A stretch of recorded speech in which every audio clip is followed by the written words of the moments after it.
Hey friends, tonight we're travelling to the oldest inhabited continent on Earth, to a land where ancient stories meet modern cities, where deserts stretch endlessly under stars that guided navigators for 60,000 years. This is the story of Australia, a place that proves history doesn't always move in straight lines, and that sometimes the oldest cultures hold the newest wisdom. So, as we ease in, take a moment to like the video and let me know where you're tuning in from and what time it is for you. Now, let's discover how deep this history really is. Imagine trying to comprehend 65,000 years. That's roughly how long humans have called Australia home, which means Indigenous Australians were already ancient when the pyramids were built, already had established cultures when Rome was founded, and had been telling their stories for tens of thousands of years before anyone wrote down the Epic of Gilgamesh. The journey begins in what Indigenous Australians call the Dreamtime, though that English word doesn't quite capture the concept. It's not really about dreams or sleeping, but about a time when the world was being formed, when ancestral beings travelled across the land creating everything you see today. These weren't gods sitting on mountaintops issuing commands. They were more like the land itself becoming conscious, shaping itself into existence through story and song. Picture the continent as it might have appeared to those first arrivals, a place so different from today's Australia that you'd barely recognise it. The climate was wetter. Vast lakes covered areas that are now desert, and megafauna roamed the landscape like something from a natural history museum come to life. There were giant wombats the size of small cars, marsupial lions that would make today's big cats look modest, and kangaroos that stood 10 feet tall. Australia was essentially a continent-sized wildlife park, featuring animals that evolution had been tinkering with in isolation for millions of years. The people who arrived during this time came by sea, which tells you something remarkable about human ingenuity. They couldn't have walked. Even during ice ages, when sea levels dropped dramatically, there was always water between Asia and Australia. So these weren't accidental castaways washed up on random shores. They were deliberate voyagers who looked at the ocean and decided to see what lay beyond it, making them possibly the world's first true mariners.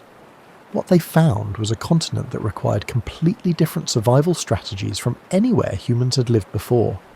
The seasonal patterns they'd known in Asia didn't apply here. The plants and animals were unlike anything they'd encountered.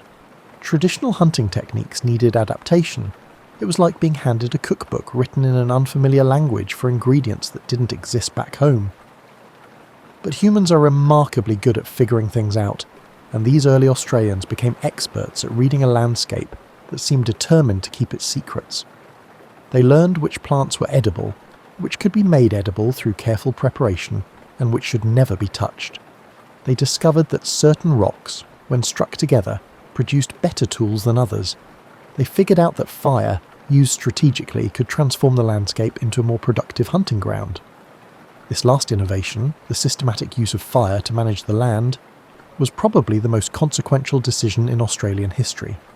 By burning specific areas at specific times, Indigenous Australians created a mosaic of different habitats, encouraging certain plants while discouraging others, making it easier to hunt, and essentially becoming the continent's first environmental managers. The Australia that Europeans would eventually encounter wasn't pristine wilderness untouched by human hands. It was a carefully cultivated landscape, shaped by thousands of years of deliberate management. The Dreamtime stories that emerged from this period weren't just entertainment or religious texts. They were encyclopedias of practical knowledge encoded in narrative form. A story about an ancestral being travelling from waterhole to waterhole was also a survival map. A tale about animals behaving in certain ways contained observations about ecology and seasonal patterns. These stories were technology, passed down through generations with the kind of precision that modern people reserve for manufacturing specifications. Different groups developed different stories for different landscapes, because Australia isn't one environment but dozens. The tropical north had little in common with the temperate south. The coastal regions bore no resemblance to the arid interior. Each environment required its own body of knowledge, its own set of stories, and its own understanding of how to live sustainably in a specific place. By the time European ships appeared on the horizon, Indigenous Australians had developed hundreds of distinct cultures, speaking more than 150 languages from multiple language families. Imagine more linguistic diversity in one continent than in all of Europe. These weren't primitive tribes waiting for civilization to arrive. They were sophisticated societies with complex social structures, extensive trade networks, and bodies of knowledge that had been refined over millennia. Their population was probably somewhere between 300,000 and 1 million people, though estimates vary because, and here's an important point, Indigenous Australians didn't live like Europeans. They didn't build cities, construct permanent monuments, or practice agriculture in ways Europeans would recognise. This didn't mean they were less advanced. It meant they'd developed a different kind of sophistication, one based on deep ecological knowledge and sustainable resource use rather than environmental transformation. Chapter 2: The Island Continent in Isolation.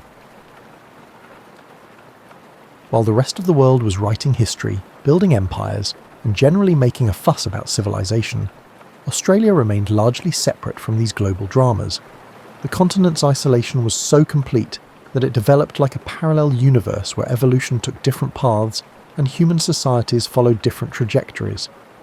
This isolation produced some wonderfully strange results. Mammals in Australia decided that the whole placental thing was overrated and stuck with the marsupial approach, carrying babies in pouches and generally doing mammalian life differently. Plants evolved in directions that baffled later botanists. Entire ecosystems developed without any of the animals or plants that dominated other continents. For Indigenous Australians, this isolation meant their cultures evolved without the disruptions that characterised other parts of the world. There were no invasions from distant empires, no wholesale adoptions of foreign religions, and no waves of migration bringing new technologies or diseases. Change happened slowly, driven by internal dynamics rather than external pressures. This doesn't mean Indigenous Australian societies were static or unchanging. That's a myth that Europeans would later use to justify colonisation. Cultures evolved, new practices emerged, trade routes shifted, and knowledge continued to accumulate. But the pace of change was different, and the direction was oriented toward deepening understanding of the land rather than transforming it. The coastal Aboriginal groups developed sophisticated fishing techniques, including fish traps that could be seen from space, extensive stone arrangements that channeled fish into catching areas. Inland groups created wells in the desert, maintained complex water management systems, and knew how to find moisture in the most unlikely places. Northern groups traded with Indonesian fishermen who came seasonally to harvest trepang, creating economic relationships that predated European contact by centuries. The seasonal round, the cyclical movement of groups through their territories, timed to coincide with the availability of different resources, was a marvel of logistical planning. It required detailed knowledge of when specific plants would fruit, when certain animals would be most available, and how to arrange social gatherings so that dispersed groups could come together for ceremonies, marriages, and the exchange of goods and knowledge. These gatherings were like conferences where the latest innovations were shared, alliances were confirmed, and young people learned from elders across multiple communities. Information travelled slowly by modern standards but reliably, moving along trade routes that connected groups separated by thousands of miles. The spiritual life of Indigenous Australians was inseparable from their practical life. The Dreamtime wasn't ancient history, it was an eternal present, constantly renewed through ceremony and song. Initiation rituals weren't just social markers, but educational intensives where young people learned the deep knowledge of their culture. Sacred sites weren't merely symbolic, but were actual places where specific events in creation occurred, as real to Indigenous Australians as historical battlefields are to modern nations. Art served multiple purposes, aesthetic expression certainly, but also as mnemonic devices, territorial markers, and records of knowledge. Rock art sites across Australia contain images tens of thousands of years old, making them some of humanity's oldest continuous artistic traditions. Some paintings have been maintained and renewed for so long that they represent unbroken chains of cultural transmission, stretching back into periods that European history considers prehistoric. The boomerang, probably Australia's most famous contribution to world technology, existed in forms ranging from simple throwing sticks to precisely engineered returning boomerangs that required sophisticated understanding of aerodynamics. Different designs served different purposes, and the knowledge of how to make and use them was specialised and valued. Language was treated with a reverence that modern societies reserve for sacred texts. Some languages had special forms used only for ceremonies, Others had secret vocabularies known only to initiated men or women. The precision of indigenous languages in describing ecological relationships, kinship structures, and temporal concepts often exceeded what English could express, requiring borrowed terms when anthropologists tried to explain these concepts to European audiences. As the centuries rolled past, and remember, we're talking about a time span that makes the entire history of Western civilization look like a weekend, indigenous Australian societies continued their steady existence. They weathered climate changes that turned lakes into deserts, adapted to shifting resources, and maintained cultural continuity across time periods that saw empires rise and fall in other parts of the world. Chapter 3. Distant Ships and First Encounters. By the 17th century, European ships had begun appearing in Australian waters like confused guests at a party they weren't invited to. These weren't planned voyages of discovery so much as navigational accidents, ships bound for the Dutch East Indies that had miscalculated, Portuguese vessels that might have visited but left no clear records, and Chinese traders whose presence is suggested by artefacts but remains historically ambiguous. The Dutch were the first Europeans to definitely make contact, though contact might be too generous a word. Dutch navigators touched various points along the Australian coast between 1606 and 1756, took one look at the arid landscapes they encountered, and essentially decided the whole continent wasn't worth the effort. They named it New Holland, with all the enthusiasm of someone naming a particularly boring committee, noted the presence of indigenous people without much interest, and sailed away to find places with more obvious commercial potential. These early encounters were like two people trying to have a conversation without sharing a language, context, or basic understanding of what the other wanted. Dutch sailors saw empty land without the markers of civilization they recognised. No cities, no agriculture, no obvious wealth. Indigenous Australians saw strange visitors who clearly had no idea how to survive in this country and would probably leave soon. The most famous of these early visitors was William Dampier, an English pirate, explorer and serial exaggerator, who visited the northwest coast in 1688 and again in 1699. Dampier's descriptions of indigenous Australians were spectacularly uncharitable, calling them the miserablest people in the world. This from a man whose career highlights included piracy, and whose survival skills apparently didn't include figuring out how to thrive in a desert climate without thousands of years of accumulated local knowledge. But Dampier's accounts circulated in England and Europe, creating impressions that would influence later attitudes. The irony is that the people Dampier dismissed as miserable had been living successfully in one of Earth's harshest environments for millennia, while Dampier needed elaborate ships, supplies from Europe, and navigational instruments just to visit briefly. Then came James Cook in 1770, and suddenly the Europeans got serious about this land they'd been ignoring. Cook's voyage along the east coast was different from earlier visits, because it was systematic, scientific, and accompanied by artists and naturalists who documented everything they saw. Joseph Banks, the expedition's botanist, was so excited by the new species he found that the expedition's first landing site was named Botany Bay in honour of his enthusiasm. Cook's encounters with indigenous Australians along the coast were mixed. At some places, local people showed curiosity about the visitors. At others, they made it clear the strangers should leave. There was a notable incident at Botany Bay where indigenous men tried to drive the British away, which was both brave and completely reasonable, given that armed foreigners had just shown up uninvited. What Cook and his crew didn't understand was that they were meeting people with established territories, complex societies, and no particular interest in European trade goods or Christian salvation. The indigenous Australians who watched Cook's ship sail past weren't awestruck by European technology. They were probably wondering what these people wanted and when they'd leave. Cook's journals described indigenous Australians more charitably than Dampier had, noting their apparent contentment and health. He observed that they seemed to want nothing that Europeans possessed, which Banks found remarkable. Here were people who looked at European goods, metal tools, cloth, manufactured items, and basically shrugged. This should have suggested that indigenous Australians had successful material cultures that met their needs, but Europeans tended to interpret it as evidence of primitiveness, rather than cultural difference. The really consequential part of Cook's voyage came when he sailed into Possession Island and, in one of history's more questionable legal manoeuvres, claimed the entire eastern coast of Australia for Britain under the doctrine of terra nullius. land belonging to no one. This was nonsense, obviously.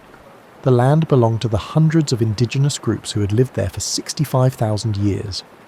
But European law had developed convenient fictions that allowed colonizers to ignore indigenous ownership, and terra nullius was one of the most pernicious. Chapter 4. The First Fleet and Unwanted Beginnings. Britain's decision to colonise Australia had nothing to do with the continent's potential, and everything to do with a criminally overcrowded prison system. After losing the American Revolution, Britain suddenly lacked a convenient place to ship convicts, and Australian colonisation was essentially a massive exercise in out-of-sight, out-of-mind criminal justice policy. Picture the First Fleet, 11 ships carrying about 1,500 people, including over 700 convicts, sailing to the other side of the world to establish a colony in a place none of them had ever seen. The voyage took 8 months, which gives you plenty of time to contemplate your life choices. These weren't hardened criminals for the most part, but people convicted of theft, poaching, and other crimes that were more about poverty than violence. When the First Fleet arrived at Botany Bay in January 1788, they discovered that Cook's glowing descriptions had been somewhat optimistic. The bay was shallow, exposed to wind, and generally unsuitable for settlement. After a few days of looking around and probably reconsidering their entire plan, they moved north to Port Jackson, what would become Sydney Harbour, and on January 26th, Arthur Phillip established the first European settlement on Australian soil. That date, January 26th, would eventually become Australia Day, though Indigenous Australians understandably view it as Invasion Day, the beginning of dispossession, disease, and cultural destruction. It's a date that carries very different meanings depending on your perspective, which tells you something about how complicated Australian history remains. The early colony was a disaster waiting to happen, with the emphasis on disaster. Britain had sent convicts and guards, but not nearly enough farmers, supplies, or people who knew anything about agriculture in Australian conditions. The first crops failed. Supplies ran low, people went hungry. The colony survived its first years through a combination of desperate improvisation, limited trade with indigenous groups, and supply ships from Britain that arrived with frustrating irregularity.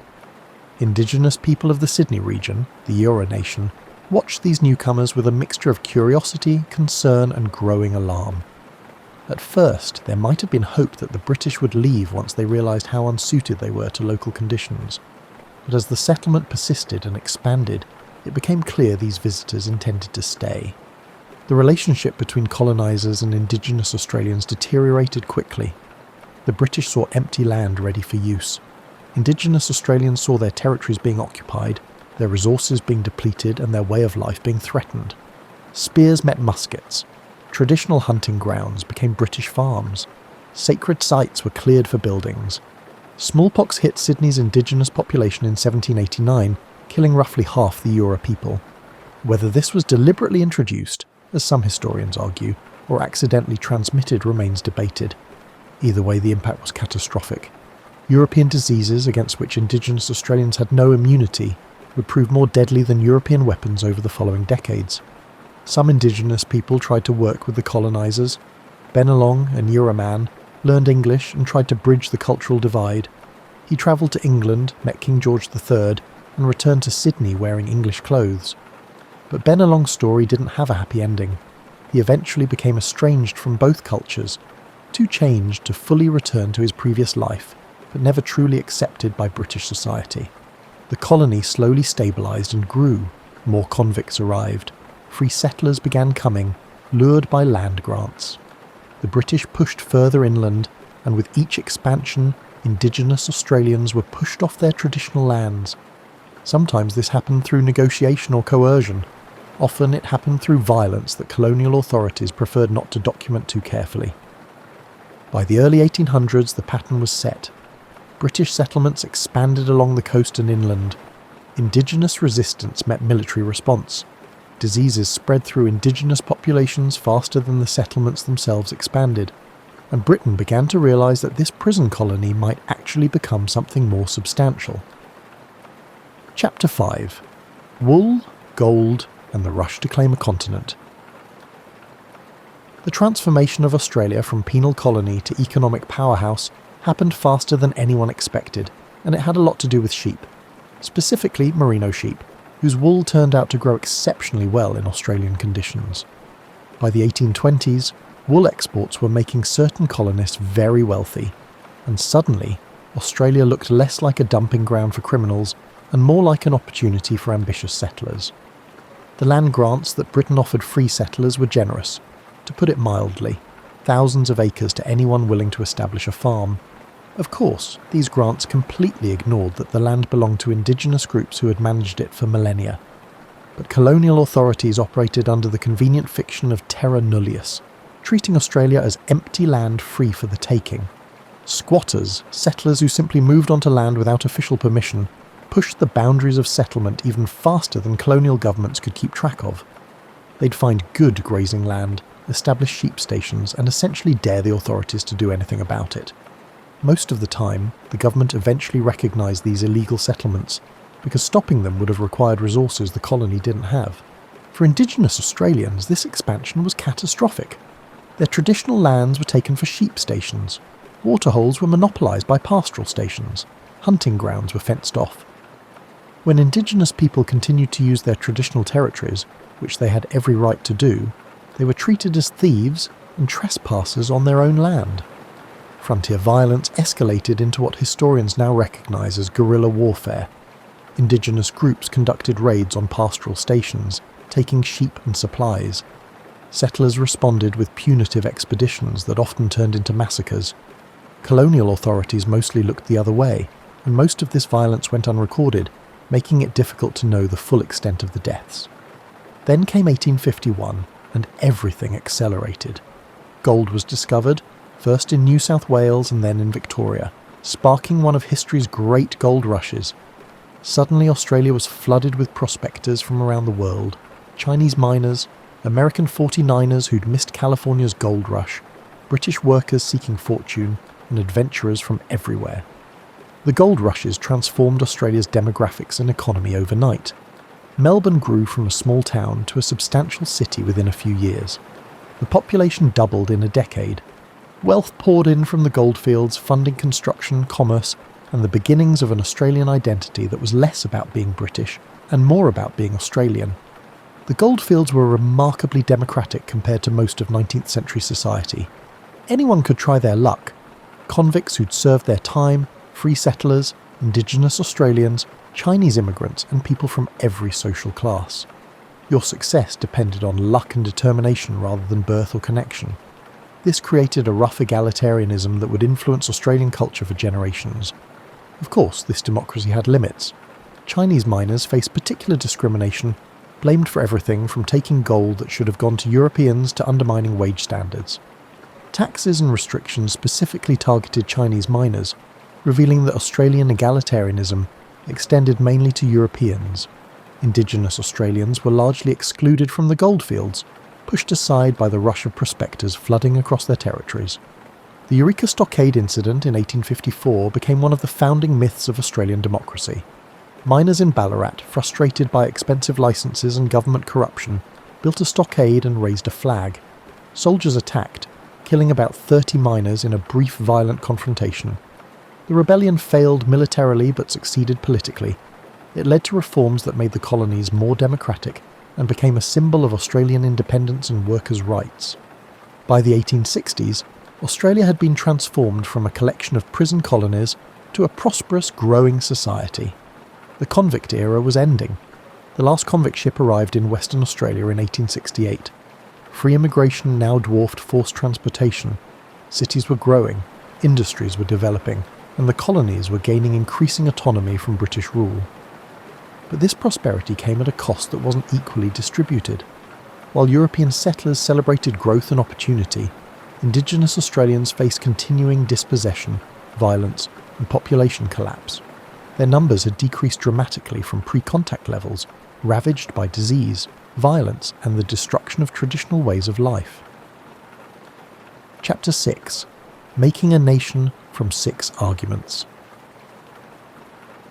By the 1890s, Australia consisted of 6 separate colonies: New South Wales, Victoria, Queensland, South Australia, Western Australia, and Tasmania, each with its own government, laws, and tendency to view the others as rivals or inconveniences. Getting them to agree to form a single nation was like trying to organise a family reunion where everyone thinks they should be in charge. The push for federation came from a mixture of practical needs and nationalist sentiment. The colonies needed to coordinate defence. There were periodic scares about foreign powers, especially Russia and later Germany, threatening Australian waters. They needed to standardise railway gauges, which were embarrassingly different across colonial borders, meaning goods had to be unloaded and reloaded when crossing from one colony to another. And there was a growing sense that Australians shared enough in common to deserve their own nation, rather than remaining a collection of British colonies. The process of creating this nation involved a lot of arguing. Constitutional conventions met, debated, adjourned, and met again. Representatives from each colony lobbied for their interests. Small colonies worried about being dominated by large ones. Large colonies resented giving small colonies equal representation. Everyone had opinions about everything, and getting 6 colonies to agree on constitutional language proved only slightly easier than actual nation-building usually is. One of the key compromises involved creating a federal capital in New South Wales to appease the most populous colony, but locating it at least 100 miles from Sydney, to appease Victoria, which thought Sydney had too much influence already. This eventually led to Canberra, a purpose-built capital that would become famous for its planned layout, bureaucratic atmosphere, and ability to make visitors wonder why anyone thought building a city from scratch in sheep-grazing country was a good idea. The constitution that emerged in 1901 created a federal system that borrowed heavily from both Britain and the United States. There would be a parliament with 2 houses, a House of Representatives based on population, and a Senate giving equal representation to each state. Executive power would rest with a Prime Minister and Cabinet, responsible to Parliament, and the British monarch would remain head of state, represented by a Governor-General, because cutting ties completely with Britain seemed too radical for 1901. What the Constitution didn't address, at least not positively, was Indigenous Australians. Section 127 specifically excluded Aboriginal natives from being counted in the national census. Section 51 gave the federal government power to make laws about all people except the Aboriginal race. This exclusion wasn't accidental oversight, but deliberate policy, reflecting prevailing beliefs that Indigenous Australians were a dying race that would soon vanish entirely, solving what colonisers viewed as the Aboriginal problem. The other notable exclusion involved what would become known as the White Australia policy. The Immigration Restriction Act of 1901 was designed to keep non-Europeans, especially Chinese and Pacific Islander people, from immigrating to Australia. It used dictation tests that could be administered in any European language to exclude unwanted immigrants, a system so transparently discriminatory that it became a model for racist immigration policies elsewhere. Federation Day, January 1st, 1901, was celebrated with enthusiasm by most white Australians. There were parades, speeches and general celebrations of the new Commonwealth of Australia. For Indigenous Australians, it was just another day in an ongoing dispossession, now to be conducted by a federal government instead of colonial ones. Chapter 7. Wars, Depression, and Defining Australian Identity. The new Australian nation barely had time to settle into existence before World War I came along, and, like a demanding relative, insisted Australia prove its maturity through military service. When Britain declared war in 1914, Australia was automatically at war too. That's how the British Commonwealth worked, and Australians volunteered in extraordinary numbers. The Australian and New Zealand Army Corps, the Anzacs, landed at Gallipoli in Turkey in April 1915 as part of a British-led campaign that was supposed to knock the Ottoman Empire out of the war. Instead, it turned into an 8-month military disaster, where Allied forces were pinned on beaches and cliffs, taking heavy casualties for no strategic gain. The campaign failed completely, but something interesting happened in that failure. Australians developed a national mythology.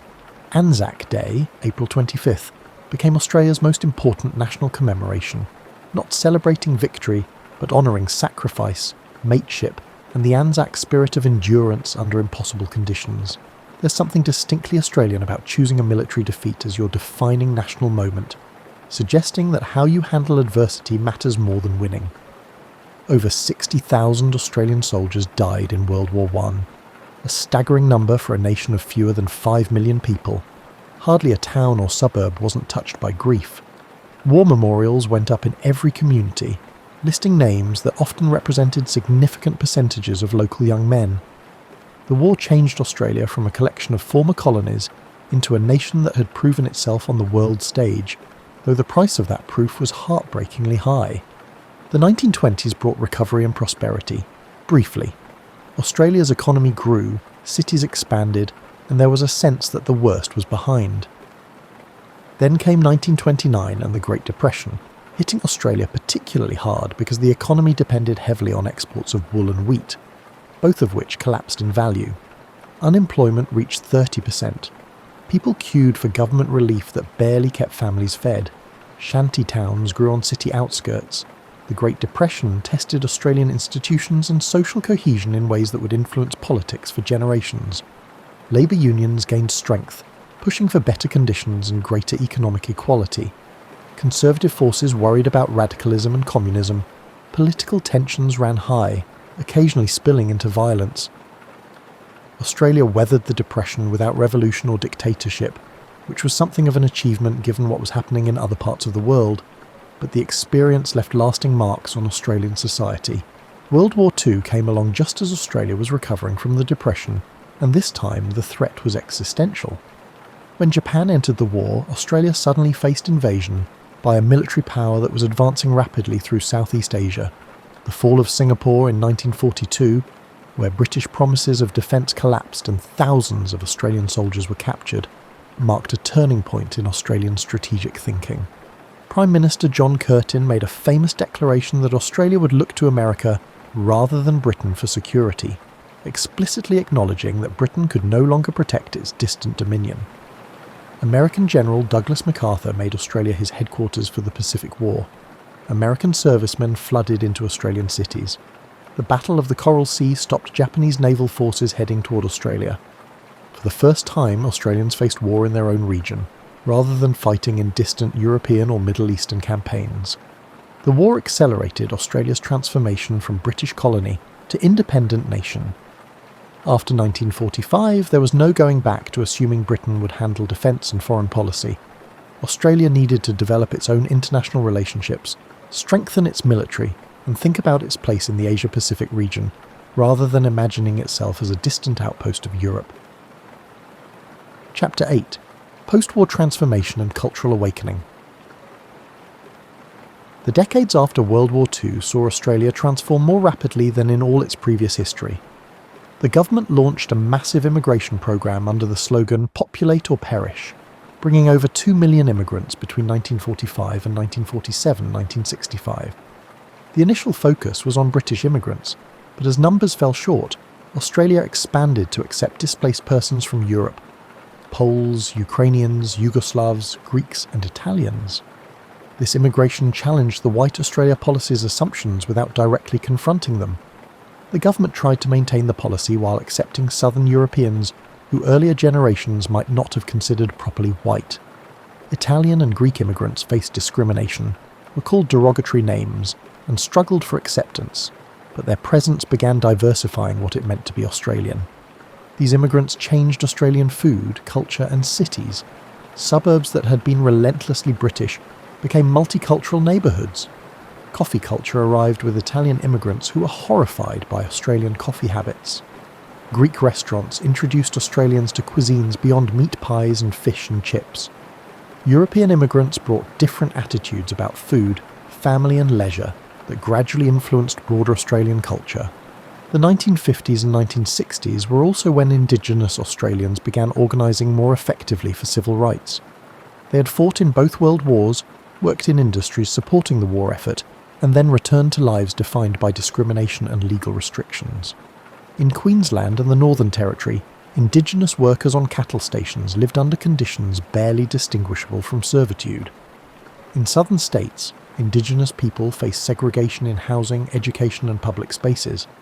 The Freedom Rides of 1965, inspired by American civil rights activism, saw students from the University of Sydney travel through rural New South Wales, documenting discrimination and protesting segregation in swimming pools, cinemas and other public spaces.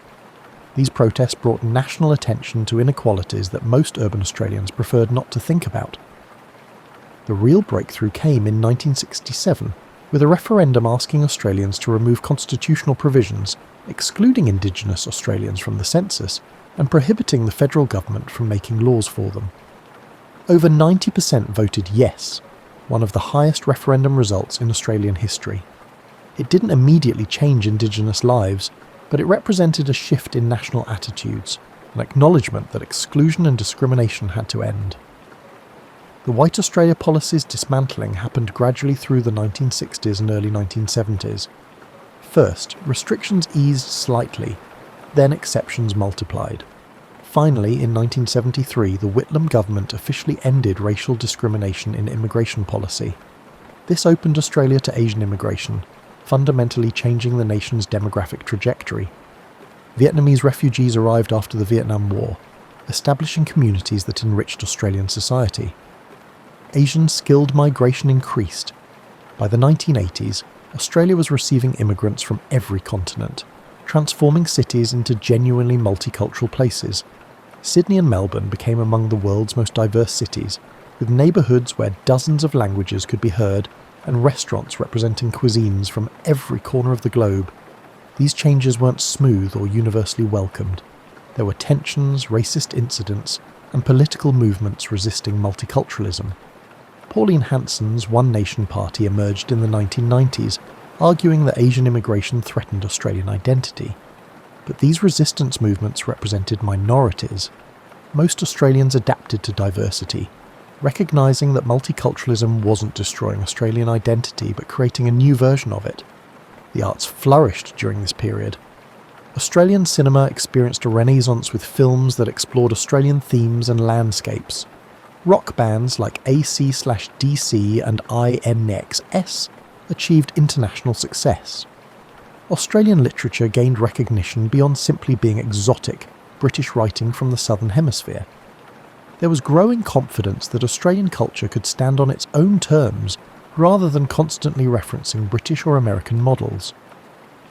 Chapter 9: Land Rights, Reconciliation and Unfinished Business. The 1970s and 1980s saw Indigenous Australians push harder for land rights, recognition and self-determination. The case that changed everything was Milirpum v Nabalco, the Gove land rights case, where Yolngu people from Arnhem Land challenged mining on their traditional country. They lost in court, but the case generated national attention and political pressure that couldn't be ignored. Prime Minister Gough Whitlam responded by establishing the Aboriginal Land Rights Commission, which led to the Northern Territory Land Rights Act of 1976. This was the first legislation recognising Indigenous land ownership based on traditional connection rather than British legal concepts. Indigenous communities could now claim unallocated Crown land in the Northern Territory if they could prove traditional ownership. It was limited and didn't extend to the rest of Australia, but it established the principle that terra nullius was a fiction and Indigenous land rights existed. The real bombshell came in 1992 with the Mabo decision. Eddie Mabo, a Meriam man from the Torres Strait Islands, had been fighting since 1982 for recognition that his people owned their traditional lands. The High Court's decision in Mabo v Queensland finally overturned terra nullius, ruling that native title existed and had survived British colonisation, where Indigenous people maintained continuous connection to land. This was revolutionary, like discovering that the legal foundation of Australian land ownership had been built on quicksand. It didn't mean all Australian land suddenly reverted to Indigenous ownership, but it meant that Indigenous people could claim native title, where they could prove continuous connection, and where the land hadn't been developed or granted away under other legal processes. The Native Title Act of 1993 tried to create a framework for recognising these rights, while protecting existing property owners. The result was complex, legalistic and often frustrating for Indigenous claimants, but it was still remarkable progress compared to the blanket denial of Indigenous rights that had characterised Australian law for 2 centuries. The stolen generations issue emerged into public consciousness during this period. For decades, Australian governments had systematically removed Indigenous children from their families under assimilation policies, placing them in institutions or with white families. The idea was to breed out Indigenous identity by raising children without connection to their culture, families, or communities. The 1997 Bringing Them Home report documented this practice in devastating detail. Tens of thousands of children forcibly removed, families destroyed, cultures disrupted, and psychological trauma that affected not just individuals but entire communities across generations. The report recommended a formal apology, but Prime Minister John Howard refused, arguing that present generations shouldn't apologise for past actions. This refusal became increasingly controversial. In 2008, newly elected Prime Minister Kevin Rudd made a formal apology to the stolen generations in Parliament, acknowledging the suffering caused by forced removal policies. It was an emotional moment.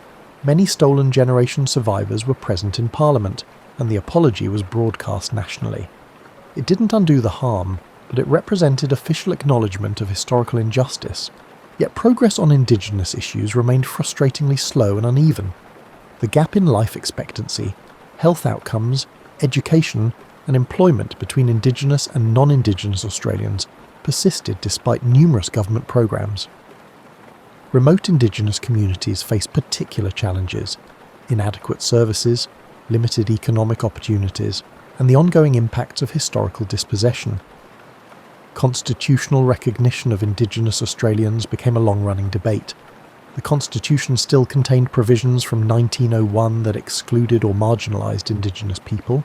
Multiple proposals for constitutional reform were debated, designed and discussed, but creating change that satisfied both Indigenous communities and required referendum majorities proved elusive. The 2017 Uluru Statement from the Heart, issued by Indigenous leaders, called for constitutional reform establishing a voice to Parliament, a permanent Indigenous advisory body that would ensure Indigenous communities had input into policies affecting them. The proposal sparked debate about constitutional change, Indigenous representation, and the relationship between Indigenous and non-Indigenous Australia that continues today.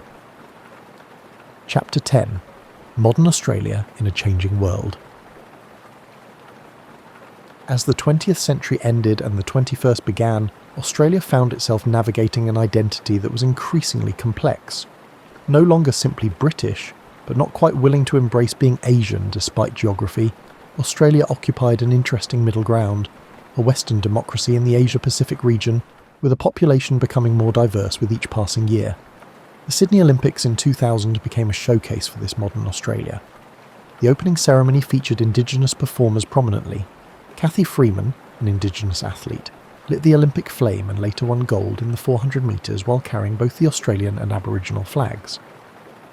It was a moment of national pride that tried to bridge historical divisions, though many noted that Olympic symbolism was easier than addressing substantive Indigenous disadvantage. The Republic debate simmered throughout the 1990s and came to a head with a 1999 referendum asking Australians if they wanted to replace the British monarch with an Australian president. The result was complicated.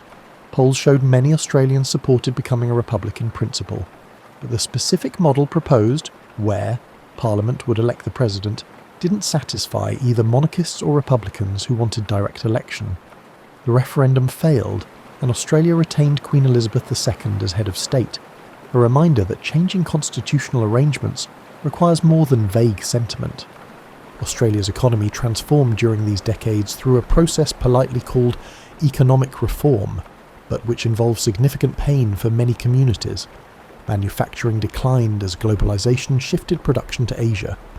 Mining boomed as China's growth created enormous demand for Australian iron ore, coal and natural gas. Service industries expanded. The economy grew overall, but the benefits weren't distributed equally, with inner-city professional workers doing well, while outer suburban and regional areas struggled with job losses and declining services. The mining boom of the 2000s and 2010s brought extraordinary wealth, particularly to Western Australia, where iron ore mines produced billions in export revenue. This created an interesting dynamic where mining companies and state governments grew rich, while debates raged about whether enough wealth was being captured for broader public benefit through taxes and royalties. Climate change became an increasingly divisive political issue. Australia is particularly vulnerable to climate impacts.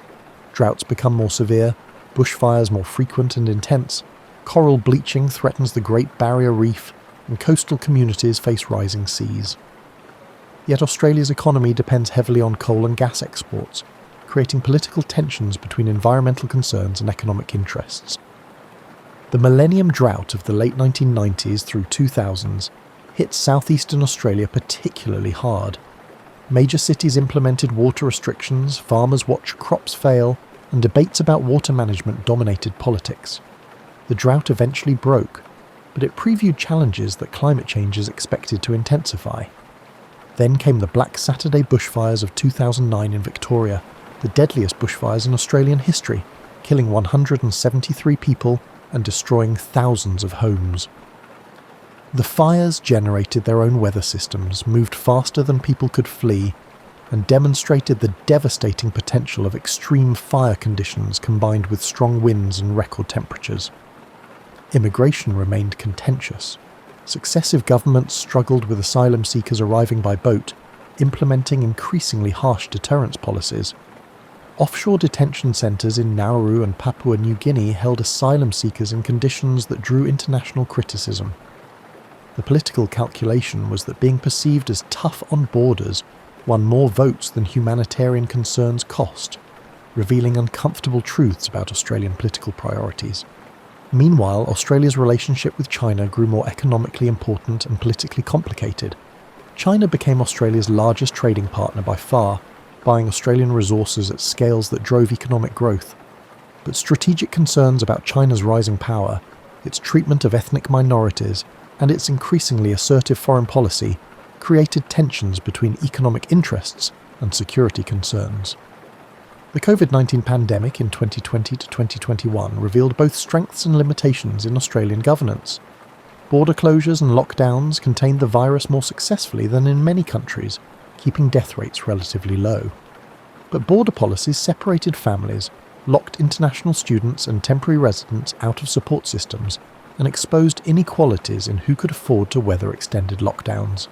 State border closures, previously unthinkable, became routine, with states protecting their populations by restricting movement in ways that divided families and disrupted businesses.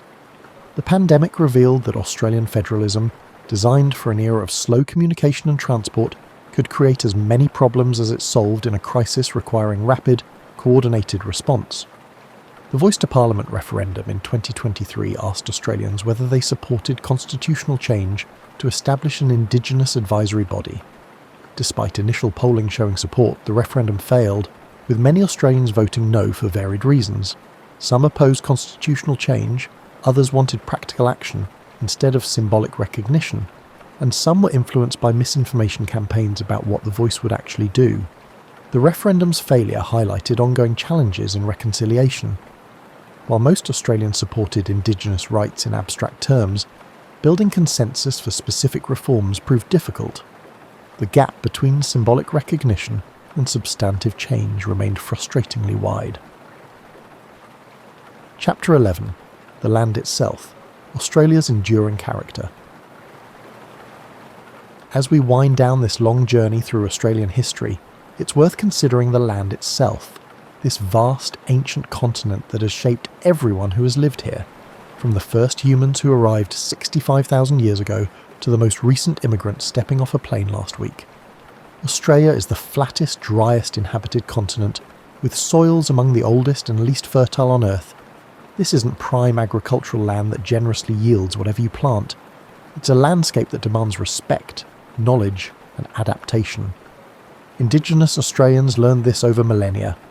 European settlers took longer and made more mistakes, sometimes spectacular ones. The distances are almost incomprehensible to people from smaller countries.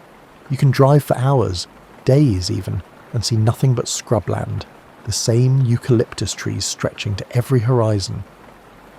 There's a reason Australians measure distance in time rather than kilometres. It's about 4 hours up the road, means more than it's 350 kilometres away.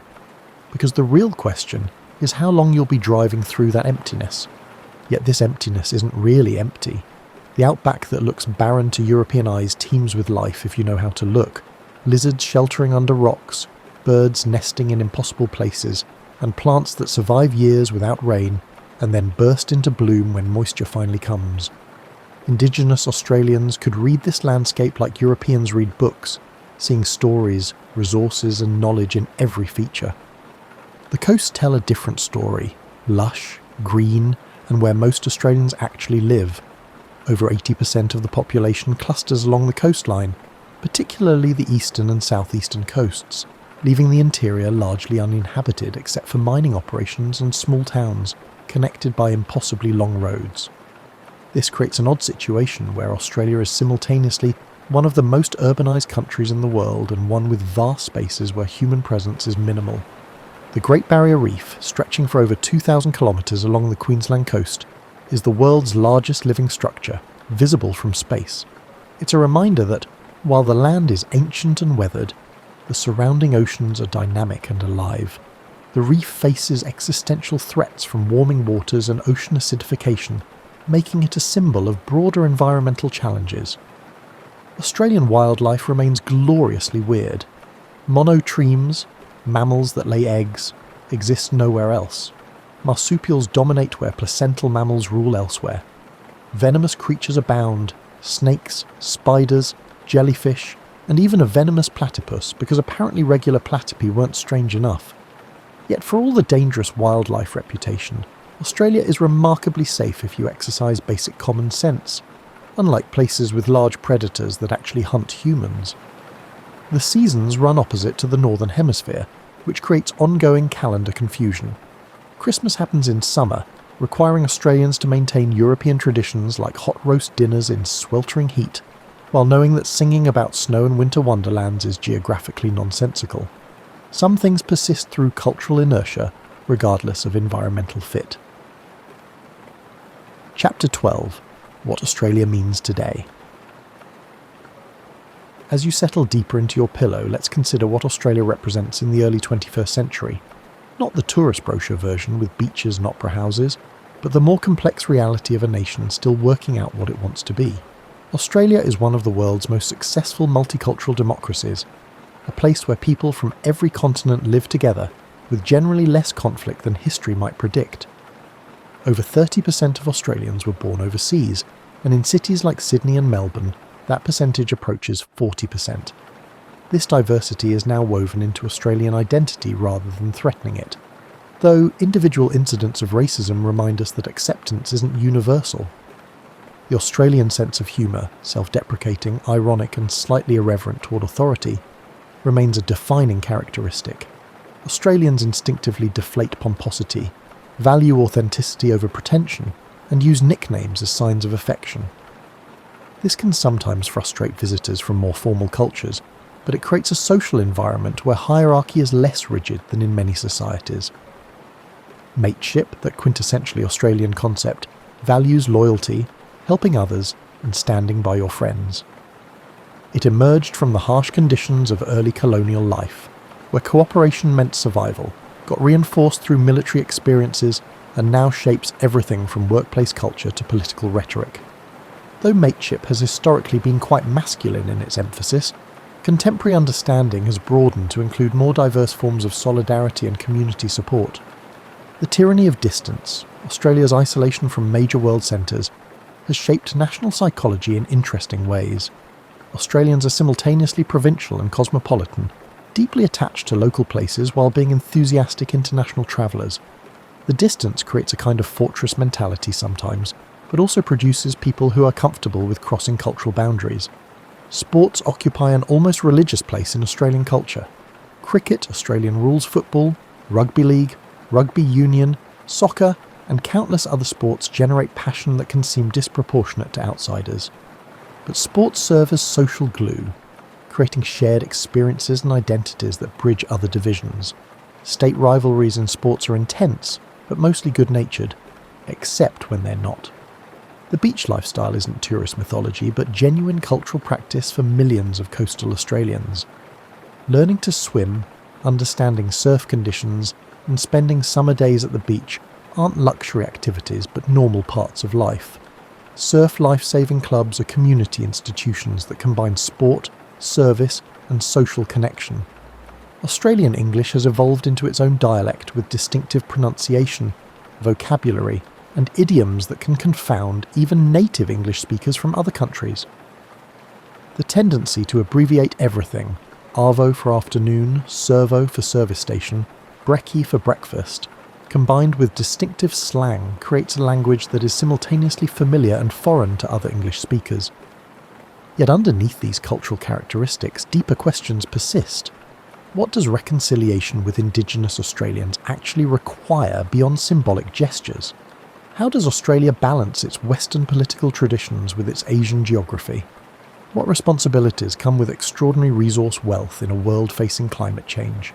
How do you maintain social cohesion as diversity increases? These aren't questions with easy answers, and different Australians answer them differently. The Australian political system produces stability, but sometimes at the cost of bold reform. The combination of compulsory voting, preferential voting, and frequent elections means that politicians must appeal to median voters, creating pressure for centrist policies. This prevents extremism, but can also prevent necessary change when that change requires short-term sacrifice for long-term benefit. Indigenous disadvantage remains Australia's greatest domestic challenge and moral failing. Despite decades of programs, policies and good intentions, gaps in health, education, employment and incarceration rates persist. Until these gaps close, Australia cannot claim to have truly reconciled with the injustices of colonisation and their continuing impacts. Epilogue. Stories that continue. As you drift towards sleep, remember that history isn't a story that ended, it's one that continues. The Australia that exists today is dramatically different from the one that existed in 1788, or 1901, or even 1988. And the Australia that will exist in 2088 will be different again, shaped by decisions being made now and challenges not yet visible. Indigenous Australians, after surviving 65,000 years, including 2 centuries of dispossession and destruction, continue to maintain cultural traditions, revive languages, and assert rights to land and self-determination. Their story, the longest continuous human story on Earth, didn't end with colonisation. It adapted, persisted, and continues. The immigrant families who arrived from Europe, Asia, Africa, and the Americas are creating new chapters in Australian history, bringing traditions that enrich and complicate what it means to be Australian. Their children and grandchildren will blend these traditions with Australian culture in ways that continue the evolution that has characterised this continent for millennia. Environmental challenges, from climate change to species extinctions to water scarcity, will require Australians to reconsider their relationship with this ancient land. Perhaps this will create opportunities to learn from Indigenous knowledge systems that sustained human life here for thousands of generations, without depleting resources that support future generations. The Great Barrier Reef, struggling under warming seas, reminds us that some losses might be irreversible without rapid action. The increasingly intense bushfire seasons warn that climate change isn't a distant threat but a present reality requiring adaptation and mitigation. The drought-prone inland teaches that water is precious and cannot be taken for granted. Australia's geographic position, tucked below Asia in the southern hemisphere, will continue shaping its strategic and economic future. The rise of Asia, particularly China and India, creates both opportunities and challenges that will define Australian foreign policy for generations. The Republican debate will resurface, probably when Queen Elizabeth II's reign ends, forcing Australians to reconsider what constitutional links to Britain mean in an era when Australian identity has evolved far beyond its colonial origins. Cities will continue growing, sprawling across land that was recently farmland or bush, creating environmental and infrastructure challenges that require creative solutions. The Australian dream of owning a detached house on a quarter-acre block will become increasingly difficult as land prices rise and density increases. Technology will transform work, education, and social connections in ways we can barely imagine, just as previous generations couldn't imagine how television, air conditioning, and the internet would reshape Australian life. But through all these changes, something fundamental about Australia will probably persist: the particular quality of light that has inspired artists for millennia, the distinctive accent and humour, the casual approach to social hierarchy, and the fierce attachment to place that characterises both Indigenous and settler Australians in different but sometimes overlapping ways.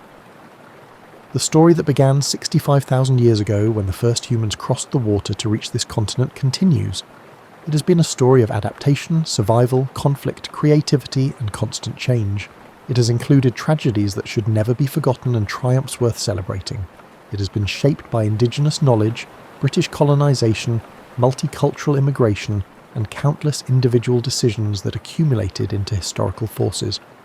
As you fall asleep tonight, you're connected to this ongoing story, whether you're Australian yourself or simply someone interested in how human societies evolve, adapt, and sometimes transcend their origins.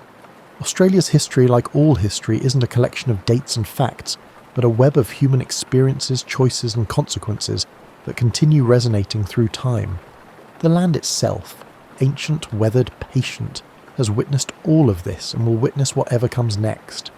The stars that wheel overhead are the same stars that guided indigenous navigators for thousands of generations, that confused early European explorers, and that now mark the southern sky for everyone who calls this continent home. Sleep well, knowing that history is never truly finished, that every ending is also a beginning, and that the oldest inhabited continent on Earth continues its journey into an unknowable but fascinating future. The story of Australia, like the best bedtime stories, invites you to dream, not just of what was, but of what might be.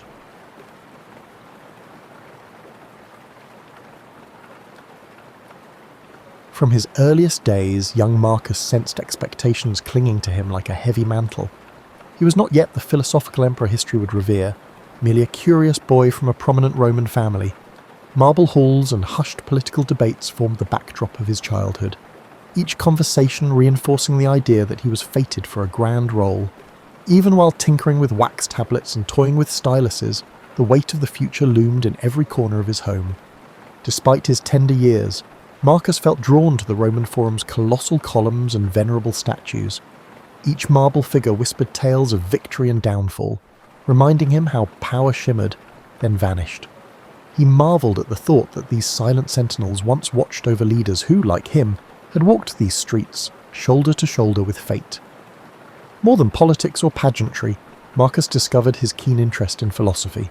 His mother, gentle but incisive, recited lines from Stoic texts on rainy afternoons, speaking of moral fortitude as the shield against life's unpredictable storm. In these verses, Marcus found a reassuring promise that wisdom could transcend the clamour of ambition. This fascination grew when he met Junius Rusticus, a revered tutor on concerning in truth. Instead of coddling Marcus, Rusticus challenged him, igniting the fire of a questioning mind. Their lessons were forging an inner sanctuary, one guided by reason rather than impulse. While many children dreamed of feasts and fleeting distractions, Marcus quietly gravitated toward calmer pursuits. Evening hours found him practicing letters by lamplight, his stylus carving words about duty and virtue into smooth wax. Even at a young age, he sensed that an empire was not just a playground of wealth and power, but an arena where moral strength was tested at every turn. Politics, however, remained an unrelenting reality. Allies and adversaries shifted like desert sands. Whispered rumours ignited disputes in the Senate before the boy even finished his morning meal. The sheer chaos unsettled Marcus, reinforcing his belief that the world desperately needed unwavering ethical principles. In the orchard behind his family's estate, where lemon trees cast comforting shadows, the boy pondered the gap between noble intentions and the labyrinthine struggles for control. Could a leader maintain honour in a realm that seemed to thrive on cunning? One evening, he overheard a conversation between two young senators, speculating on the emperor's successor. They spoke of cunning, lineage, and ties that could tip the scales of power. The gravity of those words thrilled and sobered him. Soon, the emperor's choice would reshape the lives of thousands. Perhaps they would someday look to Marcus for leadership. The thought both exhilarated and weighed him down. He was fully aware that the opulent facade of Rome concealed genuine struggles for numerous individuals. However, a glimmer of determination glowed within him. If he could combine his moral convictions with practical governance, perhaps he could leave a lasting legacy for Rome, surpassing the monuments adorning its skyline. Within the hush of the orchard, lulled by the scent of citrus, Marcus would close his eyes and imagine a city where leaders governed with compassion and clarity, where a child's lessons in virtue could shine light into the darkest corners of public life. This was more than daydreaming. It was the formation of an inner compass. Over time, that compass would guide him through personal trials and political storms alike. The seeds of the greatness, once planted, sprout in quiet moments of introspection. Marcus Aurelius was still a boy, but those daily lessons, stoic texts, moral debates, afternoons spent in wide-eyed awe at the forum's relics, were shaping him into something unexpected. He wanted to be more than a figurehead who wore the purple cloak of Rome. He aspired to be a leader who, through reason and resolve, could honour the empire's legacy while also moulding it into a place where virtue had not yet gone to die. Only time would reveal the magnitude of that promise. But in those early days, he nurtured it beneath the lemon trees, letting the steady Roman sun coax it into full bloom. Occasionally, he noticed the quiet fear in the eyes of servants, wondering if the next political shift would upend their lives. These silent observers became Marcus's secret teachers, revealing how the whims of the powerful sent ripples through every social stratum. Each nervous glance was a stark reminder that real lives rested on the emperor's decrees. For Marcus, the truest path forward lay in forging a principled heart, one that would not falter when confronted by the swirling winds of power. He did not yet know how he might achieve such steadiness, only that he must, lest he become the very thing he feared. The turning point came when Emperor Hadrian, aging and burdened by illness, cast his gaze upon the empire's future. In doing so, he settled upon Antoninus Pius as his immediate successor, but insisted that Antoninus adopt young Marcus alongside Lucius Verus. For Marcus, this was no mere ceremonial shift. Suddenly, every gesture was scrutinized, every uttered word weighed for hints of potential. However, while he felt destiny's grip tighten around him, he also discovered unexpected warmth in Antoninus, the man he would learn to call father. Antoninus Pius was neither a flamboyant conqueror nor a voracious politician. His nature leaned toward the steady and the dutiful. He managed affairs of state with consistent practicality, doing so in a manner that contrasted sharply with the tempestuous reigns Rome had witnessed before.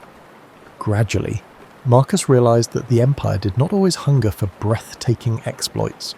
It sometimes needed the comforting hand of stability, and from Antoninus, he absorbed a set of quiet lessons, among them the value of patience, the virtue of measured decision-making, and the simple power of reliability. But not everyone supported this new arrangement. Some in the Senate murmured that Marcus was too young, too reflective, too predisposed toward philosophy to handle imperial responsibilities.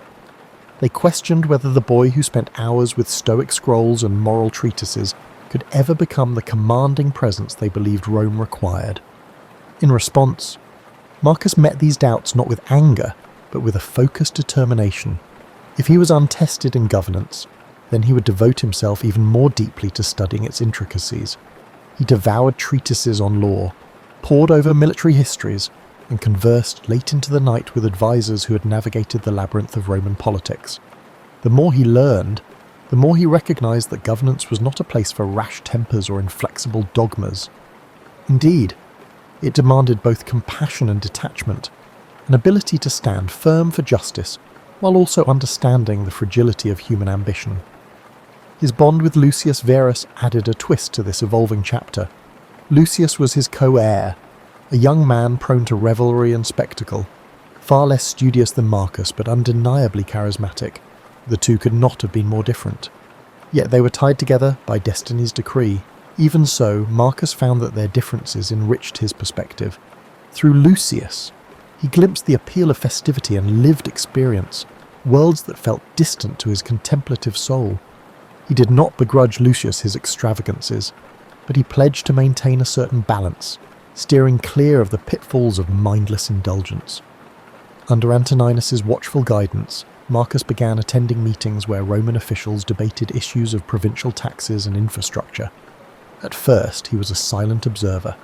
He listened intently, noting how rhetorical skill could sway opinions, how alliances formed and dissolved. Gradually, Antoninus entrusted him with minor tasks, drafting letters to distant governors, reviewing small legal disputes, or overseeing the maintenance of an aqueduct. Despite the seemingly mundane details, each assignment revealed the hidden threads that held Rome together. An enlightening moment arrived when an official from a far-flung province complained about an unpaid legion. Though it seemed a trivial matter, an administrative oversight, it threatened the morale of hundreds of soldiers. men tasked with safeguarding Roman borders. Marcus tackled the crisis with empathy, ensuring funds were dispatched promptly and carefully, offering a few thoughtful words of gratitude for the troops' service. The gesture, though modest, resonated widely. Rumours spread of the young heir who was genuinely concerned for the well-being of people he had never met. For the first time, Marcus sensed that his inclination toward moral philosophy might, in fact, hold a practical value in the arena of power. Life under Antoninus's roof was both nurturing and demanding. The emperor expected discipline, but also allowed Marcus to cultivate intellectual pursuits. Debates with learned scholars and philosophers became as common as talk of grain shipments from Egypt. In these discussions, Marcus refined his belief that leadership was not about personal glory, it was about serving a greater whole. He saw in Antoninus a man who laboured daily for the good of Rome, not because it was glorious, but because it was right. Still, there were moments of doubt. The ghosts of the previous emperors, men such as Domitian and Nero, cast long shadows. Marcus knew well that absolute authority could corrupt a weak soul. Late at night, when Roman lamps flickered, he wrestled with questions that few dared to ask aloud. How could one wield power without compromising virtue? Was it possible to harmonise the Stoic ideals he revered with the demands of realpolitik? The path ahead was a precarious one, lined with expectations both from the Senate and the people. Yet each day, in small but significant ways, Marcus was learning that an emperor's duty was not just to conquer, but to care, not simply to command, but to comprehend. By internalising these truths, he began shaping the course of his future reign. More importantly, he was becoming the steward of an empire that, under his guiding hand, might just find the soul it had long been missing. Years passed quietly, each sunrise an opportunity for Marcus to refine his understanding of both philosophy and government. Antoninus Pius, hale and cautious, presided over Rome without the military spectacles or outlandish feasts that had characterized some of his predecessors. In this environment, Marcus matured into a man who merged introspection with practical discipline. The empire, under Antoninus's measured hand, was relatively calm, but that calmness was not guaranteed to last. Everyone sensed the inevitable storms gathering on the horizon. Marcus spent his days balancing official duties with philosophical exploration. When he was not poring over scrolls of legislation or meeting envoys from distant provinces, he would lose himself in the works of Epictetus and Seneca. Far from an abstract exercise, these writings felt like maps, guiding him through the moral intricacies of leadership. He scribbled notes in the margins, pondering how to remain true to himself even when thrust into decisions affecting thousands of lives. Although he now enjoyed a status second only to Antoninus, Marcus remained approachable. He developed a habit of conversing with those at the fringes of power. Interpreters who facilitated talks with foreign delegations, stewards who oversaw the daily distribution of grain, even the librarians who cared for Rome's repositories of knowledge. Listening to their small but urgent stories, he saw more clearly the magnitude of responsibility that would soon rest upon his shoulders. Each conversation reminded him that the empire's success was anchored in everyday diligence, not just in grand proclamations. His personal life, though mostly tranquil, had its challenges. Encouraged by Antoninus, he entered a thoughtful marriage with Faustina, the emperor's daughter. Their union was not just a political arrangement, there was genuine affection between them. Faustina brought a spirited energy that balanced Marcus's more reflective nature. Yet, the intricacies of raising a family within the palace tested his composure in ways philosophy books rarely addressed. Their children's laughter filled the marble halls, but so did the strains of potential succession debates. Marcus tried to be an engaged father, but he often found himself juggling the empire's needs with the demands of parenthood. Meanwhile, Lucius Verus, his adoptive brother, grew increasingly restless. The lull under Antoninus's rule left Lucius craving excitement. He frequented gatherings that were rumoured to be lavishly hedonistic, drawing the curiosity of Rome's elite and the concern of its moralists. Despite their occasional friction, Marcus still cared for Lucius, who was, after all, part of the family. To reconcile their worlds, Marcus invited Lucius to more official functions, hoping to blend Lucius's charm with the seriousness of leadership. Sometimes it worked, other times it sparked tension. It was around this period that disturbing news began to trickle in from the northern frontiers. Germanic tribes tested the boundaries of the empire, small incursions hinting at bigger clashes to come. Rome had grown accustomed to relative peace, and these events rattled the comfortable illusions of eternal stability. Marcus became acutely aware that Stoic ideals would soon be tested on the battlefield as much as in the Senate. Responding to these threats required not just philosophical calm but strategic understanding, a skill he was only beginning to hone.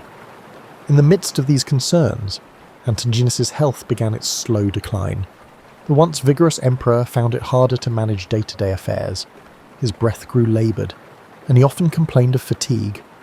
Though he did his best to hide this weakness from the public, it was clear that the reins of power would soon pass to Marcus. The Senate, aware of Antoninus's frailty, started looking to Marcus for guidance.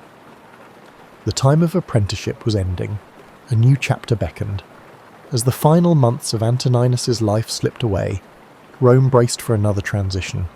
Advisors, supplicants, and petitioners flocked to Marcus, seeking to gauge how he would wield authority. Their probing questions highlighted the complexity of the imperial mantle. He would have to be judge, general, administrator, and guardian of moral order. While Marcus's Stoic studies had long taught him to just detach from anxiety, he found it increasingly hard to remain unaffected by these growing burdens. In private moments, he confided in Faustina, admitting fears about war, about the intrigues lurking beneath Rome's placid surface, and about the simple possibility of failing those who depended on him. She, in turn, reminded him of his capacity for empathy and reason. Though the role of emperor seemed impossibly grand, Marcus had spent his entire life preparing, in subtle ways, for the very challenges that now loomed ahead. Finally, Antoninus Pius passed, gently and without drama, surrounded by those he loved. The city let out a measured sigh of sorrow, acknowledging the passing of an era defined by stability. However, beneath that grief lay a cautious optimism that Marcus Aurelius, thoughtful, unassuming, and thoroughly steeped in the empire's workings, might guide Rome with both virtue and pragmatism. Many whispered that a new golden age could be on the horizon.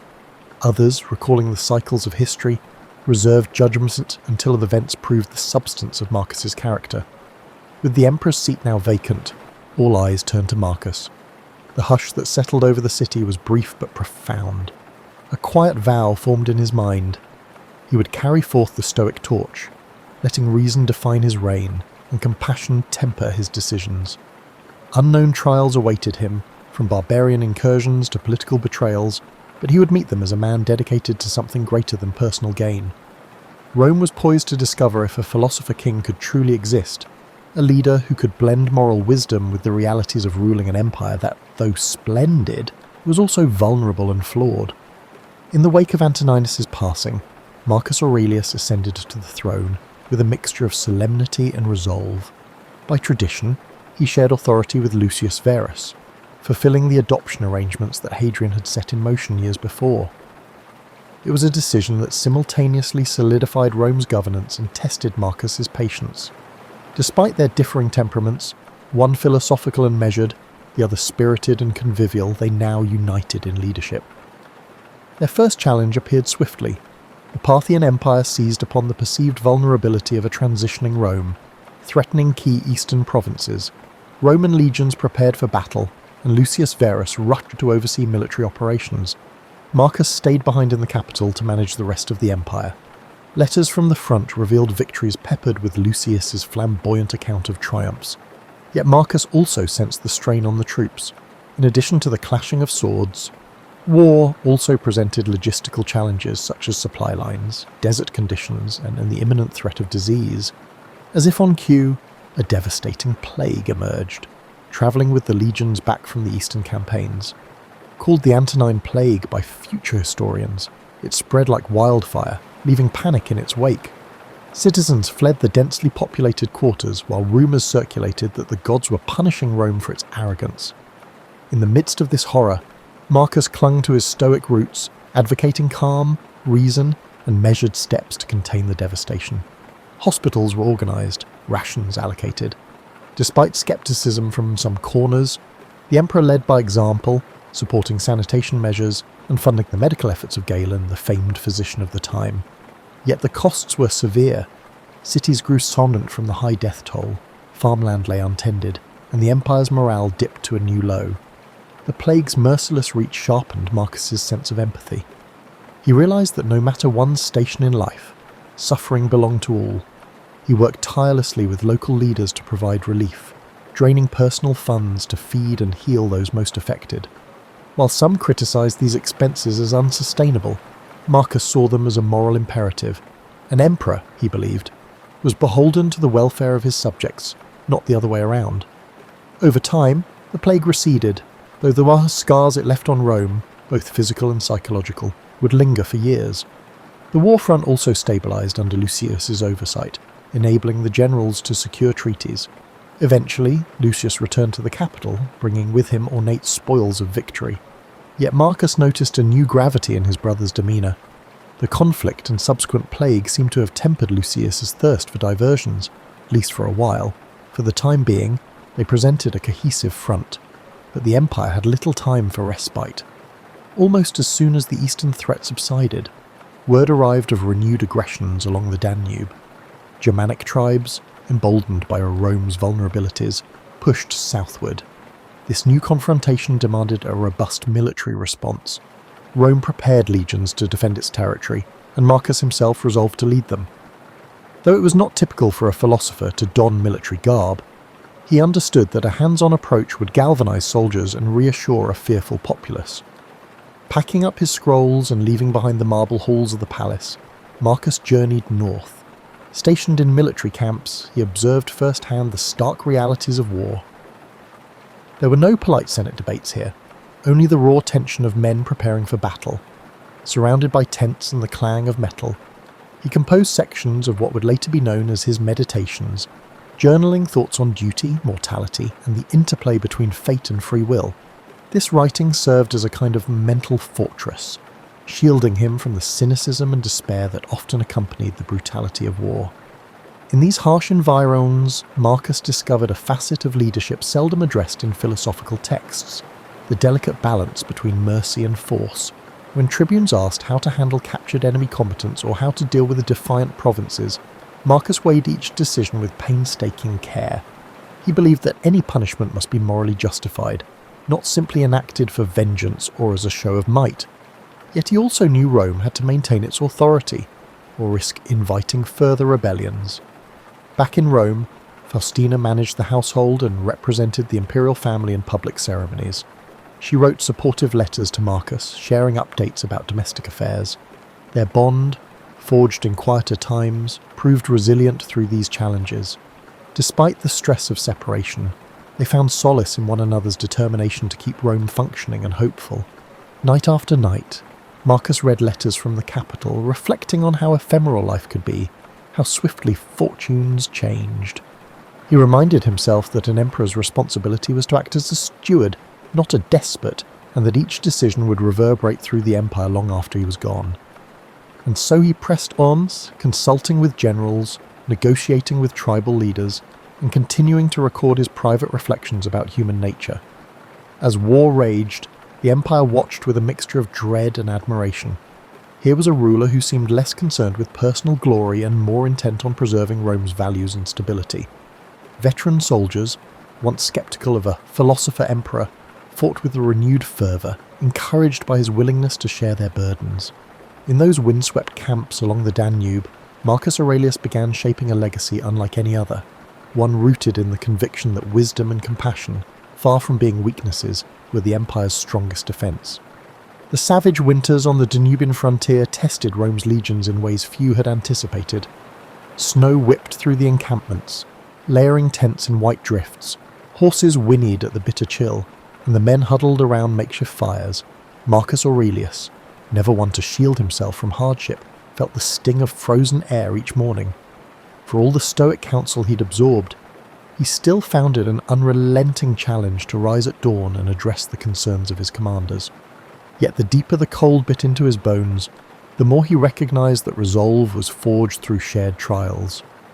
Messages arrived from Rome, some filled with trivialities of court life, others warning that the imperial treasury was dwindling under the twin demands of plague recovery and war expenses.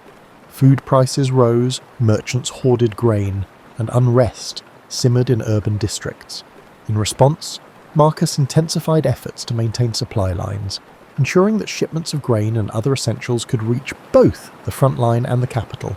It was a delicate balance, requiring deals with regional governors and the occasional stern reminder of imperial authority. Amid the logistics and strategizing, he found an unlikely companion in Claudius Pompeianus, a seasoned general known for his sharp wit. While Pompeianus thrived on military prowess, he was also open to philosophical musings. Many evenings, the two men would talk over steaming bowls of spelt porridge about the nature of fate and whether a just war could exist. These conversations, though brief, allowed Marcus moments of intellectual clarity. He saw in Pompeianus a fellow seeker, albeit one who channeled his convictions into martial discipline rather than written reflection. Though the war's burden weighed heavily, Marcus's popularity among the soldiers soared.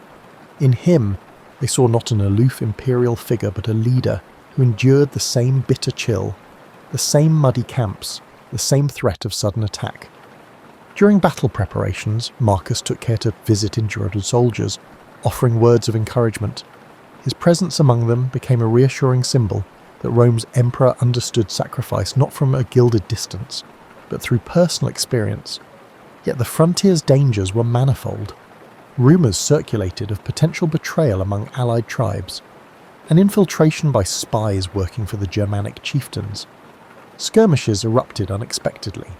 Sometimes a wave of arrows would descend at night, leaving the camp reeling. Through it all, Marcus refused to let paranoia corrode his judgment. He tightened security, yes, but also dispatched diplomats to negotiate terms.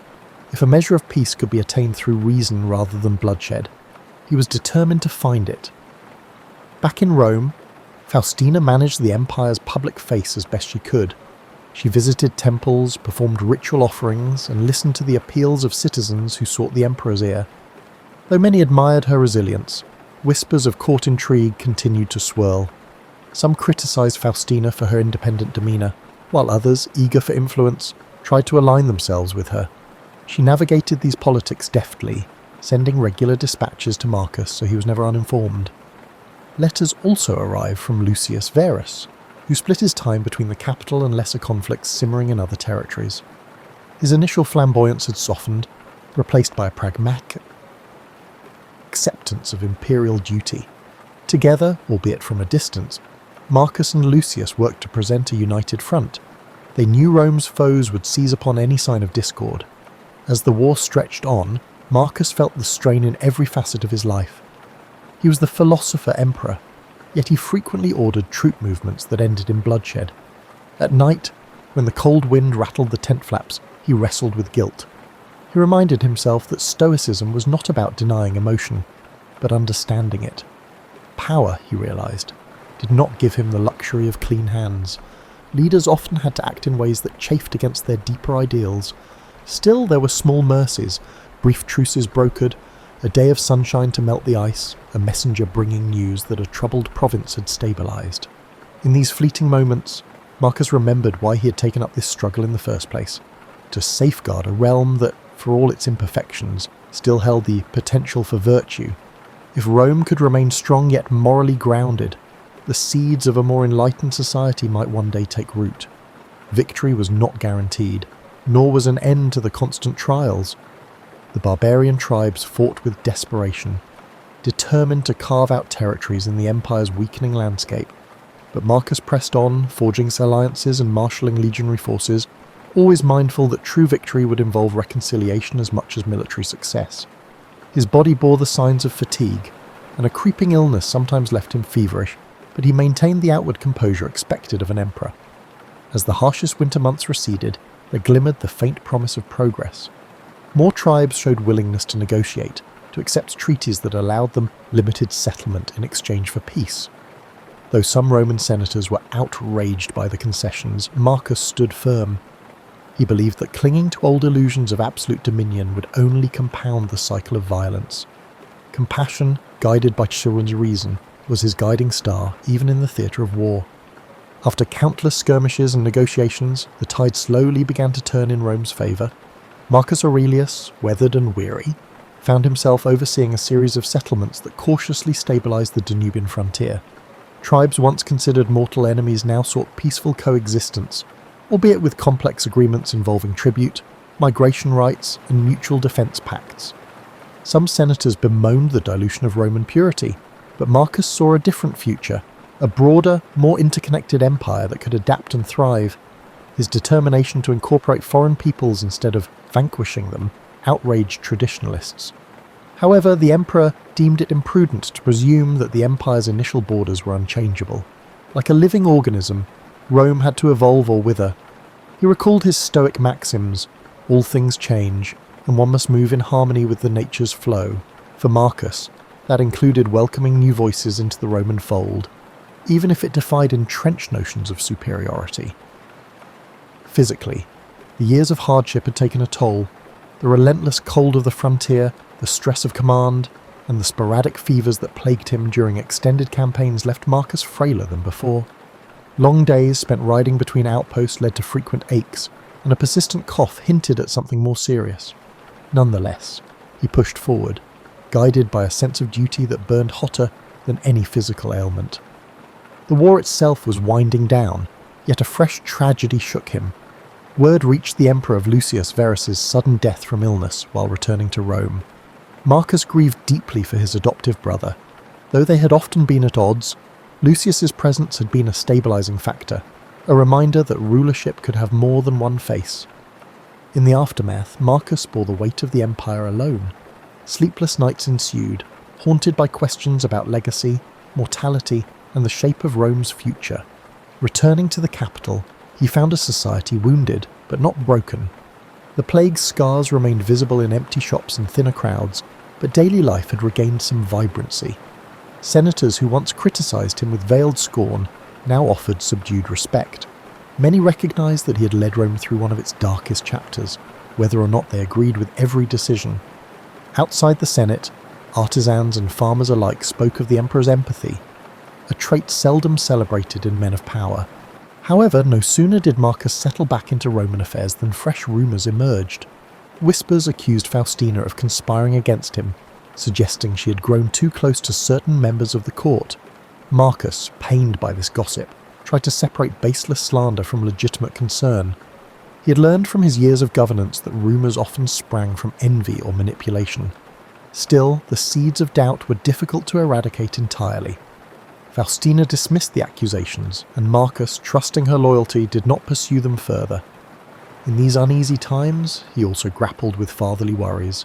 His son, Commodus, was approaching manhood, eager to mould him into a successor who could uphold Rome's evolving ideals. Marcus introduced him to generals, legal experts, and philosophers. Yet Commodus seemed indifferent to the stoic virtues that had guided his father. He exhibited flashes of arrogance, a taste for spectacle, and a hunger for the luxuries of court life. Marcus prayed that exposure to genuine responsibility would temper those impulses, but he could not silence the disquiet that churned within him.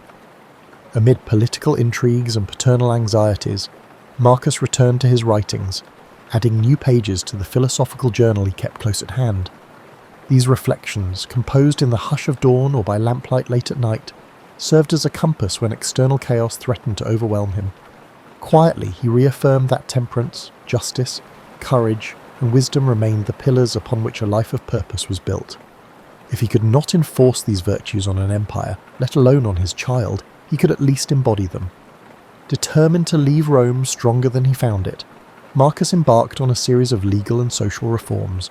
He wanted to streamline bureaucratic processes, ensure that provincial governors were held accountable, and provide stable infrastructure for a population still reeling from war and disease. Funding was scarce, but he allocated what resources he could to the projects he deemed essential. Aqueducts were repaired, roads improved, and schools granted modest stipends to educate the next generation. Critics warned that such benevolence bordered on naivete, yet Marcus viewed these steps as vital investments in a more resilient Rome. Even in the hush of progress, he was not blind to the undercurrent of discontent. Powerful families plotted behind closed doors, believing that an emperor preoccupied with moral philosophy could be outmaneuvered. Soldiers, once loyal, grew restless into peacetime. The empire's old ghosts never fully vanished. Marcus braced himself for the next upheaval, aware that stability was always an interlude, never a permanent state, and so he carried on, leaning on the very principles he had studied as a child, navigating betrayal and forging alliances, contending with the willful nature of his offspring. He tried to remain steadfast. Each day brought a new puzzle, a shortage of funds, a border skirmish, a senator's duplicity. Yet through it all, Marcus Aurelius refused to relinquish his core belief that reason and compassion might still illuminate the darkest corridors of power. Time was a patient sculptor, etching its lines deeper into Marcus's features. Though he still attended to official duties with unwavering diligence, his health faltered. That persistent cough worsened, and his nights grew more restless. The physicians advised rest, but an emperor's life rarely granted such luxuries. Fears lingered too, the sense that the empire was but one rumour, one betrayal, or one uprising away from fragmentation. Marcus stood at the centre, exerting every effort to maintain unity through the combined power of rational governance and moral conviction. In the final campaigns against resurgent Germanic tribes, Marcus once again took to the field. Age had not diminished his resolve. From camp to camp, he travelled with a small retinue, offering encouragement to battle-weary troops. Yet this time the war-worn emperor appeared more ghostly than regal. The men spoke of his stoic endurance, how his eyes shimmered with fever even as he spoke of duty and fortitude. For all he had done to keep Rome intact, the ravages of illness would not yield to rhetorical skill. Commodus, summoned to his father's side, witnessed firsthand the empire's fringes, a harsh land shaped by conflict. Marcus hoped the sight would steel his son's character, prompting a sense of responsibility. But Commodus wore impatience like a second toga. He complained about the cold, about the humble rations, about the lack of pomp he believed befitted with an imperial heir. Marcus inwardly grieved, knowing the path ahead might splinter beneath Commodus's restless feet. Yet he also recognised that no father could impose virtue on a reluctant child. In quieter moments, Marcus confided in Claudius Pompeianus, who had remained a steadfast advisor. The emperor spoke of the contradictions inherent in rulership, how an aspiring philosopher must enforce harsh discipline to maintain the empire's cohesion. Pompeianus offered practical wisdom, while Marcus responded with meditative reflections. Their conversations formed a final tapestry of friendship, weaving threads of pragmatism and introspection together in the twilight of Marcus's reign. Eventually, the news spread that the emperor had taken gravely ill. Camp physicians tried every remedy they knew, from herbal concoctions to prayers at makeshift altars, but the decline accelerated. Marcus retreated to his tent, his body weakening, yet his mind still alert, summoning Commodus for a last conference. He emphasized a single theme: the virtues that guide a leader must not be mere ornament. In the hush between father and son, he uttered words about compassion for subjects, fairness in judgment, and the necessity to curb excess. Commodus, shifting uneasily, nodded but offered little reassurance. As the hours slipped by, the emperor returned to his meditations. There, in the fading glow of a lantern, he penned a few final lines in a journal that had been his companion through wars, plagues, and political strife. He wrote not of victories or conquests, but of how fleeting each moment is, and how each individual's duty is to act in accordance with the good of the whole. Rumour would have it that these last notes carried more serenity than sorrow, as though Marcus were already stepping into the realm beyond mortal worries. When his eyes closed for the final time, the camp fell into a sombre hush. Soldiers who had long admired his calm presence gathered around the tent, quietly paying their respects. Courtiers murmured that the empire had lost its cowl. Even those who once criticised Marcus found themselves longing for his steady hand. The commander of the guard ordered a gentle watch throughout the night, unwilling to break the solemn peace that followed his final breath. Yet life in the empire continued. The next day, Commodus assumed leadership, and Rome braced for another shift. Few doubted that change was inevitable. Marcus had known it himself, but he had also believed that his efforts, his stoic counsel and moral reforms, had planted seeds for a gentler, more reasoned empire. The question of whether those seeds would sprout or wither under Commodus's rule filled hearts with both anticipation and dread. In the days following his death, the body of Marcus Aurelius was prepared for a reverent return to Rome. Crowds lined the streets to catch a glimpse of the funeral procession. Rome did not always cherish its philosophers, but it seemed determined to honour this one, who had guided the empire through despair. Women wept openly, remembering how he had once funded relief in their neighbourhoods. Veterans stood in stoic salute, each recalling the winter nights he spent among them. Scholars carried small scraps of parchment filled with the emperor's wisdom, uncertain if the new era would appreciate such lessons. In the coming years, Rome's course would deviate sharply from the principles Marcus had championed. Commodus's reign brought spectacle over substance, extravagance over empathy. Yet long after the empire's fortunes rose and fell, the writings of Marcus Aurelius endured, quietly offering guidance to those who, like him, sought a life anchored by virtue and reason. He left behind no sweeping arcs of conquest, no grand self-aggrandizing monuments.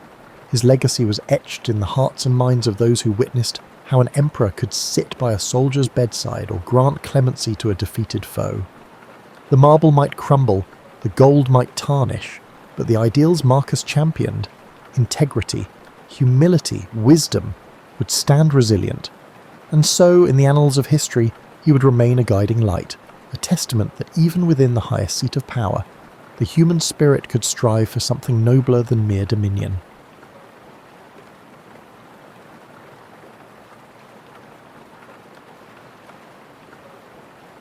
You know how some days start perfectly ordinary and then take a left turn into absolutely bonkers? Well, Tuesday morning began with me standing in my kitchen, coffee mug in hand, staring at the antique brass compass I'd inherited from Great-Aunt Moira. The thing had been gathering dust on my windowsill for months, but something about the way the morning light caught its worn engravings made me pick it up. The compass felt surprisingly warm in my palm, almost like it had been sitting in sunshine all morning instead of shadow. I traced the Celtic knots carved around its rim with my finger, wondering if Moira had actually used this thing, or if it was just another piece of Scottish family folklore collecting cobwebs. The needle spun lazily, pointing not north but to some direction that seemed to exist only in its own mysterious geography. That's when things got interesting in the way that makes you question your morning coffee choices. The world around me began to shimmer like heat waves rising from summer pavement, except my kitchen suddenly felt anything but warm. Colours bled at the edges of my vision, and that peculiar ringing you get in your ears during airplane takeoff filled my head. I had just enough time to think, well, this is either a stroke or something considerably more unusual, before everything went sideways.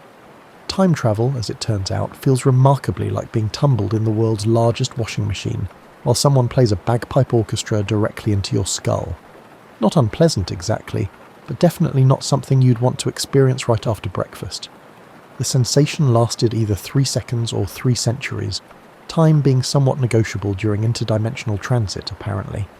When the world stopped spinning like a cosmic carnival ride, I found myself standing in what appeared to be a meadow that had never heard of lawnmowers, hedge trimmers, or any other modern conveniences.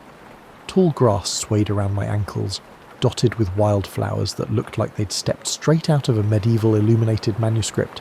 The air carried scents I couldn't quite place. Wood smoke, something cooking that might have been bread, and the earthy richness of a world where exhaust fumes hadn't been invented yet. The silence hit me first. Not the kind of quiet you get in suburban neighbourhoods at 2 a.m, but the deep, breathing silence of a place where the loudest sound for miles might be a bird calling or wind moving through leaves. No traffic hum, no air conditioning units, no distant leaf blowers, just the world as it existed before we filled it with the constant background chorus of modern life. I looked down at the compass still clutched in my hand, its needle now pointed steadily in one direction, with the confidence of something that finally knew where it belonged. The brass felt cool again, ordinary, as if it had never been anything more than a family heirloom, with a tendency toward dramatic gestures. The landscape stretched around me in rolling green hills that seemed to go on forever, punctuated by stands of trees that looked older than anything I'd ever seen. In the distance, smoke rose from what might have been chimneys, though calling them chimneys might be generous. Stone structures dotted the hillsides, not ruins, but buildings that were clearly lived in, used, part of someone's daily life. My modern clothes felt suddenly conspicuous. Jeans and a fleece jacket probably weren't going to help me blend in wherever, or whenever, I'd landed. The realization crept over me slowly, like cold water seeping through boots. I was no longer in Kansas, Toto, and I had a sneaking suspicion I wasn't in the 21st century either. A distant sound drifted across the meadow. Voices, maybe, and something that could have been livestock. Civilization, or at least what passed for it in whatever era I'd stumbled into.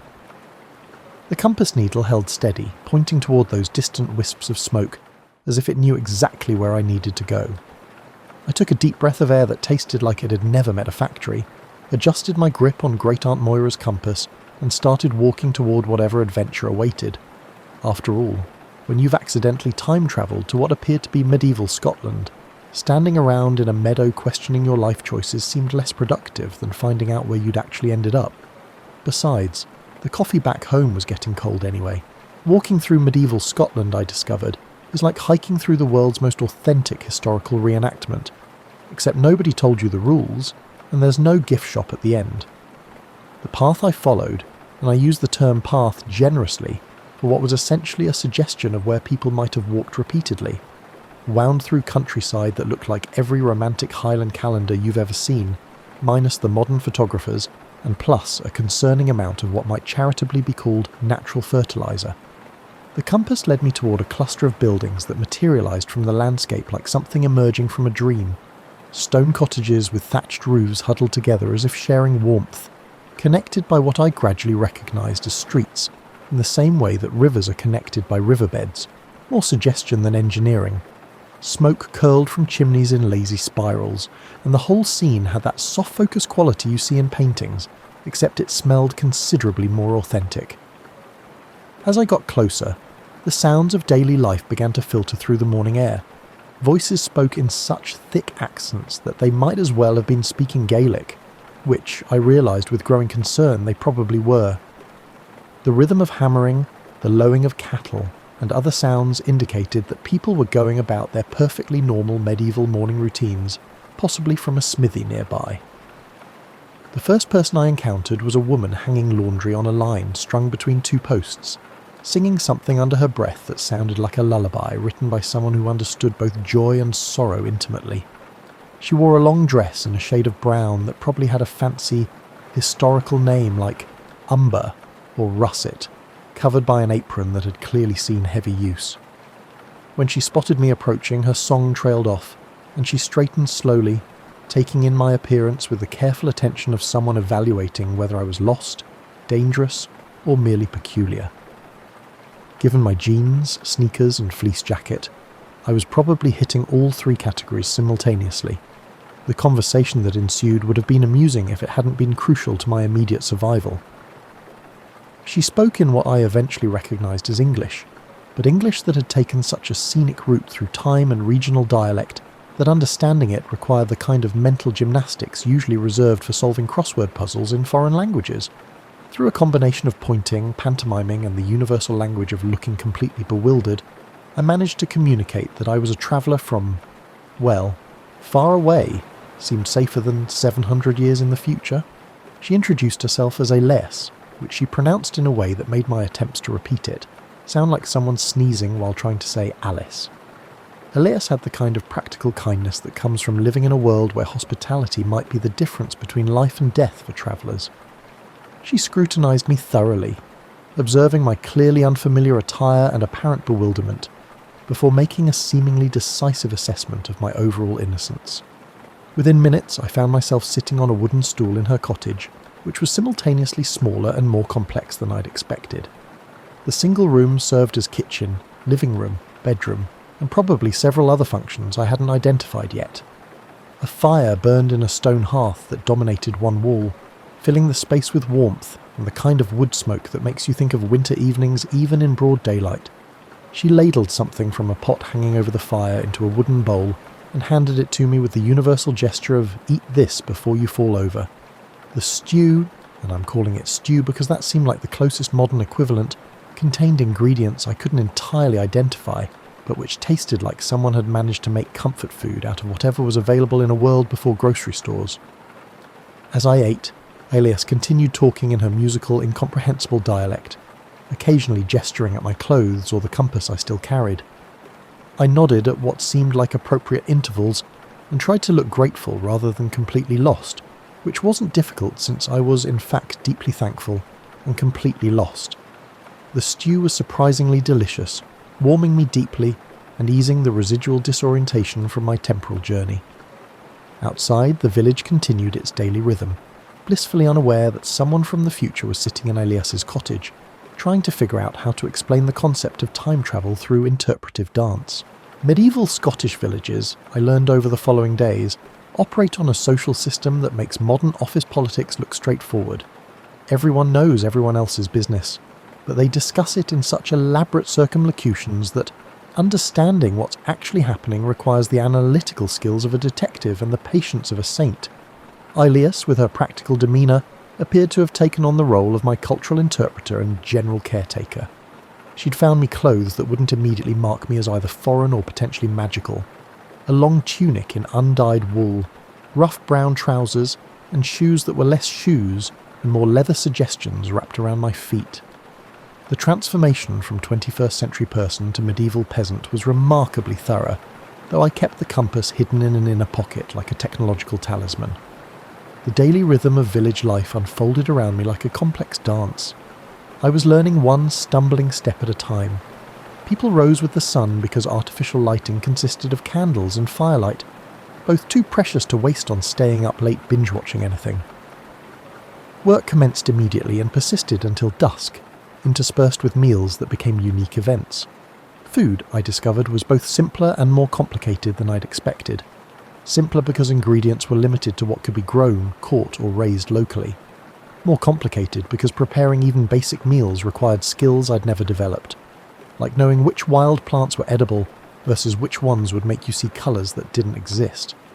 Elise took my culinary education seriously, teaching me to identify herbs by smell and touch, to judge when bread was properly kneaded by the way the dough felt under my hands, and to tend a fire so it provided steady heat without consuming all the fuel.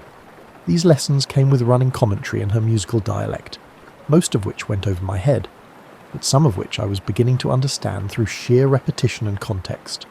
The village blacksmith, a man named Hamish, who looked like he could arm wrestle bears for entertainment, became another inadvertent teacher. He spoke even less comprehensible English than Elias, but his demonstrations of metalworking were clear enough. Watching him shape iron with hammer and fire was like seeing magic that happened to obey the laws of physics. The rhythmic ringing of his hammer provided the village's soundtrack, a steady percussion that marked the passage of working hours. What struck me most was how much everyone knew about everything. Elias could predict weather by reading clouds, identify plants that would cure headaches or settle stomachs, spin wool into thread, weave thread into cloth, and cook meals that turned basic ingredients into something approaching delicious. Hamish could make tools, horseshoes and weapons, and probably fix anything made of metal. Everyone possessed practical knowledge that had been passed down through generations of trial and error. I, meanwhile, knew how to operate a microwave and had strong opinions about coffee brands. The skill gap was humbling. The social dynamics fascinated me in ways that probably weren't entirely healthy.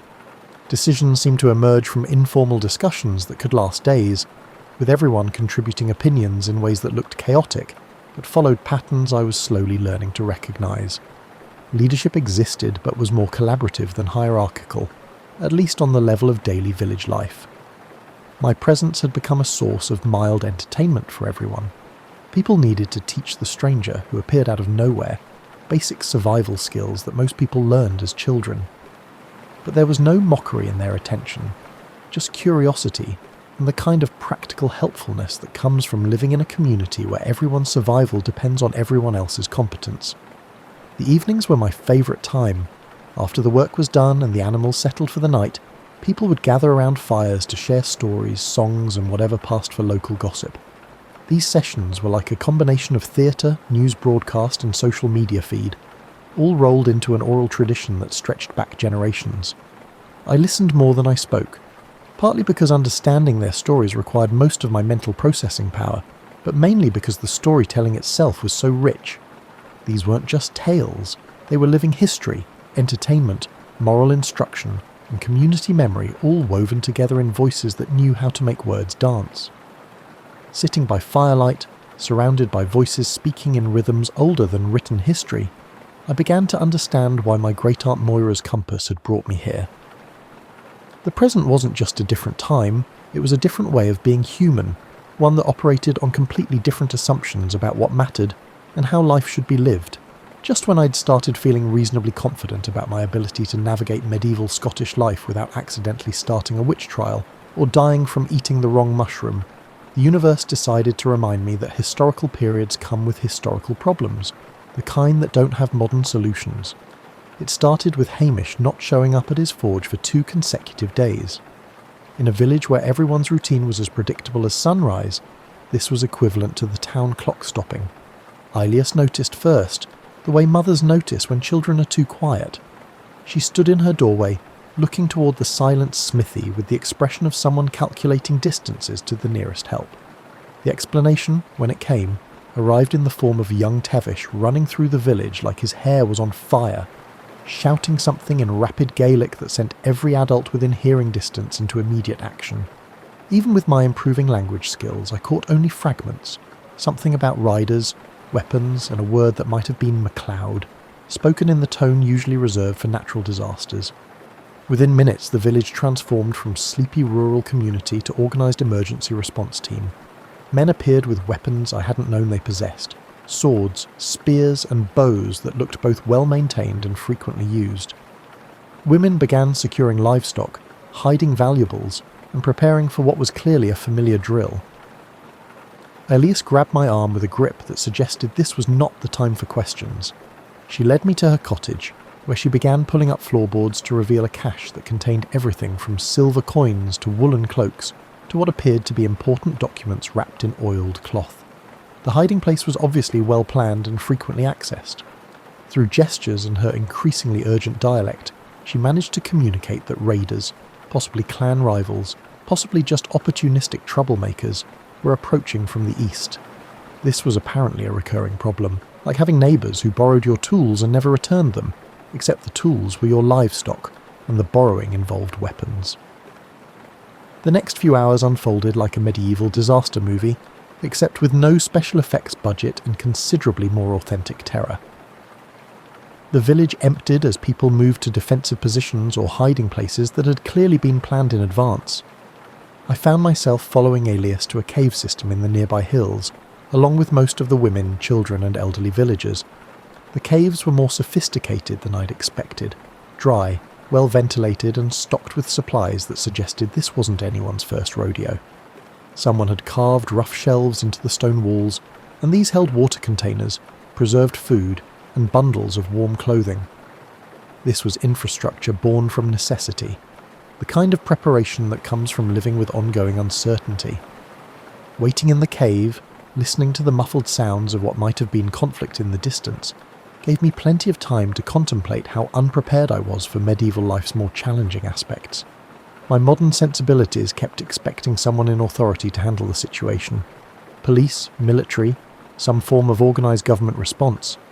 Instead, the villagers were handling it themselves with the calm competence of people who'd never had the luxury of expecting rescue from outside. Hours passed with a kind of slow intensity that makes you hyper-aware of every sound. Children remained remarkably quiet, as if they understood the stakes without needing explanation. Adults took turns at the cave entrance, listening for signals that would indicate whether it was safe to return. The compass in my pocket felt warm against my leg, a reminder that I had options these people didn't. I could potentially use it to return to my time and escape this danger entirely. But the thought felt like abandonment, like walking away from people who'd shown me kindness when I was completely helpless. Late in the afternoon, Tavish appeared at the cave entrance with news delivered in excited whispers. The raiders had moved on without attacking the village directly, apparently deciding the target wasn't worth the effort. But they'd taken livestock from the outlying farms, including Hamish's prize bull and several sheep belonging to other families. The relief was palpable, but it came mixed with the grim understanding that the victory was only a temporary reprieve. Medieval life, I realised, existed in a constant state of low-level emergency, where security was temporary and survival required constant vigilance. As we emerged from the caves and made our way back to the village, I found myself looking at my temporary home with new eyes. These buildings were more than just charming historical structures. They served as fortress walls, safe harbours, and the delicate boundary between civilization and chaos in a world more fragile than I had ever imagined. Recovery from a medieval crisis, I learned, doesn't involve insurance claims or government assistance. It involves community action that makes barn raising look casual. The villagers' response to the recent raid played out like a carefully choreographed dance that everyone knew the steps to except me.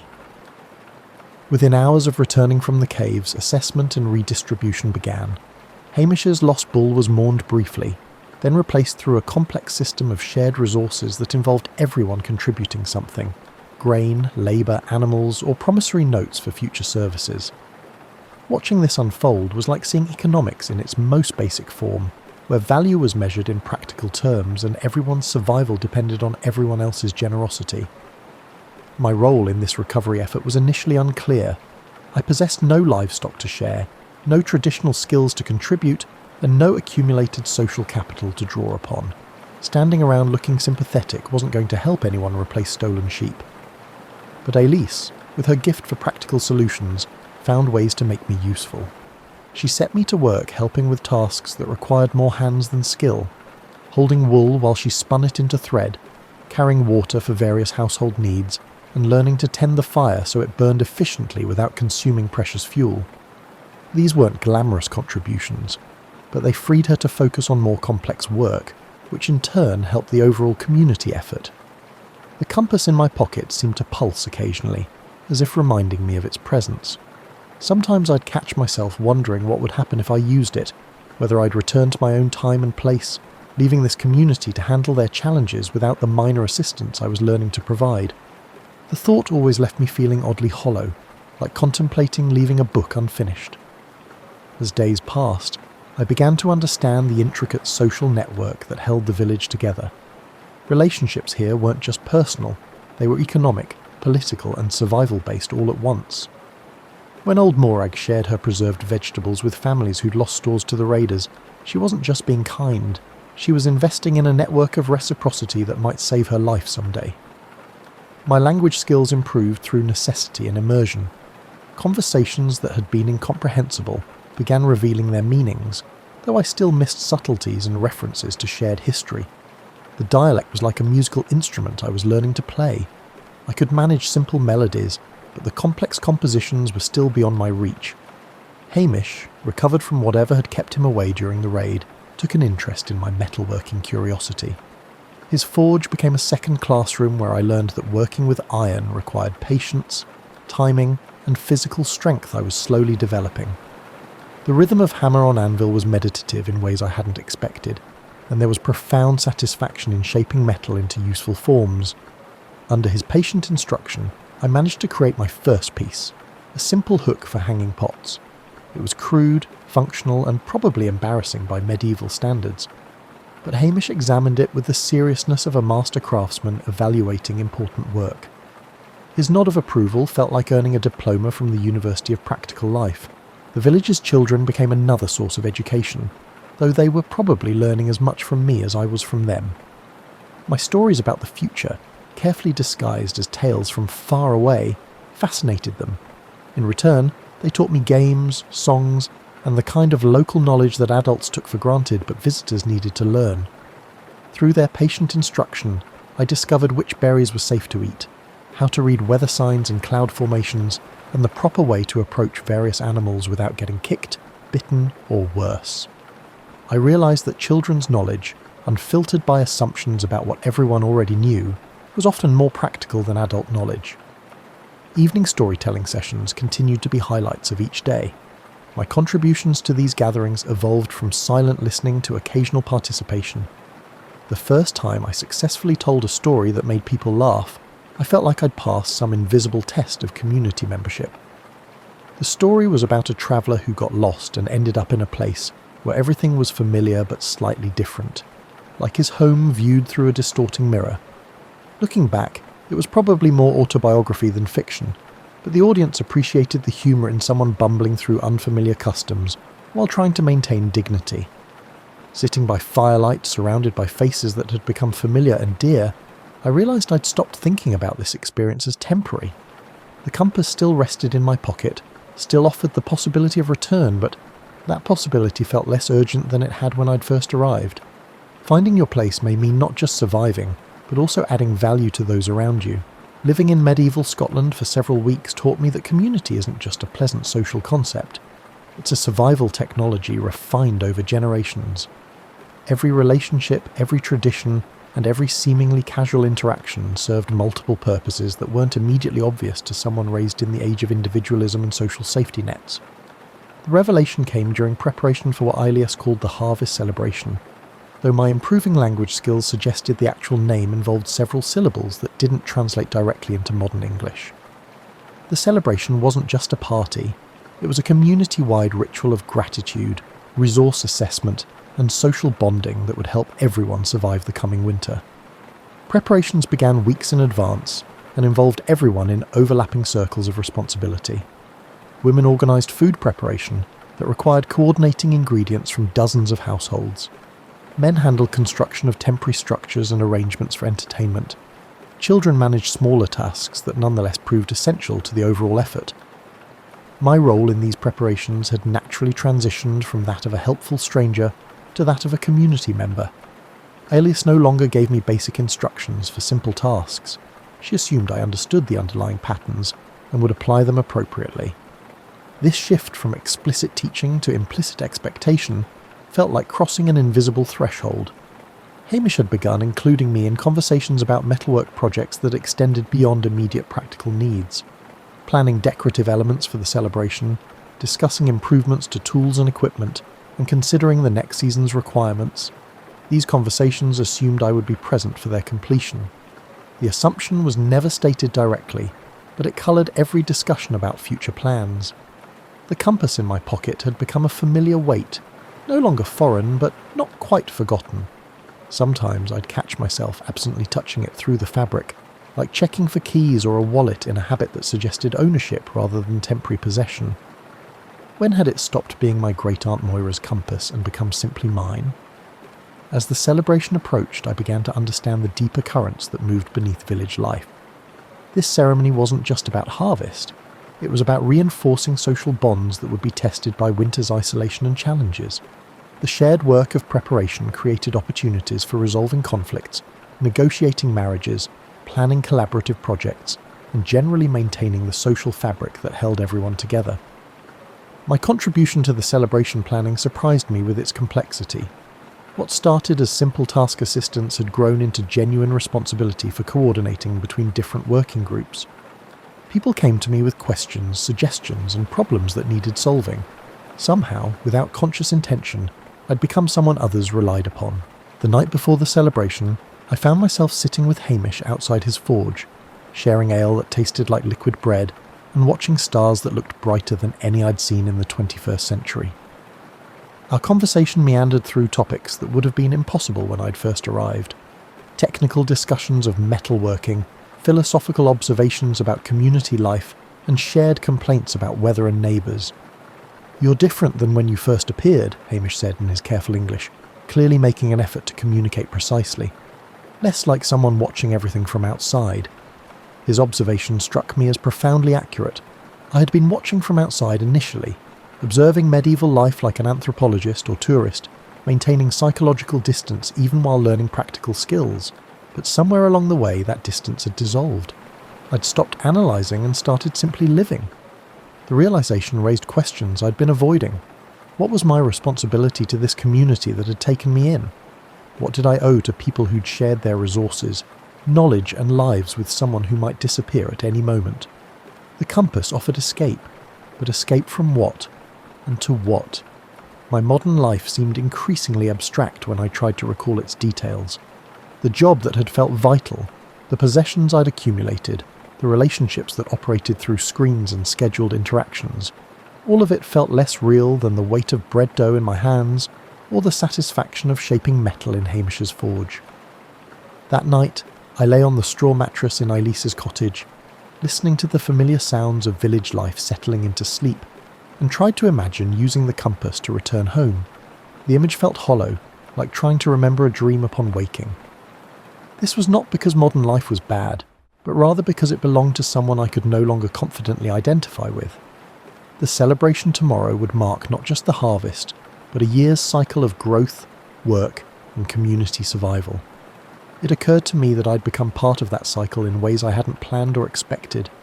The question wasn't whether I belonged here, it was whether I could imagine belonging anywhere else.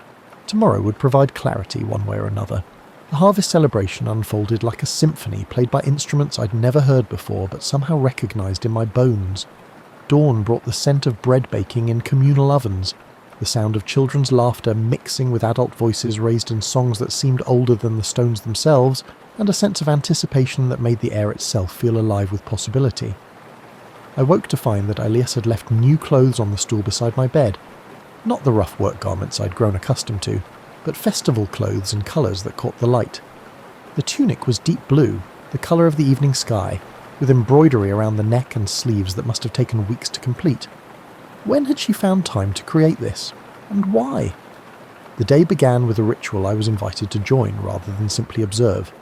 Standing in the village centre with everyone else, hands joined in a circle that encompassed the entire community.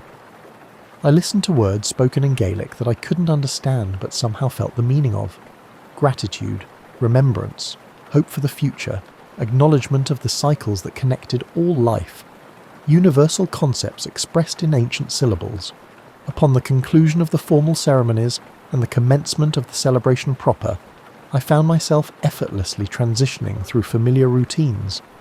Helping to arrange food on long tables constructed from planks and sawhorses, ensuring that fires were properly tended to keep everything warm, and solving small logistical problems that arose when large groups tried to coordinate complex activities. But something had shifted in how others responded to my presence. Previously, strangers would greet me with careful politeness, but now they greet me with the casual warmth of family. Children ran to me with questions and small disasters that needed adult attention. Adults included me in conversations without the slight pause that indicated translation or explanation. Hamish found me during the height of the festivities, carrying 2 cups of something that smelled like fermented happiness. "You've been quiet today," he noted as he settled beside me on a log strategically positioned to overlook the celebration. "Thinking heavy thoughts?" The question was more perceptive than I'd expected. I had been thinking heavy thoughts about time, belonging, responsibility, and the weight of choices that couldn't be undone. The compass in my pocket felt heavier than usual, as if it understood that decision time was approaching. "I've been thinking about staying," I said, the words emerging before I'd consciously decided to speak them. Hamish nodded as if his discovery wasn't surprising news. "And what's stopping you?" The question pierced through my inner turmoil. What was stopping me? Fear of commitment to a life so different from everything I'd known. Was I feeling guilty for forsaking my own responsibilities, or something deeper? The terror of discovering that I might be happier in a world without modern conveniences, that my carefully constructed 21st century life might have been a beautiful prison I'd mistaken for freedom. As evening approached and the celebration began winding toward its traditional conclusion, Elias appeared at my elbow with timing that suggested she'd been watching for the right moment. Without words, she led me away from the crowd to a quiet spot overlooking the village, where the sounds of continuing festivities provided a cheerful background murmur. "The compass," she said simply, using English words carefully chosen for clarity. "It brought you here for a reason." I looked at her in surprise. "You know about the compass?" Her smile carried centuries of knowledge. "Some things are older than the stories we tell about them. Your great-aunt knew this place, knew these people. The compass doesn't bring travellers, it brings family home."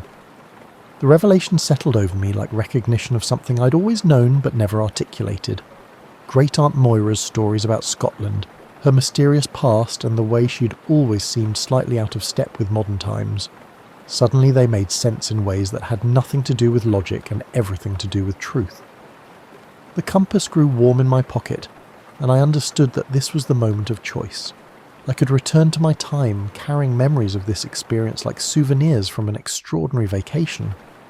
Or I could stay, accepting the responsibility and joy of genuine belonging in a community that had already accepted me as one of their own, looking down at the village where lights flickered in windows, where people I'd grown to love were continuing celebrations that would carry them through another winter, where my hands had helped build something larger than myself. The choice felt less like a decision and more like recognition. The compass would stay in my pocket, its work complete, I was already home.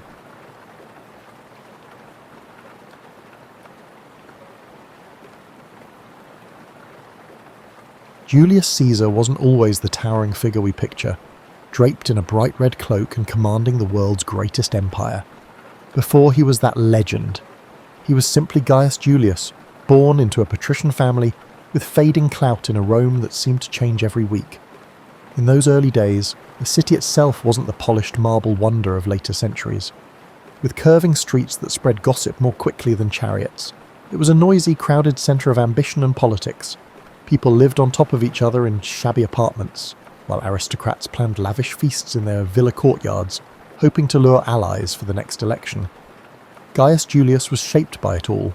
The noise of street vendors hawking figs and fish, the heated oratory in the forum, and the whispers behind every statue's column. Even as a child, Caesar had a curiosity that led him to corners of Rome others avoided, dimly lit taverns, the muddy banks of the Tiber River, and rows of cramped bookshops where scribes copied scrolls for hours on end. These experiences seasoned him with a knowledge of everyday life that most upper-class Romans rarely bothered with. He'd watch workers at the docks, fascinated by the different languages from traders coming in from the east. It gave him an early taste for the diversity that existed beyond Rome's walls, and no matter how chaotic it got, he never seemed overwhelmed. Instead, he'd carefully absorb how each piece of society functioned and file the information away. In his early teens, while many aristocratic boys took lessons in rhetoric under famed tutors, Caesar did too, but he did more than rehearse speeches from ancient Greek texts. He peppered his teachers with questions about how words could shift emotions. He realized that to command respect in Rome, you needed to shape minds and hearts, not just bodies on a battlefield. This flair for oratory would become one of his trademarks. Before he wore the laurel wreath, Caesar was already making a name for himself in smaller legal cases. He wowed the courts with a perfect blend of reason, passion, and style that made older, more experienced pleaders look foolish. His household wasn't exactly a fortress of tranquility. Tensions brewed under its roof, fed by old feuds and expectations that could suffocate a young man. If you were a patrician, tradition dictated you climb certain ladders, hold a few offices, curry favour with the Senate, play by Rome's unwritten rules. Yet Caesar's mother, Aurelia, sensed something different in him. His eyes sparked with ambition beyond the norm. Quietly, she encouraged him to break moulds, but do so intelligently. She knew that living like a chameleon in Rome's political ecosystem, switching shades when necessary, was the path to real power. Of course, Caesar's early journey wasn't smooth. He found himself ensnared in the civil disputes between Marius, his uncle by marriage, and Sulla, which tore Rome into factions. As a teenager, Caesar had to flee or risk execution when the dictatorial Sulla took over. But even on the run, he refused to remain hidden in a corner of Italy. Instead, he travelled discreetly, learning about local communities, forging bonds with minor officials and gaining a sense for the shifting alliances that propped up Roman government. Ever cunning, he avoided Sulla's men by staying a step ahead of them, sometimes disguising himself or travelling in the company of improbable companions, like foreign traders or even wandering performers. Eventually, Caesar returned to Rome after Sulla's death, but he'd learned that when power is on the table, trust is a fragile commodity. He had seen men switch loyalties for a promise of gold or turn in a friend to keep their own head. That lesson never left him. Upon coming home, he immediately set about re-establishing his social ties, attending banquets and forging friendships with men who had once eyed him with suspicion. Yet Caesar was adept at reading faces. If he caught even a flicker of duplicity, he dodged that bond elegantly, perhaps with an extravagant greeting followed by a subtle distancing. One could never be too careful in Rome's swirling politics. A remarkable moment came when he took on the role of priest to Jupiter, only to lose it during Sulla's purges. It was a blow. Public piety, after all, was a stepping stone for an aspiring politician. But Caesar's resilience was already in full bloom. He picked himself up, found a new path, and ventured into the world of politics from a different angle, securing lesser offices that would eventually open bigger doors. He also began building a personal brand of generosity.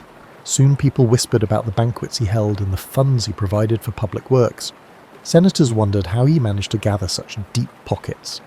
It wasn't old family wealth alone. Caesar had a network of supporters, and many believed in him precisely because of his willingness to think outside the conventional lines of patronage and nepotism. By his mid-20s, Caesar had cultivated a reputation for being both bold and adaptable. He hadn't yet reshaped Rome, but the seeds were there. His path wasn't about simple heroics or the typical childhood prophecy that he was destined for greatness. Rather, it was a quieter accumulation of experiences that prepared him for the challenges ahead. Each piece, his exposure to everyday Romans, his brush with danger during Sulla's regime, his love of rhetoric, lined up perfectly to form a foundation. Rome, full of swirling rivalries and unspoken rules, had no idea that this relatively unremarkable young man with a quick tongue and quick mind was about to upend everything. Before he was a seasoned commander or the Colossus striding across the Rubicon, Caesar had an escapade that shaped his perspective on the power more than any lecture in the Senate ever could: his abduction by Cilician pirates in the Aegean Sea. It's a tale rarely told in the mainstream, but it offers a raw glimpse into his character. Caesar was travelling to strengthen his oratory skills under a renowned teacher on the island of Rhodes, something aristocrats often did. But the seas teemed with pirates who thrived on ransom, and it wasn't long before his ship was seized. The pirates who captured him expected a frightened Roman aristocrat. Instead, they encountered a man whose boldness made them question who'd truly been captured. When they demanded a ransom of 20 talents of silver, Caesar reportedly scoffed that they were underselling him. He insisted they ask for 50. The pirates, bemused yet intrigued, took his suggestion.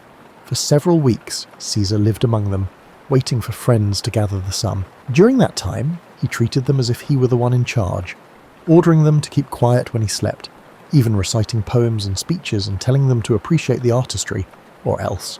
To the pirates' credit, they indulged him, perhaps wondering if they had accidentally kidnapped a lunatic. He wasn't simply being arrogant, he was displaying confidence and unpredictability. In a precarious situation, fear can be an exploitable weakness. By acting as if he were the authority figure, Caesar forced the pirates to respect him, or at least treat him carefully. When the ransom finally arrived and Caesar was freed, he quickly organised a naval force, hunted those same pirates down, and had them crucified. It was an act of lethal retribution, laced with the cunning that would characterise his later campaigns.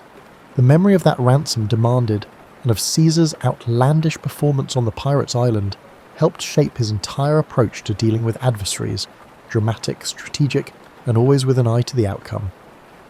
Back in Rome, Caesar resumed his climb, yet he carried a certain swagger now, a sense that his life was fated for something extraordinary. After all, how many young Roman nobles had stared down pirates and lived to spin the tale?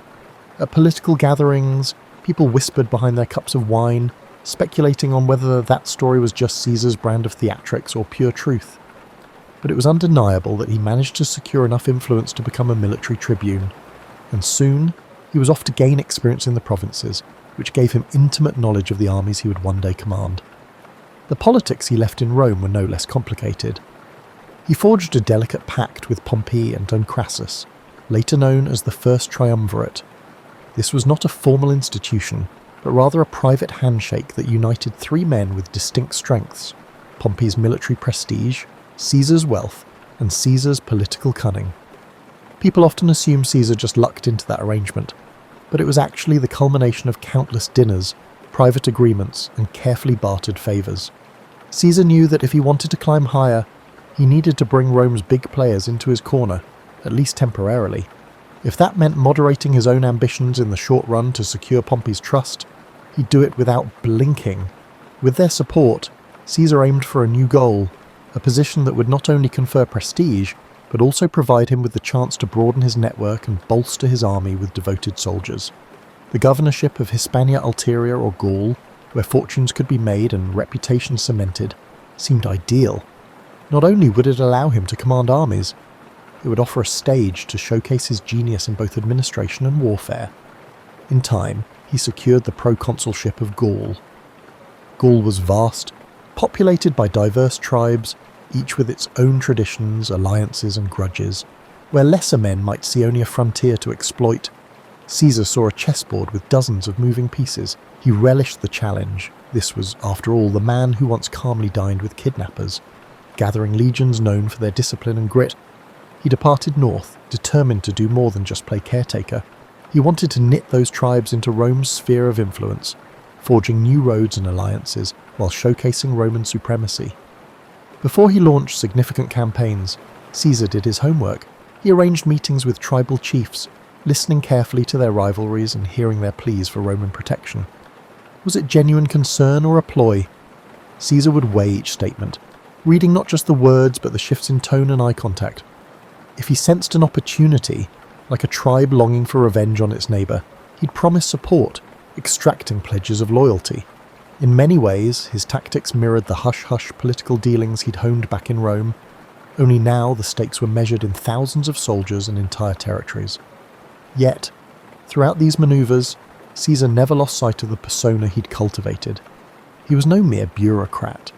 He was that daring aristocrat who'd outwitted pirates, the dynamic orator who electrified the courts, and the cunning negotiator who'd found common ground with Pompey and Caesar. Each success in Gaul was reported back to Rome via sensational dispatches, commentarii, so written with clarity and flair. People in the city devoured them as if they were tabloid headlines. He dramatized his victories just enough to capture the public's imagination. The Senate, reading the official versions, found themselves both impressed and wary. Caesar was quickly becoming too big to ignore. These initial steps in Gaul, some alliances struck, some small skirmishes won, emboldened him. He sensed that if he could bring all of Gaul under Roman control, he'd move from being just another ambitious politician to a legendary conqueror. That knowledge spurred him on. Caesar might have left behind the pirates who once threatened him, but the memory of that captivity fueled his hunger for absolute control. If he had his way, no one, be they a tribal chief or a Roman senator, would ever have the power to hold him captive again. The Gallic Wars, as Caesar's campaigns would come to be called, weren't just about marching legions across fields and building wooden palisades. They were about psychological warfare, diplomacy, and the cunning exploitation of intertribal rivalries. Rome's dominance always hung on its ability to divide and conquer. With Caesar at the helm, that strategy took on fresh nuance. In the early phases, Caesar consolidated Roman gains by constructing a network of roads and fortifications. This was hardly glamorous labour. Roman soldiers would spend weeks hacking through forests and bogs to erect outposts, sometimes under the threat of ambush. Yet each new Roman-style fort, complete with straight lines and carefully measured intervals, sent a message of permanence. These weren't just makeshift garrisons, they were statements that Rome had come to stay.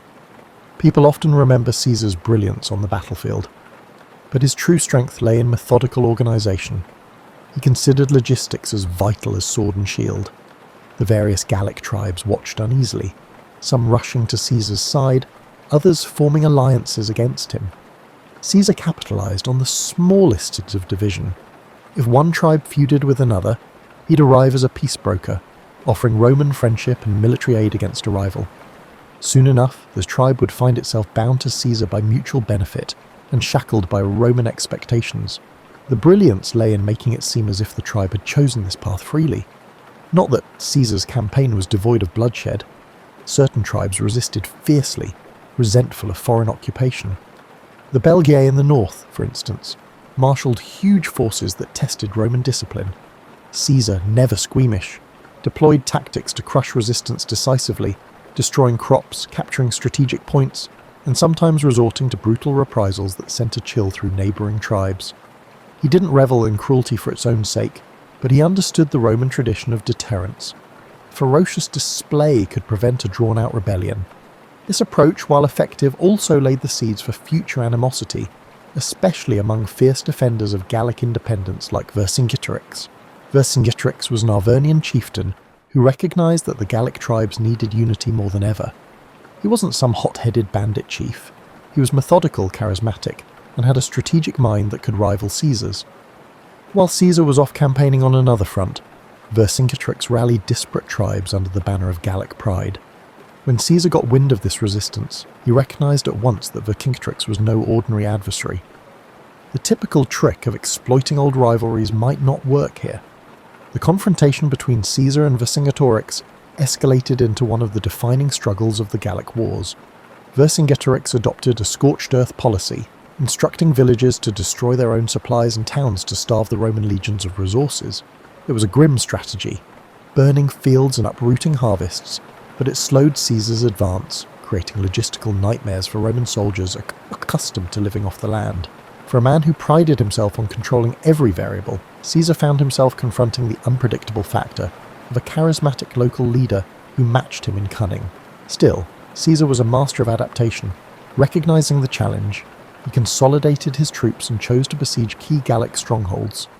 Most famously, he surrounded the fortress town of Alesia, where Vercingetorix had taken refuge with tens of thousands of warriors. The siege of Alesia would become a testament to Caesar's ability to think in layers.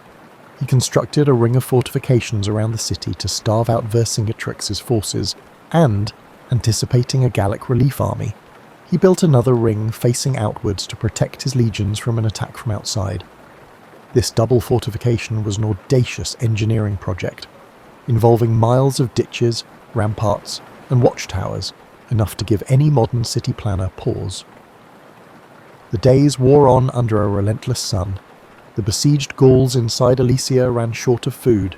Women and children were turned out of the fortress, hoping for mercy, only to be left stranded between the city walls and the Roman lines.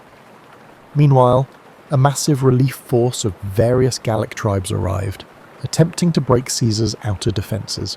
During one critical night, it seemed Rome might collapse under the weight of the onslaught. Caesar himself rallied his men, darting from post to post. He knew if Alesia was relieved, Gaul could unite behind Vercingetorix, and Caesar's entire campaign might unravel. Against formidable odds, the Roman lines held. Exhausted from repeated attacks and lacking a coherent strategy, the relief force finally broke. Inside Alesia, with supplies gone, inns and morale shattered, Vercingetorix surrendered. The sight of this defiant Gallic chieftain handing over his weapons underscored the turning point. Rome had asserted its dominance, and Caesar stood at the pinnacle of victory. Yet for all the glory, the end of the siege left many Gauls embittered. Caesar might have pacified the region, but a smouldering resentment would eventually lurk beneath the official peace treaties. When Caesar returned to Rome, he was hailed as a hero. His campaigns in Gaul had quadrupled Rome's domain and filled the Republic's coffers with wealth from newly conquered territories. The Senate awarded him grand triumphs, parades where caged prisoners walked in chains, and the crowd roared with delight. In these processions, Caesar's name became synonymous with military genius and Roman might. Yet the very success that elevated him threatened to unbalance the precarious political framework in Rome. Men like Pompey and Crassus, once his allies, couldn't help but feel overshadowed by the sheer magnitude of Caesar's achievements. The old guard in the Senate grew uneasy. They murmured that Caesar's ambition was too large for the Republic. Even allies wondered if they could remain relevant while Caesar soaked up the glory. Caesar, for his part, believed he had only just begun. His vision extended beyond the spoils of Gaul. He wanted to transform Rome itself, to carve out a position where no single factional rival could stifle him again. This set the stage for an inevitable clash. Caesar's manoeuvres in Gaul, while triumphant, had also sown suspicion and envy. And suspicion and envy in Rome often led to civil war, assassinations, and chaos. But if Caesar was worried, he hardly showed it. Fresh from the greatest victory of his career, he was welcomed like a conquering hero. He stepped onto the marble streets of Rome with a confidence forged in the crucible of countless battles, the final. The uneasy alliance of Pompey, Crassus, and Caesar, often called the First Triumvirate, had always been a marriage of convenience. Each man saw it as a tool to secure power, but once Caesar's Gallic conquests made him the darling of the masses, resentment began to simmer. Pompey, Rome's previous superstar general, noticed public attention drifting from him to Caesar. Crassus, meanwhile, met a tragic end in an ill-advised campaign against the Parthians, leaving Caesar and Pompey as the two principal contenders for the heart of Rome. An undercurrent of tension now pulsed through the city. Senators whispered in corridors, choosing sides. Pompey cozied up to conservative factions in the Senate who viewed Caesar as a threat to the old republican system. Caesar, still away in Gaul, understood he would need to solidify his position back home soon. The term of his governorship was drawing to a close, and if he returned to Rome merely as a private citizen, his enemies could bring him to trial for various alleged misdeeds and effectively end his political career. His solution? He demanded to run for consul in absentia, seeking an extension of the immunity and power he held as proconsul. The Senate refused, with Pompey supporting that refusal. This was the point of no return. Caesar stood at the banks of the Rubicon River, the boundary beyond which lay Italy proper. Roman law was crystal clear. No general was allowed to bring his army into Italy. To do so amounted to a declaration of war.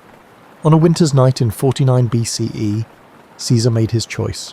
He marched across the Rubicon, uttering the phrase, "Alea iacta est," the die is cast, if the anecdotes hold any truth. Overnight, Rome's system of alliances shattered. The civil war had begun.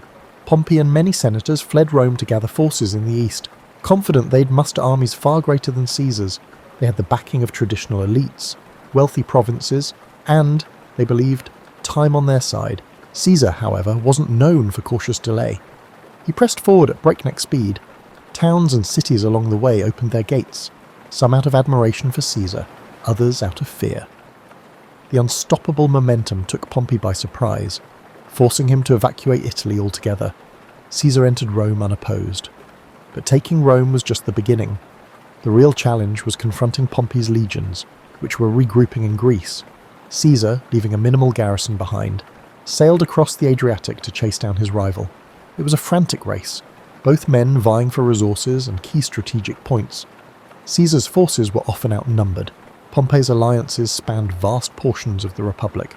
Yet Caesar leveraged speed, surprise, and the loyalty he'd earned from legions who'd fought alongside him in Gaul. Battles erupted across multiple theatres: Spain, Africa, and ultimately the plains of Pharsalus in Greece. The Battle of Pharsalus in 48 BCE became a defining moment. Pompey, confident in his superior numbers, formed a traditional line, anticipating a swift victory. Caesar, outmanned, arranged a reserve line of cohorts behind his cavalry on the right flank, anticipating Pompey's horsemen would try to envelop him. When the cavalry clash began, Caesar's hidden cohorts surged forward, routing Pompey's cavalry. This triggered a domino effect. Pompey's infantry, once they saw the cavalry in flight, lost cohesion. Caesar's legions, hardened by years of frontier warfare, exploited every gap. It was a massacre. Pompey escaped, but the psychological damage was done. Men who had once sworn loyalty to Pompey began to slip away or switch sides, sensing the tides of fate had turned. Pompey fled to Egypt, hoping to regroup, but the Ptolemaic officials, keen to appease Caesar, betrayed him. On his arrival, Pompey was assassinated. His head presented to Caesar as a perverse gift. Caesar was horrified. Despite their rivalry, Pompey had once been his son-in-law. Caesar's daughter Julia had been married to Pompey. Caesar publicly wept at the sight of Pompey's severed head, then ordered the execution of the men responsible for the betrayal. This act conveyed a message. Caesar might be ruthless, but he upheld the dignity of Roman nobility and detested dishonour. Egypt, however, offered its own labyrinth of politics. Cleopatra and her brother Ptolemy were locked in a power struggle. Caesar, now the most influential Roman in the region, found himself arbitrating their dispute. Cleopatra saw an opportunity. She smuggled herself into Caesar's presence, wrapped in a carpet, so the story goes, and charmed him with her intellect, wit, and grand vision for Egypt. Caesar, never one to resist audacity or intelligence, sided with Cleopatra. The pair consolidated power in Alexandria, defeating Ptolemy's forces and installing Cleopatra as queen. Their liaison was more than romantic. It was a strategic alliance that gave Caesar access to Egypt's wealth while securing Cleopatra's throne. Rome watched these events with fascination and growing anxiety. Caesar was off forging alliances and fathering a child with a foreign queen, Caesarion, while Italy braced for whatever came next. Though Pompey was dead, segments of the Roman Republic still resisted Caesar's rule. Caesar marched on, quelling resistance in Asia Minor, with such speed that he famously declared, "Veni, vidi, vici, I came, I saw, I conquered." Then he headed to Africa, clashing with remaining Pompeian forces and eventually subduing them. By 45 BCE, Caesar stood unchallenged as Rome's paramount leader. The Senate, most of whose members owed him their lives or careers, filled his hands with powers that stretched the limits of Rome's traditions. He was named dictator for 10 years, eventually dictator for life. Some called it a tyranny. Caesar, for his part, claimed he was trying to restore order. He enacted sweeping reforms, revising the calendar into the Julian model, restructuring debts, expanding the Senate, granting citizenship to loyal allies in distant provinces, and planning massive building projects that aimed to beautify the city. He also introduced social measures, like distributing land to veterans. In these moves, Caesar walked a tightrope, consolidating power while giving just enough to the masses and Senate to keep them largely compliant. But something in the Roman psyche chafed at one-man rule. Rome prided itself on hating kings. Their entire identity was built around a republic, even if that republic was often manipulated by the powerful. Caesar's acceptance of lavish honours and his centralisation of power made some worry that he sought to crown himself. Others found him dangerously modern, someone who might change Rome beyond recognition. And behind Caesar's unstoppable force lay a silent question. Was the Republic just a stage for one man's ambition, or could it endure? When Caesar finally returned to Rome in triumph, the city was abuzz with rumours and festivals. Though war still simmered in the distant corners of the Republic, Caesar's personal magnetism and the promise of stability temporarily silenced most discontent. He orchestrated spectacular public games and feasts, showering the populace with free grain. Statues and monuments sprang up in his honour. Yet beneath the gleaming facade, the core of Roman tradition, those unwritten rules guarding the Republic from monarchy, felt under siege. One example of Caesar's larger-than-life persona was his attempt to reshape the calendar, which was no small matter in Rome. The old lunar calendar had become hopelessly misaligned with the seasons, creating confusion in festivals and civic life. Caesar, advised by astronomers including Sosigenes of Alexandria, introduced the Julian calendar, a solar-based system with a leap year cycle. This was a major administrative reform that didn't just tidy up dates. It demonstrated Caesar's willingness to override centuries of practice if he believed he had a better way. People marvelled at the clarity the new calendar offered, but they also sensed that if Caesar could reorder time itself, what else might he feel entitled to reorder? He poured money into construction. Under Caesar's direction, new buildings, temples, and public spaces sprouted, symbolising a Rome reborn. The Forum grew more magnificent. He commissioned grand projects that not only beautified the city but gave work to thousands of labourers, elevating Caesar's popularity among the common folk. At the same time, he expanded the Senate from roughly 600 to as many as 900 members, adding allies from the provinces and diluting the power of the old aristocratic families. Some saw this as an inclusive move broadening representation within the Roman state. Others viewed it as an egregious power play, a way for Caesar to stack the Senate with loyalists who owed their positions to him alone. All these changes stirred the question, was Caesar still just a leading citizen, or was he inching toward kingship? Rome had a cultural aversion to the very word rex, king. Generations were taught that their ancestors had exiled the last Roman king and vowed never to kneel before another. So when statues of Caesar began appearing in public places, crowned with diadems, some citizens felt a chill. Caesar claimed these were tokens of respect from admirers, not declarations of monarchy, but doubts lingered. At a public festival, Marcus Antonius, a favoured lieutenant, attempted to place a diadem on Caesar's head. Caesar dramatically refused, stating, "Only Jupiter is king of the Romans." But the crowd's reaction was mixed. Some cheered his refusal, others suspected a theatrical performance designed to test public opinion on a monarchy. The dissonance grew sharper as Caesar took on the title dictator for life.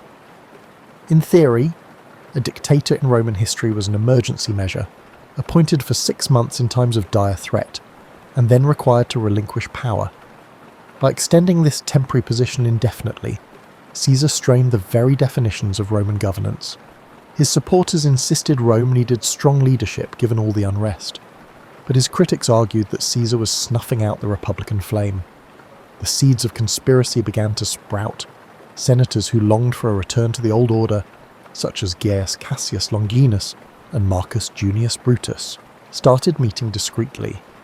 Brutus stood out. He descended from Lucius Junius Brutus, the fabled founder of the Republic who drove out the ancient kings.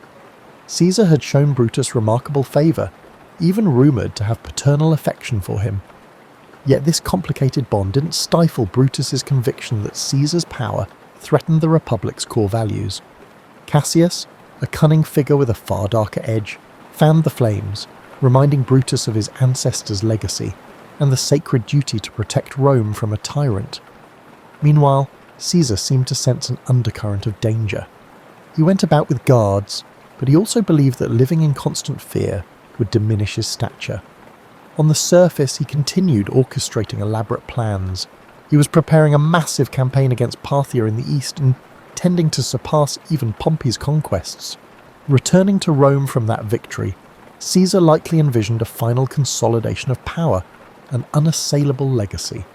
His mind overflowed with new ideas for governance, law codes and expansions of citizen rights. He confided in close allies that his rule would transform Rome into a cohesive empire rather than a loose confederation of territories. Yet those grand visions collided with the simmering resentment of the senatorial class. Many of them had gone along with Caesar out of pragmatism, biding their time, waiting for a chance to assert the old ways. They resented how Caesar's reforms undermined their prestige, how his populist measures made the people less reliant on senatorial patrons.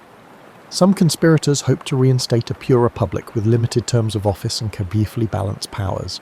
Others simply wanted Caesar gone, viewing him as an existential threat to their personal standing.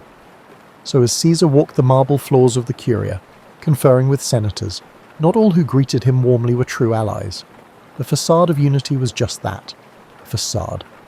Whispers circulated about the Ides of March, a date the conspirators had marked as pivotal. Caesar, distracted by preparations for upcoming campaigns, either dismissed or downplayed the signs of looming treachery.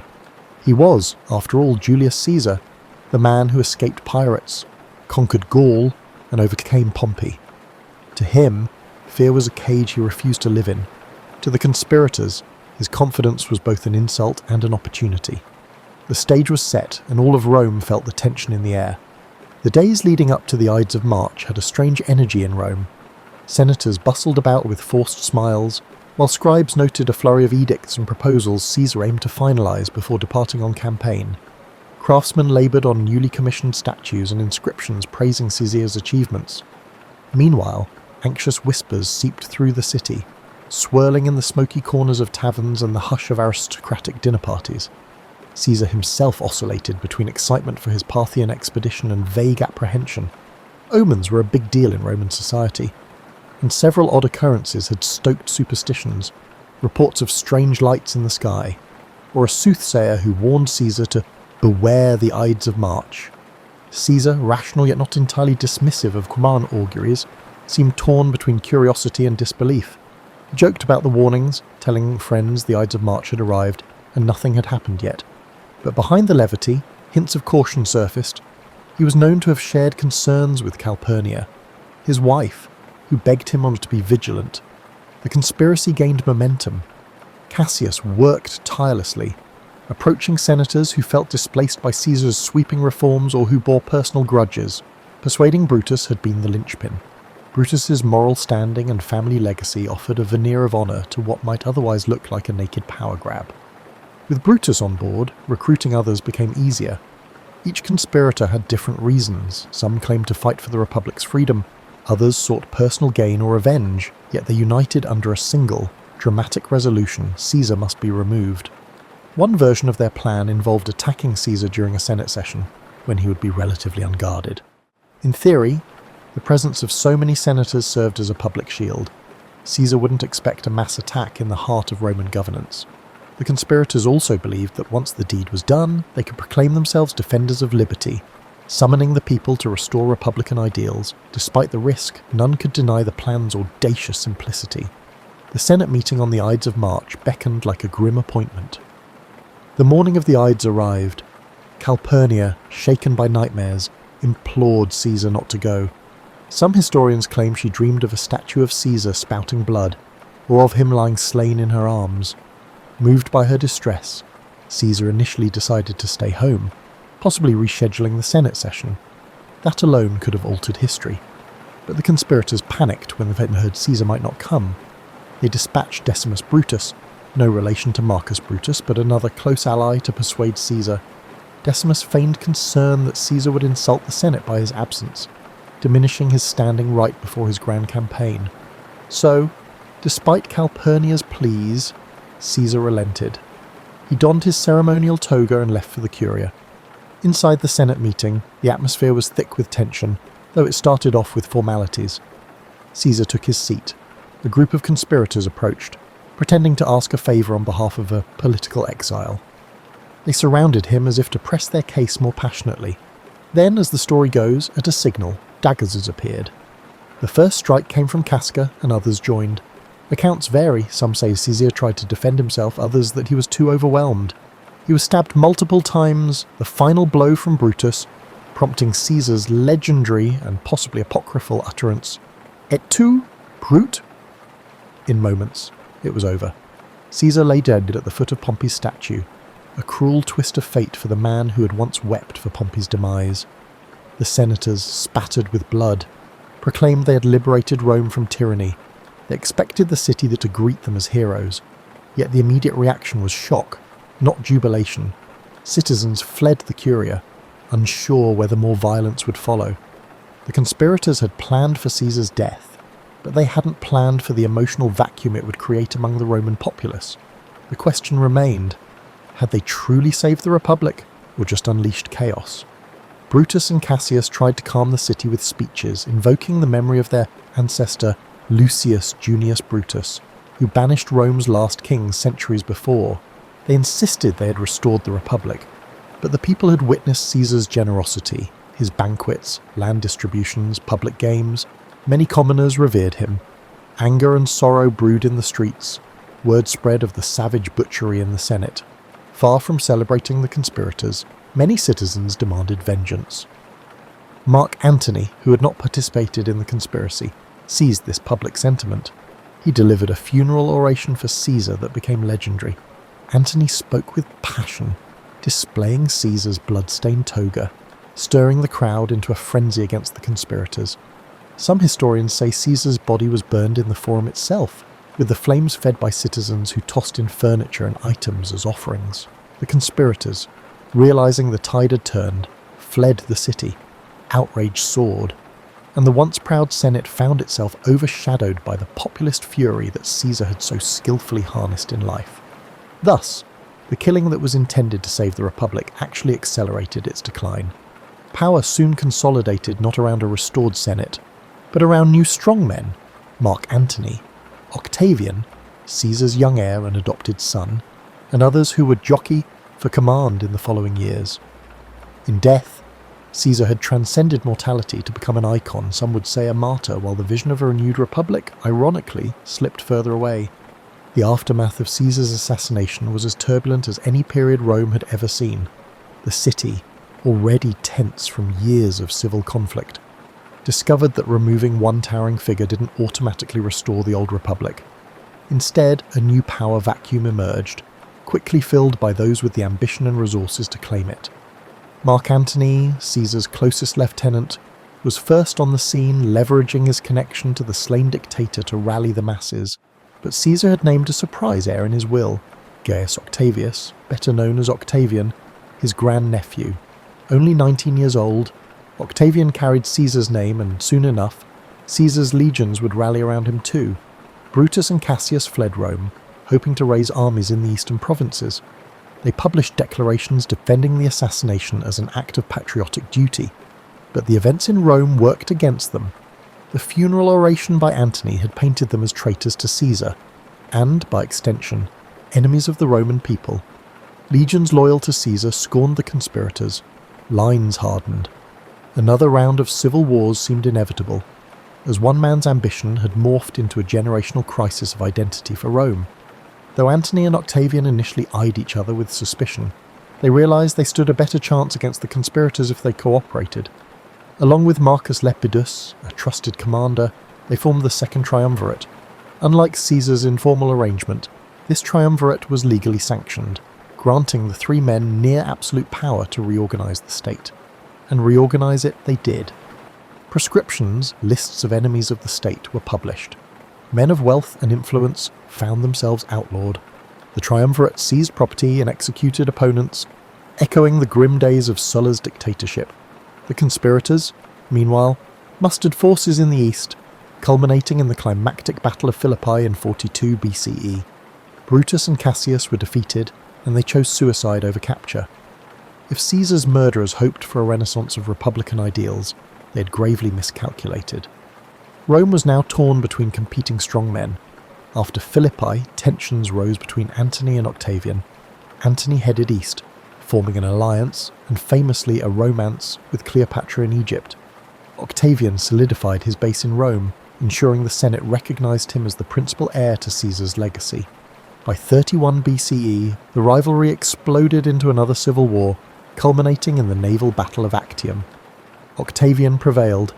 Antony and Cleopatra fled and later took their own lives, and the stage was set for Octavian to become Augustus, the first Roman emperor. The Republic, in its old form, was gone. And what of Caesar's legacy? His name, Caesar, would become synonymous with rulership itself. From Kaiser in German to Caesar in Russian, leaders in distant lands would adopt the moniker as a badge of imperial might. His reforms, especially the Julian calendar, outlived him by centuries, influencing how millions of people mark time. His writings, particularly the commentaries on the Gallic and Civil Wars, remained essential reading for generations of statesmen and generals, admired for their clarity and rhetorical brilliance. In a strange twist, the Senate that once feared him voted to deify Caesar after his death, proclaiming him Divus Iulius. Shrines and temples to the divine Julius sprang up, turning him into a figure of worship. This posthumous deification gave Octavian an added aura of legitimacy. He was now Divi Filius, the son of a god. One might argue it was the final irony. The same institution that bristled at his ambition now raised him to divine status. This transformation reflected the contradictory nature of Roman politics, practical to the core, yet steeped in superstition and reverence for signs and wonders. Public memory of Caesar remained divided. Many admired him for championing the lower classes, taking decisive action to end Rome's internal strife, and extending Roman influence abroad. Others condemned him as the man who shattered the Republic's checks and balances, making a single-man rule inevitable. Over time, historians, playwrights, and orators distilled his story into dramatic beats. The brilliant general, the cunning politician, the betrayed friend. Those wanting a moral lesson found ample material.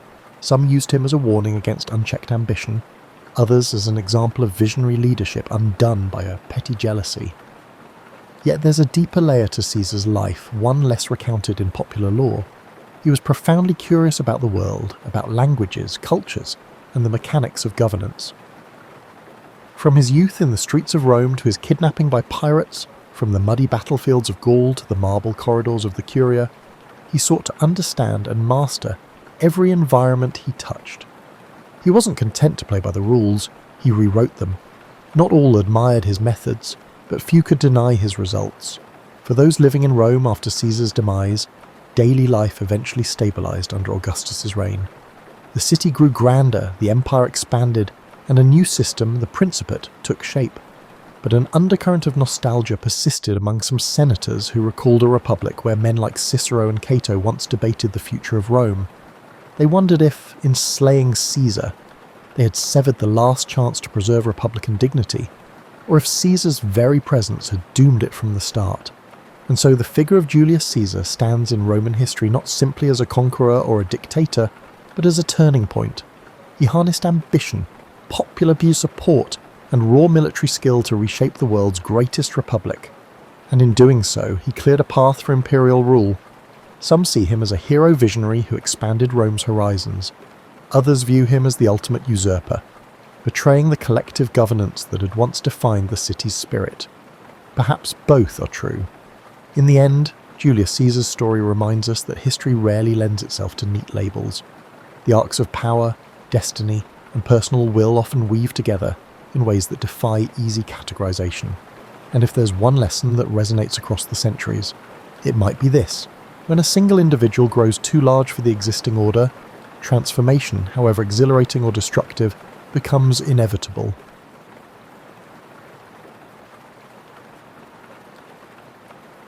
Imagine yourself relaxing in your preferred chair on a cool October evening, perhaps with a toasty beverage in hand. Tonight, we will revisit a period in which America believed it had successfully mastered the legal printing of money, when your neighbour's barber was providing stock recommendations, and when the question what could go wrong was on the brink of receiving the most costly response in history. The time period is the 1920s, and you are currently experiencing the Roaring Twenties, as it is also known. In the background, Calvin Coolidge is so silent as president that people jest about having to check his pulse. While flappers are dancing, the Charleston and jazz music is spilling out of speakeasies. However, the genuine excitement is not located in the illicit gin joints or the dance halls.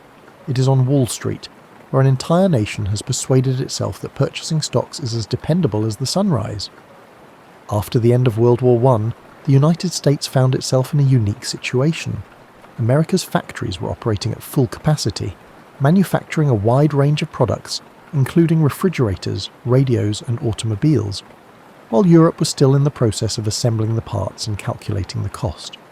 Henry Ford had discovered a method to make cars affordable for the general public, and as a result, everyone became interested in purchasing one. Please note that the car in question is not a single vehicle. Rather, it is a modern, more gleaming model that is replaced every few years. The stock market, which was previously the domain of affluent industrialists and their well-connected acquaintances, appeared to be accessible to all. Between deliveries, newspaper boys were exchanging stock recommendations. Your neighbourhood grocer may casually mention that he earned more money last week by playing the market than he did selling vegetables throughout the month. It was as if Wall Street had discovered a mystical money tree and all you had to do was move its branches. In retrospect, the amusement of this episode was primarily due to the fact that everyone believed it was a straightforward matter. You were not required to comprehend the actual operations of a company, its profitability, or its existence in any meaningful sense. It was enough to tell you that its stock price rose yesterday and will likely rise again tomorrow. The logic was unwavering. Stocks consistently increase, everyone was becoming wealthy, and anyone who advocated for a different outcome was evidently too traditional to comprehend contemporary economics. Investment clubs emerged in communities similar to book clubs. However, rather than engaging in discussions about the most recent novel, members would convene to compare the amount of money they had earned that week. Women who had never visited a bank were pooling their grocery money to purchase shares in companies they were unfamiliar with. College students were ditching classes to observe the ticker tape at brokerage offices, treating it as the most thrilling entertainment in town. The newspapers contributed to this hysteria by publishing breathless accounts of ordinary individuals who achieved financial success. The taxi driver retired at 35, the secretary purchased a small apartment building with her stock profits, and the homemaker funded her daughter's wedding with a single, well-timed purchase of Radio Corporation stock. These narratives spread swiftly, much like gossip at a church gathering, inspiring everyone to aspire to become the next successful individual. Banks began lending money to individuals who desired to purchase equities to capitalize on the current prosperity. The reasoning appeared to be sound. If stocks consistently increased, lending money to individuals to purchase equities would be virtually risk-free. They called it buying on margin, a fancier term than borrowing money to gamble, but that's what it was. You could acquire $1,000 worth of securities with only $100 of your funds, and the bank would provide the remaining funds. You would sell the securities, repay the loan, and retain the profit when they appreciated. What could possibly go wrong? As you prepare to retire for the evening, envision a world in which all individuals were financial geniuses. The future appeared as predictable as a well-oiled timepiece, and the sole concern was not whether or not one would become wealthy, but rather how wealthy an individual would become. Although crash is still several months away, the following morning in our narrative, you awaken in an America that is persuaded it has outsmarted economic history. The year is 1928, and if you had suggested to anyone that the party might be ending shortly, they would have looked at you as if you had announced that the sun was planning to stop rising. The foundation of all this confidence was not wholly unreasonable, which is why it was so perilous. The American industry was performing exceptionally well. General Electric and General Motors were not merely manufacturing products, they were also developing products that were significantly altering the way people lived. The world was brought into people's living rooms for the first time, replaced gas lamps, automobiles replaced horses, and radios were introduced. However, this is the point at which the situation becomes intriguing, much like the moment a kettle of water reaches boiling point. The stock prices of these companies were not merely reflecting their success, they were also reflecting the success of the companies, the wildest dreams of everyone about their future success, a generous helping of pure speculation and whatever the barbershop employee heard from his cousin who worked on Wall Street. Consider Radio Corporation of America, or RCA as it was commonly known. The corporation was at the epicenter of the radio boom, and the radios were truly revolutionary. For the first time in human history, It was possible to listen to a concert in New York from the comfort of your living room in Kansas. It was akin to alchemy, but it was both profitable and genuine. This enthusiasm was evident in the stock price of RCA. RCA's stock price increased from $85 per share to $420 per share in 1928. It is not a typo. It nearly quadrupled in a single year. It is reasonable to assume that the five-fold increase in a company's stock price over the course of a year would induce some degree of anxiety among investors. You would be mistaken. In contrast, it heightened individuals' enthusiasm. The reasoning was elegantly circular. RCA's stock was increasing due to its exceptional performance, which was evident in the company's stock price. It was evident that the individual who suggested that a stock price increase of 400% in a single year might be premature was unaware of the fundamental principles of contemporary investing. The truly cunning aspect, and this is the point at which the creativity is almost admirable, was the manner in which individuals convinced themselves that this time was different. Speculation and foolishness were the causes of previous stock market bubbles which ultimately exploded. However, the foundation of this prosperity was the robust productivity and innovation of the United States. Radios, automobiles, electricity powers these appliances, see exploration corporations or tulip bulbs. They were genuine businesses that manufactured genuine products for genuine customers. What individuals failed to comprehend was that it is possible to have a legitimate organization that produces genuine goods and yet pay an exorbitant amount for its inventory. It is comparable to paying $50 for an exceptionally high-quality fruit. $50 is not a reasonable price, although the apple is, and everything you wished for. In the interim, the institutions were experiencing their own variation of this logic problem. They observed that all individuals who had borrowed money to purchase equities had made a profit. Consequently, it was a secure decision to lend money to purchase equities. The fact that everyone had made money precisely because they were lending money to buy stocks, creating the very demand that drove prices up, somehow eluded notice.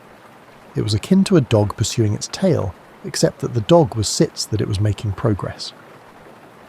Beginning in 1929, the financial system was borrowing approximately $8.5 billion. To provide context, this was approximately equivalent to the entire federal budget at the time. It was as though the entire financial system had decided to place all of its be decided and was exceedingly confident in its decision. You are beginning to comprehend the issue, are you not? People were not being irrational. Rather, they were reacting logically to the stimuli they observed. The economy appeared robust, stocks were increasing, and individuals were earning money. However, they were all reacting to the same information in the same manner, resulting in a situation in which everyone was correct until, all of a sudden, everyone was proved incorrect. Consider the confident investors of 1929 as you prepare for bed. They were completely unaware that they were living through the economic equivalent of a cartoon character who runs off a cliff but doesn't fall until he looks down. They would examine their portfolios each morning and examine their paper profits. The red flags were up everywhere by the summer of 1929 if you knew where to look. But when there are warning signs at a party, no one wants to be the one to bring them up. As if you were the designated driver who keeps telling everyone to slow down while your friends are having the time of their lives. A few jerks tried to crash the party. A famous and respectable banker named Paul Warburg warned that the stock market had become too risky for investors. The reaction was about what you'd expect. The next day, the stock price of his bank dropped, and newspapers called him negative for no reason. It was a typical case of shooting the messenger, but this time the messenger was trying to keep people from crossing the street. A famous economist named Roger Babson said in September that, "Sooner or later a crash is coming." Babson was known for being right about financial trends. That day the market fell sharply. Some people even called it the Babson break. But it quickly rose again. People thought Babson was an old-fashioned cynic who didn't know how the new economy worked and wrote him off. Everyone was happy that the ruler seemed to have a lot of money, so no one wanted to hear that he didn't have any clothes. At the same time, the smart money, that is, the people who knew what was going on, was quietly leaving the market. John F. Kennedy's father, Joseph, reportedly said that he knew it was time to get out of the stock market when his shoeshine boy started giving him stock tips. It made perfect sense. If everyone thinks stocks are a good way to make money, then stocks probably aren't so good after all. However, for every Joseph Kennedy who quietly sold his interests, there were thousands of regular Americans who doubled down. It made sense. If stocks were a solid investment last year, they were probably an even better investment this year. You might have thought you could drive even faster since you hadn't gotten a speeding ticket yet. All the excitement on Wall Street masked some really bad economic news in the summer of 1929.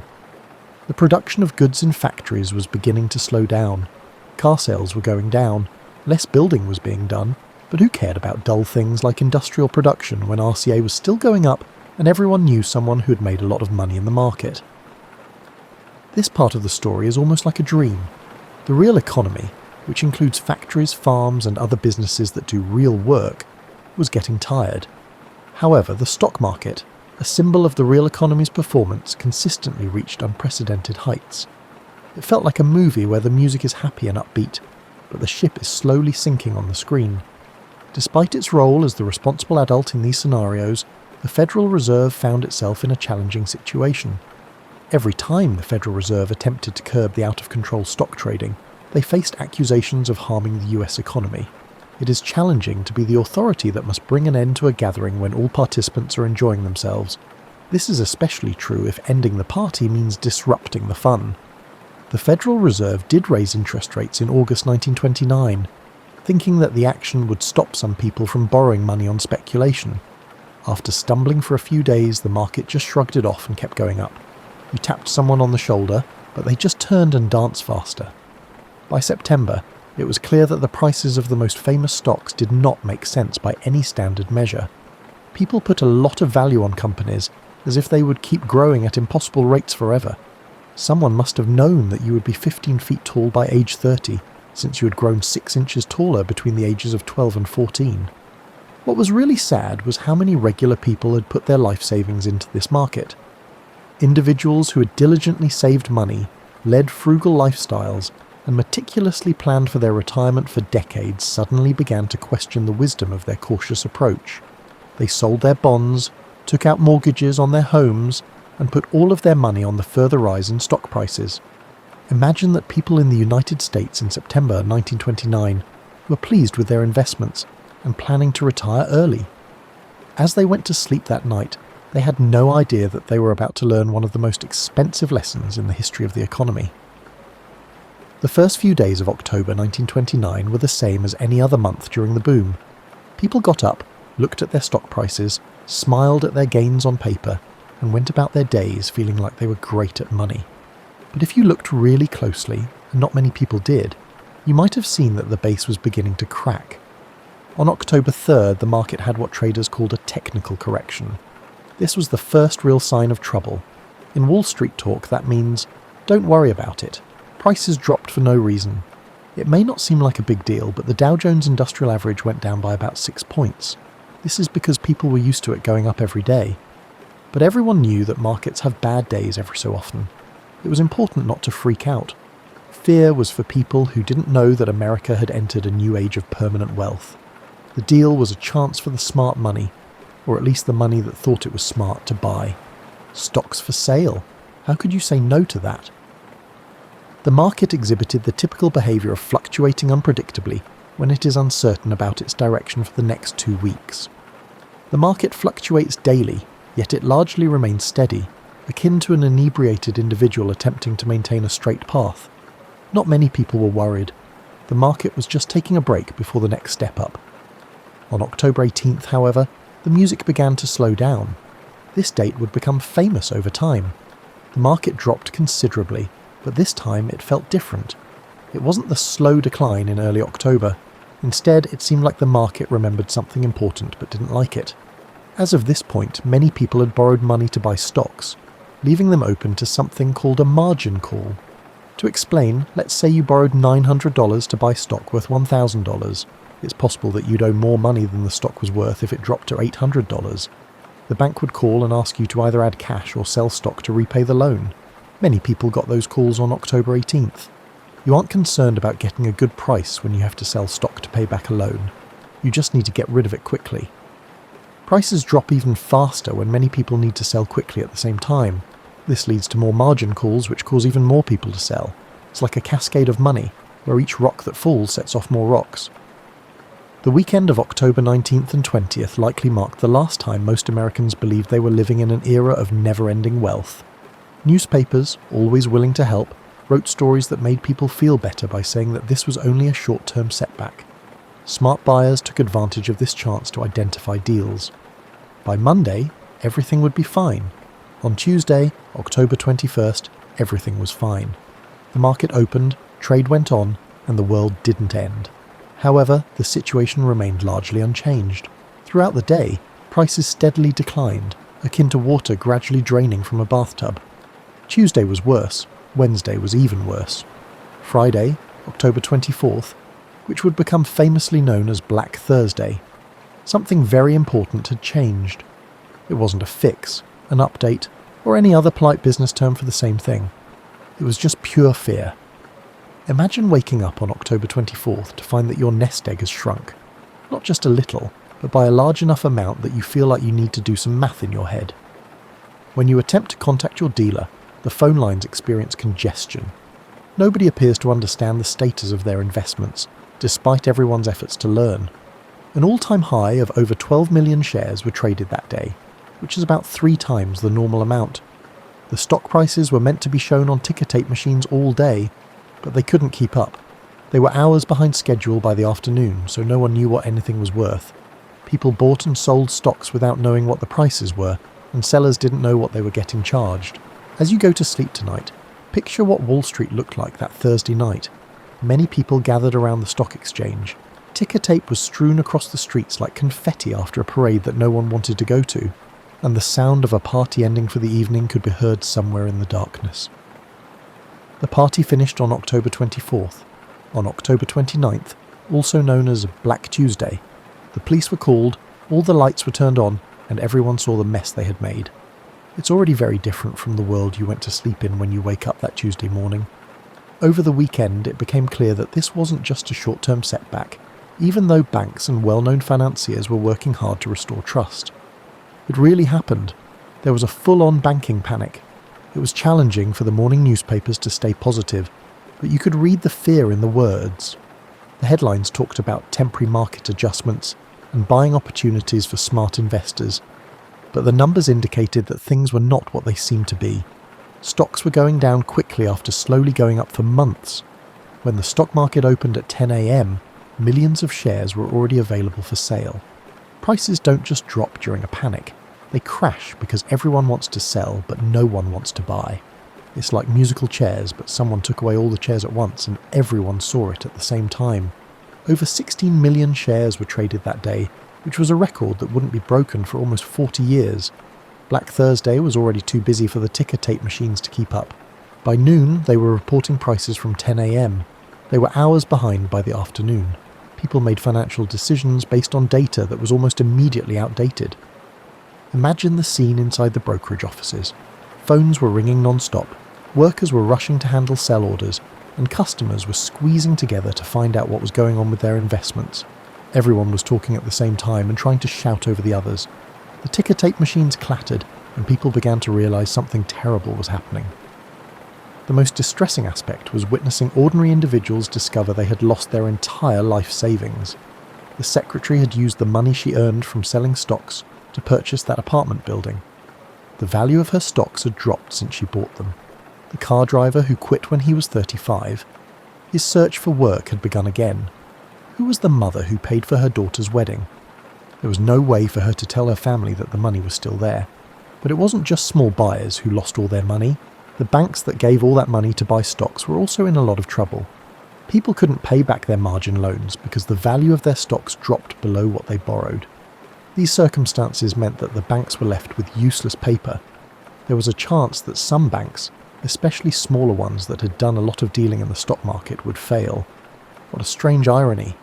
The system that had made all those paper riches was now destroying them just as quickly. Calls on margin, which at first seemed like a smart way to boost gains, were now making losses worse. People who bought stocks in several different companies thought they were lowering their risk, but they soon learned that when there is a panic, all stocks go down at the same time. There were stories going around all day that would become part of Wall Street folklore. There was the story that stockbrokers jumped out of office windows, which was mostly made up, But a few people did kill themselves in the weeks that followed. The stories of millionaires who went from being rich to being middle class in one day, and middle class families who went from being rich to being poor, were more true. The Dow Jones Industrial Average had declined by 12% by the time the market closed at 3 p.m. At that point, it was the second worst single-day percentage drop in its history. But the percentage doesn't show how sad it was for the millions of Americans who went to bed that night, knowing that their financial plans, their hopes of retiring early, or sending their kids to college had been turned into useless paper certificates. Evening newspaper headlines, which attempted to maintain a positive outlook, proclaimed phrases like "market hits bottom" and "worst is over." They were mistaken. The stock market crash didn't end on Black Tuesday. It was just the worst day of what would be a much longer and worse slide. There was a huge financial hangover in the United States in the days after Black Tuesday. You know how it feels to stay up too late at a party and then question every choice you made the night before? That's how you feel in the morning. In November 1929, that was the whole country. The first thing that happened was denial, which is probably the most normal thing that can happen. This had to be temporary, right? Once prices dropped enough, smart money would come back into the market.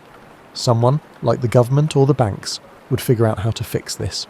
The newspapers thought so too, because they kept writing upbeat stories about bargain hunters and buying opportunities all the way through November. As it turned out, President Herbert Hoover was in office when the music stopped.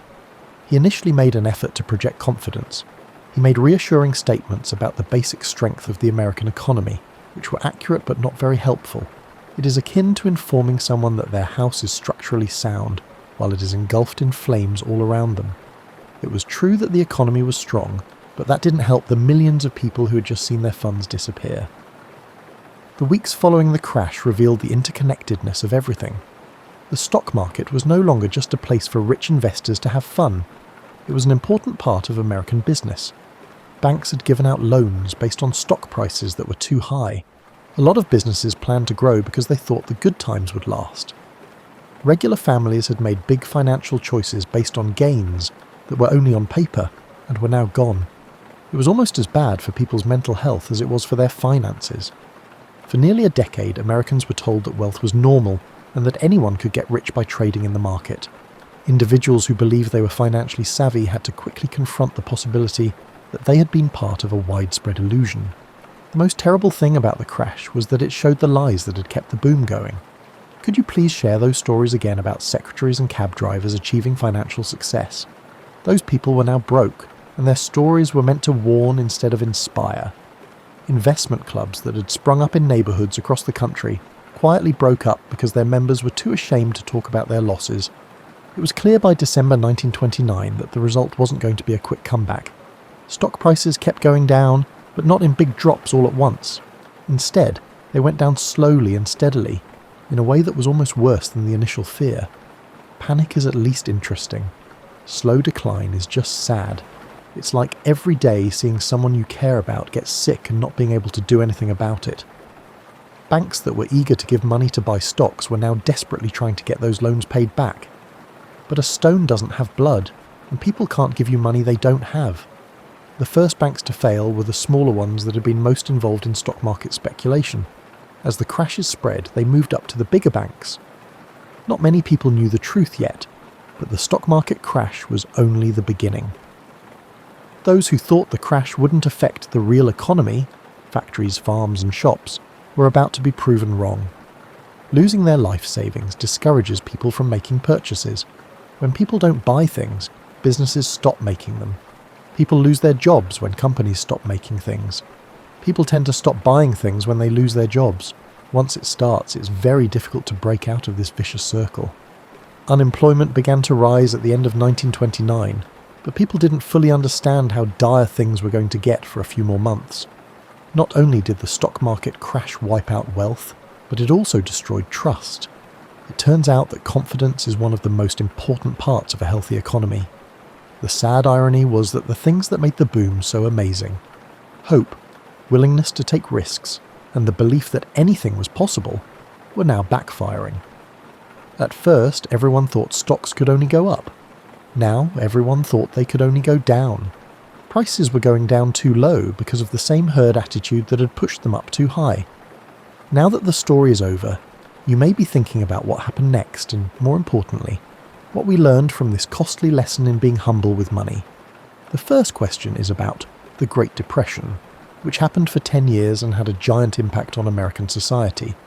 The second question has a more difficult answer, because the lessons people learned from the crash of 1929 weren't always the ones that history was meant to teach them. At the time, it looked like the most important lesson was that trading in the stock market was risky and not something regular people should do. For a generation of Americans, investing in stocks lost all charm. It felt akin to dealing with explosives. This may have been an overreaction, but it was to be expected from people who just saw their neighbours lose everything. It took a while, but the government also learned some things. A lot of the worst things that happened in the 1920s were stopped by new rules. To keep an eye on the stock market, they established the Securities and Exchange Commission to monitor the stock market. Customers' money to bet on stocks. Deposit insurance was made so that people wouldn't lose their savings if their bank went out of business. While these changes were wise, they arrived too late to assist those who had already lost their lives. But here's the thing about people. We're very adept at forgetting the exact lessons we learned from the last disaster, while still being open to the next one. People who lived through 1929 were very wary of speculating in the stock market. Their children and grandkids, who didn't live through the crash, were not as careful. America experienced another speculative frenzy in the 1990s. This time, the speculation frenzy focused on internet stocks, which often lost money and sometimes made no profit at all. People quit their jobs to become day traders. New technology seemed to change everything, and stock prices that had nothing to do with how businesses actually worked made the dot-com bubble of the late 1990s eerily resemble 1929. Experts were quick to point out why this time is different. People were shocked when that boom burst in 2000, even though anyone who knew what happened in 1929 could have seen it coming. The 2000s housing bubble had easy credit, gambling, and the belief that prices could only rise. People were once again shocked when that boom burst in 2008, causing another financial crisis. Every generation must acquire these lessons independently, often through painful experiences. It's challenging to remember the most important lesson from 1929 when the market is booming. Markets are driven by feelings as much as they are by economic facts. When everyone is happy, prices go up way past what makes sense. Prices drop below what makes sense when everyone is negative. It makes sense to be careful when everyone else is happy and brave when everyone else is sad, but that means going against your feelings in the crowd, which is never easy. Another thing I learned is that adding more complexity doesn't always get rid of the risk. It just hides it. In the 1920s, the system of margin loans seemed like a smart way to let more people participate in the growth of the market. In fact, it made the crash worse by amplifying gains and losses. It seems like every time there is a financial crisis, something new comes out that is meant to make investing safer, but ends up making it riskier. The 1929 crash may have taught us more than anything else that there is no such thing as cheap money. The people who got rich in the 1920s stock market weren't smarter than everyone else. They were just lucky enough to own stocks when everyone else wanted to buy them. When that changed, their paper gains went away just as quickly as they came. As you drift off to sleep, contemplate those lessons and how strong the people who lived through that time were. They rebounded, absorbed their mistakes, and bolstered and stabilized the economy. Despite the devastating impact of the 1929 crash, it was not a catastrophic event. Not just what can go wrong, but also how people fix things is sometimes the most important thing to learn from the past. The stock market did perform better in the end, but it took 25 years for it to hit its high points again in 1929. People became more careful and less trusting of plans to get rich quickly. They also learned to value steady, long-term growth more than big gains. They also learned that people are creative and strong, even in uncertain markets. Good night, and remember that the oldest piece of investment advice is probably still the best. If it sounds too good to be true, it probably is.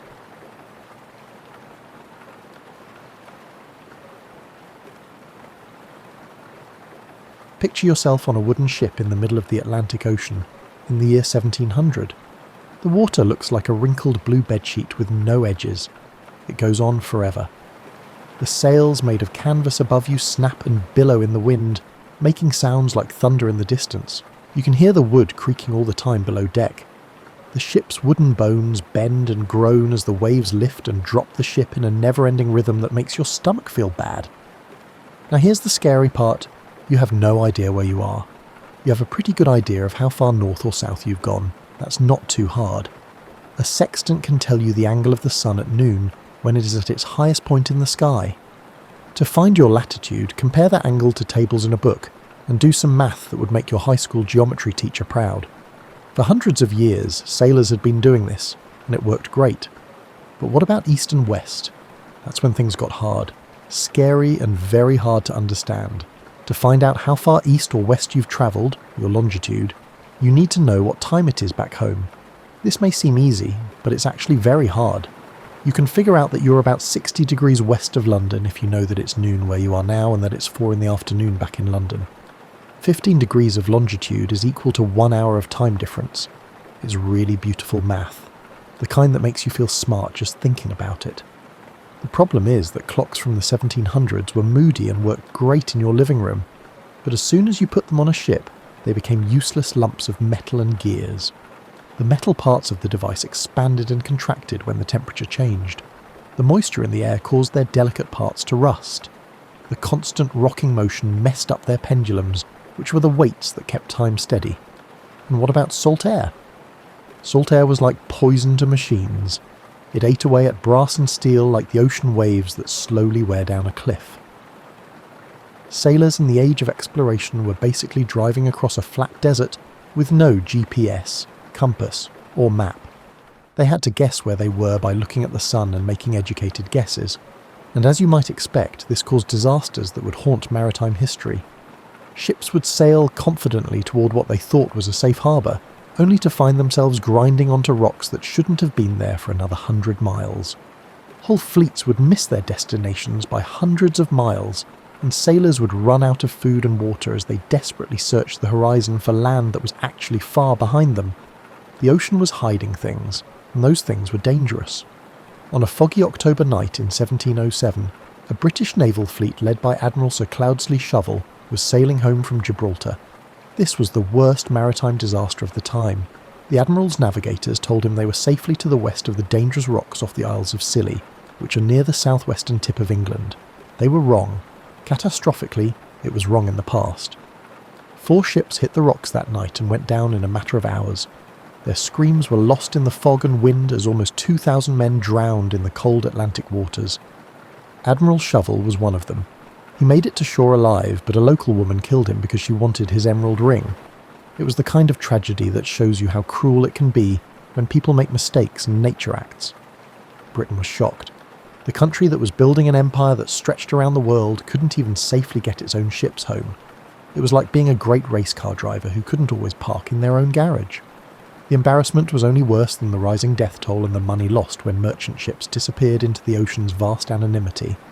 There had to be a change. The question was what, and who would be smart enough to figure out a problem that had stumped the smartest people of the time? In the village of Falby in Yorkshire, England, a boy named John Harrison grew up in a world where the sun moved across the sky and the seasons changed. John was born in 1693 and was the kind of kid who noticed things that other kids didn't, like how shadows moved across the floor, how birds seemed to know exactly when dawn would break, and the exact rhythm of his own heartbeat. His dad was a carpenter, which meant he was a craftsman, an artist, and a problem solver all at the same time. When people needed a door that fit just right, a table that wouldn't wobble, or a beam that could hold up a roof for 100 years, they came to you. Carpentry required an eye for detail and a feel for how materials worked. Young John learned these skills quickly, like a sponge soaking up water. But what really interested John was something that most carpenters didn't think about very much: time. He would watch his dad work and pay attention to how long each job took, how the quality of the wood affected how fast it could be cut, and how his dad's experience helped him guess how long a project would take with amazing accuracy. John was thinking about measurement, precision, and the unseen rhythms that controlled everything around him, while other boys his age were playing games or doing things that made their parents sigh heavily. When John was about 7 years old, he got smallpox, a disease that killed millions of people and left those who survived with scars for life. John lived, but the sickness kept him in bed for weeks. Someone gave him a watch while he was recovering, and it changed his life. You might think that a watch is a boring gift for a sick kid. There were no flashing lights, moving parts you could see, or bells and whistles. That watch, though, was a window into a world of precision for John Harrison. He would put it to his ear and listen to the steady tick-tock of brass and steel like a heartbeat. He would watch the hands move slowly around the dial, turning seconds into minutes, minutes into hours, and hours into days. He took it apart, which is the most amazing thing. Imagine being 7 years old, sick with a disease that is killing people all around you, and deciding that the most interesting thing you could do is take apart a complicated machine to see how it works. John took out each tiny screw, gear and piece of metal with great care and put them on his bedside table. Then, with a level of focus that seems almost impossible for a child, he put it all back together. And it still worked. This wasn't just mechanical skill. It was a kind of genius that shows itself early and loudly. John Harrison knew what he wanted to do before most kids could spell their own names. John's interest in clocks didn't fade as he got older. He didn't make it less deep. He made it deeper. He started making clocks, not as a business at first, but as a hobby that took up all of his free time. He worked in his father's carpentry shop and tried out different materials, designs, and ways to fix the basic problems that made clocks inaccurate. Wood was the first thing he chose that changed everything. Other clockmakers used metal gears that changed shape with temperature changes. John, on the other hand, found that certain types of wood, like oak and boxwood, had amazing qualities. If you cut them the right way and put them together the right way, they would naturally adjust to changes in temperature. When one part got bigger, the other part got smaller, which kept the clock's accuracy stable. It was the kind of insight that seems clear in retrospect but takes real genius to find. John was learning about physics and engineering on his own, even though these ideas wouldn't be written down for decades. He did this while working in a small workshop in Yorkshire by candlelight. By the time he was in his 20s, John had made clocks that were so accurate that they only lost about 1 second a month. This was an amazing feat for the time. People would travel for miles to see his clocks, which were local wonders. But John wasn't happy. He could tell that there was something bigger that his skills could do, some bigger problem that only his unique genius could solve. He didn't know yet that the problem was waiting for him in the form of a parliamentary prize, a maritime crisis, and the task of making a clock that could keep perfect time while being tossed around on angry seas.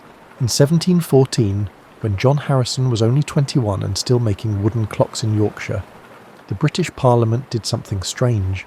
They asked for help. The Longitude Act said that anyone who could figure out the longitude problem would get a prize of £20,000, which is about the same as several £1,000,000 today. £20,000. Take a moment to think about that. Parliament was offering enough money to buy a small estate, live comfortably for life, and still have enough left over to pay for your grandchildren's education. At the time, a skilled craftsman could only make £50 a year. People quit their jobs and spent their lives trying to solve problems that seemed impossible because of the prize. But there were some rules for the prize. Your solution had to be able to figure out the longitude to within half a degree after a ship had sailed to the West Indies and back, which could take months.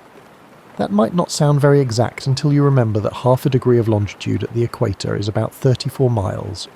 Your method had to tell a ship's captain where he was to within the distance a person could walk in a day after months at sea, through storms and calm heat and cold. Parliament set up the Board of Longitude to look at the proposed solutions. This group of scientists, naval officers and government officials would decide who should get the prize. Some of the smartest people in Britain were on this board, including astronomers who liked the lunar distance method for finding longitude. The lunar distance method was beautiful in math, and very hard in astronomy. Theoretically, navigators could figure out their longitude by measuring the exact position of the moon against background stars and comparing that to tables made by astronomers. It took clear skies, accurate tools, complicated math, and at least an hour of work for each measurement. Astronomers were happy with the solution, but sailors who were practical wanted to throw their sextants overboard. A lot of the board members, especially the astronomers, thought that the answer to the longitude problem had to come from the stars. After all, navigation has always been about looking at the stars. They thought it was unlikely at best and ridiculous at worst that someone could fix this problem with a mechanical device, which was basically a very fancy clock. John Harrison would have to deal with this bias for most of his life, but he didn't know that yet. John made a choice in 1728, when he was 35, that would shape the rest of his life. He would go to London, show the Board of Longitude his ideas for a sea clock, and win the prize that no one else had been able to get. In the 1700s, it wasn't easy to get from Yorkshire to London. It took days of travel on roads that were barely improved dirt paths, staying in coaching inns where the beds had more previous occupants than you wanted to think about, and spending money that John didn't really have to spare. But he went on the trip, bringing with him drawings and descriptions of a clock that no one had ever seen before. John went to London to find Edmund Halley, the same Halley who has a comet named after him. Halley was the Astronomer Royal and a member of the Board of Longitude. This meant that he could either help or hurt John's goals. John was lucky that Halley was the kind of scientist who valued smart answers no matter where they came from. Halley looked at John's plans and saw that they were truly unique. This wasn't a crazy person with vague ideas and crazy claims. This was a craftsman who had spent a lot of time thinking about how hard it was to keep track of time at sea and come up with specific, useful solutions. Halley introduced John to George Graham, London's best clockmaker. Graham was also smart enough to know when genius came to his shop. Graham spent the whole day with John, listening to his ideas, looking at his drawings, and slowly realising that this country carpenter had ideas that London's best instrument makers had missed. Graham did something amazing by the end of their meeting. He offered to lend John money without charging him interest to help him build his first marine timekeeper. It was a leap of faith in what people could do, and it changed everything. John went back to Yorkshire with enough money to start building a clock that could work at sea. He was about to enter a part of his life that would last for decades, drive him insane and change the world. But first, he had to make the thing. Think about how long it would take to make just one clock. Not as a hobby or a side project, but as your main focus for 5 years of calculating, adjusting, testing, and improving. That's what John Harrison did from 1730 to 1735. He made his first marine timekeeper, which would later be called H1. H1 was not a delicate pocket watch. It was a huge machine that weighed about 75 pounds and was about 2 feet tall. Your first thought when you saw it in a museum today would probably be that it looks like a steampunk sculpture with all the brass gears and strange moving parts. But every part of H1's design had a specific purpose in the fight against the forces that had stopped every other attempt at making a sea clock. John's main problem was figuring out how to make a clock that keeps accurate time even when it is moved, shaken, heated, cooled, and hit by salty air all the time. It was like asking someone to play a violin while riding a roller coaster during an earthquake. The main task is hard enough without all those extra things getting in the way. John's ideas were brilliant because he had spent years thinking about how mechanisms work when they are under stress. John used a balance mechanism with 2 weighted bars connected by springs instead of a pendulum. A pendulum needs gravity to work all the time, but it didn't work on a ship that was tilting. One bar would swing one way, and the other would swing the other way when the ship rolled, which stopped the ship from moving. It was a mechanical genius that was turned into brass and steel. The 2 balances were like dancers moving in perfect opposition, their movements so perfectly timed that the ship's rocking didn't matter. The ship pitched and rolled through the waves, but inside H1's mechanism, time moved forward with calm precision. The temperature was another problem. When you heat metal, it expands, and when you cool it, it shrinks. You may have noticed this when you run hot water over a jar lid to make it easier to open. These tiny changes in size can mess up the timing of a clock so much that it stops working. John used bimetallic strips to fix this. These strips were made of brass and steel, and reacted to changes in temperature in opposite ways, making up for each other. Then there was friction, which is bad for all moving parts. Friction was trying to slow things down and make them less accurate every time gear teeth meshed together or a bearing turned in its housing. Most clockmakers of the time used oil to reduce friction, but oil thickened in the cold, thinned in the heat, and eventually turned into sticky residue that gummed up the works. John's answer was to use lignum vitae, a very hard, heavy wood that has its own natural oils. His bearings were made from this wood that doesn't need oil, so he didn't need any at all. John knew a lot about how materials acted when they were under stress, and every problem had a solution. H1 was more than just a clock. It was a dissertation in mechanical engineering that a man who had never gone to college wrote in brass and steel.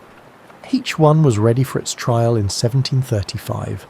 The Board of Longitude sent John on the HMS Centurion to Lisbon, Portugal and back. This trip would test whether this complicated machine could really do what John said it could. Think about how John felt as he watched his 5 years of work being carefully loaded onto a Royal Navy warship. The open ocean was about to judge everything he had given up, every hour he had spent in his workshop and every calculation and adjustment he had made. The trip was hard. The Atlantic doesn't care about your precise tools or the work you've done for the rest of your life. The Centurion's deck was covered in waves, and the ship rolled at angles that made even experienced sailors hold onto the railings. Below, in the captain's cabin, H1 sat quietly ticking away, seemingly unaffected by the chaos around it. The ship's navigators thought they were getting closer to England from a certain place on the way back. John's clock said they were really about 90 miles east of where the navigators thought they were. John told the captain that they were getting close to England near the dangerous waters around Start Point. He did this with the confidence of someone who trusted his own work more than what most people thought. Roger Wills, the captain, believed what John said enough to change course, and when the fog cleared, Start Point was right where John's clock said it would be. The navigators had made a mistake that could have easily sunk the ship by almost 100 miles. H1 was correct. You might think that this successful trial would have won John the longitude prize right away. His clock had just shown that it could do exactly what Parliament had promised to pay £20,000 to do. But you would be underestimating how hard it is to convince experts who are doubtful that someone has solved a problem they thought was almost impossible. The Board of Longitude said that H1 had potential, which in bureaucratic language means, this is interesting, but we're not ready to give you all that money yet. They gave John £500 to keep working on it and make a better version. It was both encouragement and a clear message, show me again and do it better. John might have been feeling down.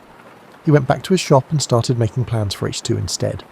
You might think that H2 would take less time now that John knew how to do it because it took him 5 years to build H1. You would be very wrong. It took John almost 20 years to finish H2, but not because he worked slowly, he kept coming up with better ideas. This is the time in John Harrison's life that will test your patience just to hear about it. Imagine spending your whole adult life trying to solve one problem, getting close, and then realizing you could do better and starting over and over, for 40 years. H2, which was finished in 1741, was heavier than H1, about 86 pounds, but it had changes that made it more accurate in theory. John had fine-tuned his temperature compensation system, improved his balance mechanism, and made a lot of small changes that, when added together, made a difference. It was like seeing a perfectionist change a document, changing the words and punctuation until each sentence was as clear as glass. But before H2 could be tested at sea, John realised something that worried him. He had already come up with ways to make it better. The world of ships was also changing. The Board of Longitude had paid for the creation of a new way to measure the distance to the moon, and astronomers were publishing tables that made navigating by the stars easier. John's chance to prove his mechanical solution was running out. John started working on H3 in 1749. It would take him 17 years to finish this version. During that time, he hardly left his workshop, rarely saw friends, and focused so hard that his friends and family were worried. William, his son, who had grown up watching his father's obsession, became his assistant and later his advocate when he had to deal with the Board of Longitude. H3 was smaller than the ones that came before it, but it was much more complicated. John added new features like a bimetallic strip to adjust for temperature and a caged roller bearing mechanism. This design was so ahead of its time that it wasn't rediscovered and widely used until the Industrial Revolution, more than 100 years later. You benefit from something John Harrison came up with while trying to solve the longitude problem every time you ride in a car or use a machine with roller bearings. But there was a problem with H3 that John couldn't completely fix. It was more sensitive to the ship's movement than his other designs. The changes he made in some areas had made other areas weaker. It was the kind of trade-off in engineering that keeps perfectionists up at night. And John was definitely a perfectionist. John was in his 60s by the middle of the 1750s. He had been working on sea clocks for more than 30 years. His first try was good enough to show that the idea worked, but not good enough to win the longitude prize. His later attempts had been better in some ways, but he still hadn't reached the level of perfection he wanted. A lot of people would have given up. The right thing to do would have been to admit that he had made important contributions, take whatever money the Board of Longitude was willing to give him, and then retire knowing that he had helped people learn more. John Harrison was not like most people, and he was not being reasonable about this problem. John made a choice in his workshop that must have seemed a little crazy even to him. He would stop working on H3 and start over from scratch with a very different method. His new clock would be nothing like the big, complicated machines he had spent years building. It would be small, elegant, and based on ideas he had learned while working on the other ones but had never fully used. He would make H4, which would be a watch. Think of a pocket watch from the 1700s, like the kind you might see in a period drama, as hanging from a gold chain on a gentleman's waistcoat, fancy, classy, and small enough to fit in your hand. Now picture this watch being so accurate and well made that it will lose less than a minute after months at sea, through storms and calm, heat and cold. That was H4. John Harrison started working on H4 in 1755, and by 1759 he had made something that looked simple but wasn't. It was about 5 inches across, which is big for a pocket watch by today's standards, but small compared to H1, H2 or H3. It was only 3 pounds heavy. You could easily hold it in both hands and admire its clean white face, elegant Roman numerals, and the way its hands moved smoothly to mark seconds and minutes with perfect timing. But the ease was a trick. Inside H4's silver case was a world of exactness. John had put together everything he had learned about clockmaking over the past 30 years into a package that could fit in your pocket. The balance wheel moved back and forth 5 times per second, which was faster than any other marine timekeeper. This meant that small mistakes in each oscillation would average out instead of getting worse. It was the application of statistical smoothing to mechanical engineering, long before anyone had put these ideas into writing. The escapement mechanism, which turns the spring's energy into the regular tick-tock motion, was a work of art in terms of miniaturization and accuracy. John had made sure that every tooth on every gear fit together perfectly, which cut down on friction to almost nothing while still keeping the right ratios for keeping time. The craftsmanship was so good that when you look at H4 under a magnifying glass, you can see details that shouldn't have been possible with tools from the 18th century. The temperature compensation system used a bimetallic balance that grew and shrank in just the right amounts to keep the watch accurate in both Arctic cold and tropical heat. The jewelled bearings, which were tiny ruby bearings that John used at important friction points, kept the machine from wearing down and kept it accurate for a long time. Every part of H4 was the most advanced thing that could be done with machines at the time. H4 was ready for its trial in 1761, when John was 68 years old. The Board of Longitude sent the watch on a trip to Jamaica to test it. The trip would take months and put the watch through all kinds of weather and conditions that could happen in the Atlantic. William, John's son, offered to go with H4 on the trip. This was partly because his father was too old for such a long and hard journey, and partly because someone needed to wind the watch every day and keep an eye on how it was working. Can you picture how William felt as HMS Deptford got ready to leave? He had his father's whole life's work in a silver case that was small enough to fit in his pocket. If H4 didn't work, all the work the Harrison family had done for decades would have been for nothing. If they were successful, they would gain fame, wealth, and the satisfaction of solving one of the biggest scientific problems of the time. The trip to Jamaica took 81 days, and during that time William wound H4 every day and kept careful records of how it worked. The watch kept ticking through the heat of the Caribbean and the storms of the Atlantic, as well as the calm times when the ship barely moved and the gales when experienced sailors prayed for deliverance. William compared H4's time to local astronomical observations. When the Deptford finally got to Jamaica, H4 had lost 5 seconds. 5 seconds. The watch was off by 5 seconds after 81 days at sea, during which it travelled thousands of miles in all kinds of weather. That mistake meant that the longitude calculation was off by just over 1 nautical mile, which is a lot better than the 34 miles the longitude prize needed. The trip back was just as amazing. The Deptford came back to England after 161 days at sea, and H4's total error was 1 minute and 54.5 seconds. There should have been no doubt that John Harrison had solved the longitude problem because it had gone so far beyond what was needed to win the highest level of the longitude prize. At this point you might think that the Board of Longitude would have given John the full £20,000 prize right away, ordered several copies of H4 and celebrated British creativity. That is not what happened. Not even close. If you've ever had to deal with red tape, you know how annoying it is when rules change, goals change, and committees ask for more proof before they make a decision. Now, multiply that frustration by a few decades and add the bitter disappointment of seeing lesser solutions get support, while your own work is met with endless doubt. John Harrison had that experience after H4's successful trial. The Board of Longitude said that H4 had done very well, but instead of giving them the prize, they asked for another trial. They said that the first trip might have been a fluke. We had to test the watch again to make sure it worked the same way every time.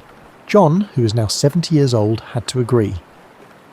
The second trial happened in 1764 on a trip to Barbados. The Board of Longitude sent Neville Maskelyne this time. He was an astronomer who was very interested in the lunar distance method of finding longitude. Maskelyne was smart and dedicated, but unfortunately for John, he was completely sure that astronomical methods were better than mechanical ones. H4 worked perfectly during the trip, but Maskelyne's report focused on small problems and theoretical issues instead of the watch's overall accuracy. It was like complaining that the cup holder is an inch too small when you review a car that gets 100 miles per gallon. When they got back to England, the board decided that even though H4 had done a great job, they couldn't give him the full prize until John showed everyone how he built things and let other watchmakers copy his work. This request put John in a bad spot. He didn't want to share his secrets because other makers could copy his design and he would lose his edge in the market. He would not get the prize he had worked his whole adult life for if he said no. It was a bureaucratic catch-22 that looked like it was meant to keep him from getting the credit he deserved. The board finally gave John half of the prize money, £10,000, but only if he explained how he did it and made sure that the duplicate watches were built. It was like winning an Olympic gold medal and being told you could only have it if you taught everyone else how to do it first. If they were happy with how you taught them, you might get the rest of your prize later. Neville Maskelyne had become the Astronomer Royal and a senior member of the Board of Longitude by this point. He kept pushing for the lunar distance method by publishing tables and instructions that made navigating the stars easier. It was good work that helped a lot of sailors, but it also meant that the person judging John's mechanical method had spent years working on a competing solution. The scientific community had a strong bias against mechanical solutions. A lot of astronomers thought that navigation was an astronomical problem at its core and should be solved with astronomical tools. They were offended that a craftsman, who wasn't even a real scientist or mathematician, could use gears and springs to figure out longitude. For years, John built duplicate watches under the board's watchful eye. He showed other watchmakers how to do it and gave them more and more detailed explanations of his work. William, his son, became his lawyer, publicist, and moral support all at once. He argued John's case before the board, wrote pamphlets explaining how unfair their treatment was, and did all of these things. John was in his late 70s by the early 1770s, and he still hadn't won the full longitude prize. It had turned into a bit of a public scandal.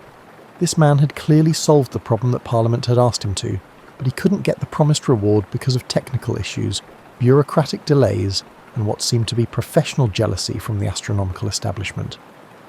In 1772, John was desperate and knew he didn't have much time left because he was getting older. He did something strange. He wrote to King George III directly. It was a brave move to go straight to the royal authority instead of going through the Board of Longitude. King George III liked science and was especially interested in tools that were very accurate. The king was said to be very angry when he found out about John's situation. A man had spent 50 years working on an important problem and still hadn't gotten the promised reward. He had H4 brought to his private observatory, where he watched it work for weeks. The king was sure that John had been treated unfairly. George III used his power to make Parliament give John Harrison the rest of the prize money. John finally got the full £20,000 he had been promised almost 60 years earlier in 1773 when he was 80 years old. It was a win, but it was a sad one.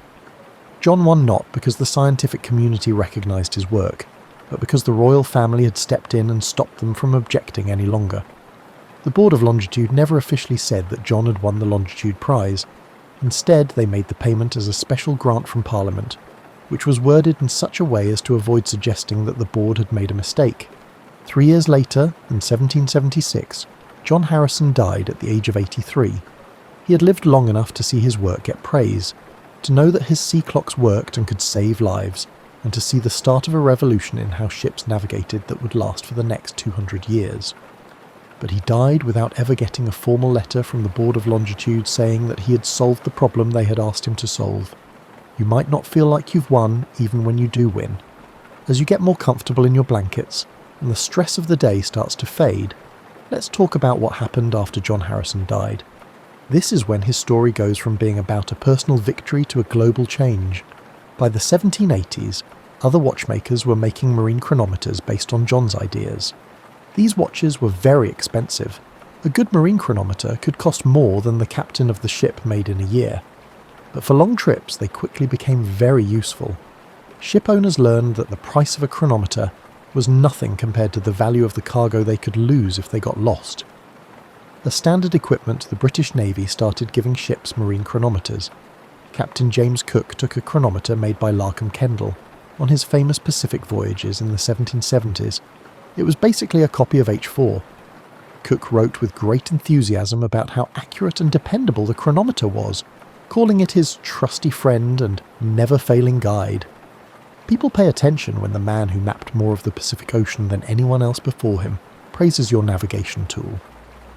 By the beginning of the 1800s, marine chronometers were the most common way to find longitude at sea.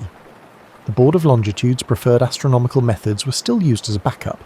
Good navigators used every tool they could find, but John Harrison's mechanical solution became the main way to navigate for the next 150 years. The effect on trade by sea was huge. Now ships could plan their routes with confidence, knowing that they could always find out where they were on the trip. Marine chronometers that came from John Harrison's designs were used by clipper ships that raced tea from China to England, merchant ships that connected Europe with the Americas, and naval expeditions that mapped the world's remaining coastlines. The changes to safety were just as big. There were a lot fewer shipwrecks caused by navigation mistakes. Now, captains could safely get close to dangerous coastlines at night or in fog, knowing where they were. The ocean was still dangerous because storms, icebergs, broken equipment and human mistakes still sank ships. However, one major cause of maritime disasters had mostly been removed. More subtly, being able to keep track of time accurately at sea led to the creation of accurate charts and maps. Now, every harbour entrance, every dangerous shoal, and every coastline could be found with precision and saved for future sailors. The oceans of the world were slowly but surely changing from vast, unknown areas where positions were unclear to mapped areas where locations were known. The ideas about technology that John came up with had an effect on clockmaking well into the 20th century. His new ideas for temperature compensation, friction reduction, and precision balance mechanisms became standard parts of high-quality watches. Watchmakers studied his designs the same way musicians study Bach or architects study old temples, as examples of how to use basic ideas with genius-level skill. Lieutenant Commander Rupert Gould said that restoring the original Harrison sea clocks, which had fallen into disrepair, was one of the best things that ever happened to him. When I opened H1 and saw John's wooden gears and carefully planned mechanisms, it was like talking to a master craftsman from hundreds of years ago. The clocks were more than just old things.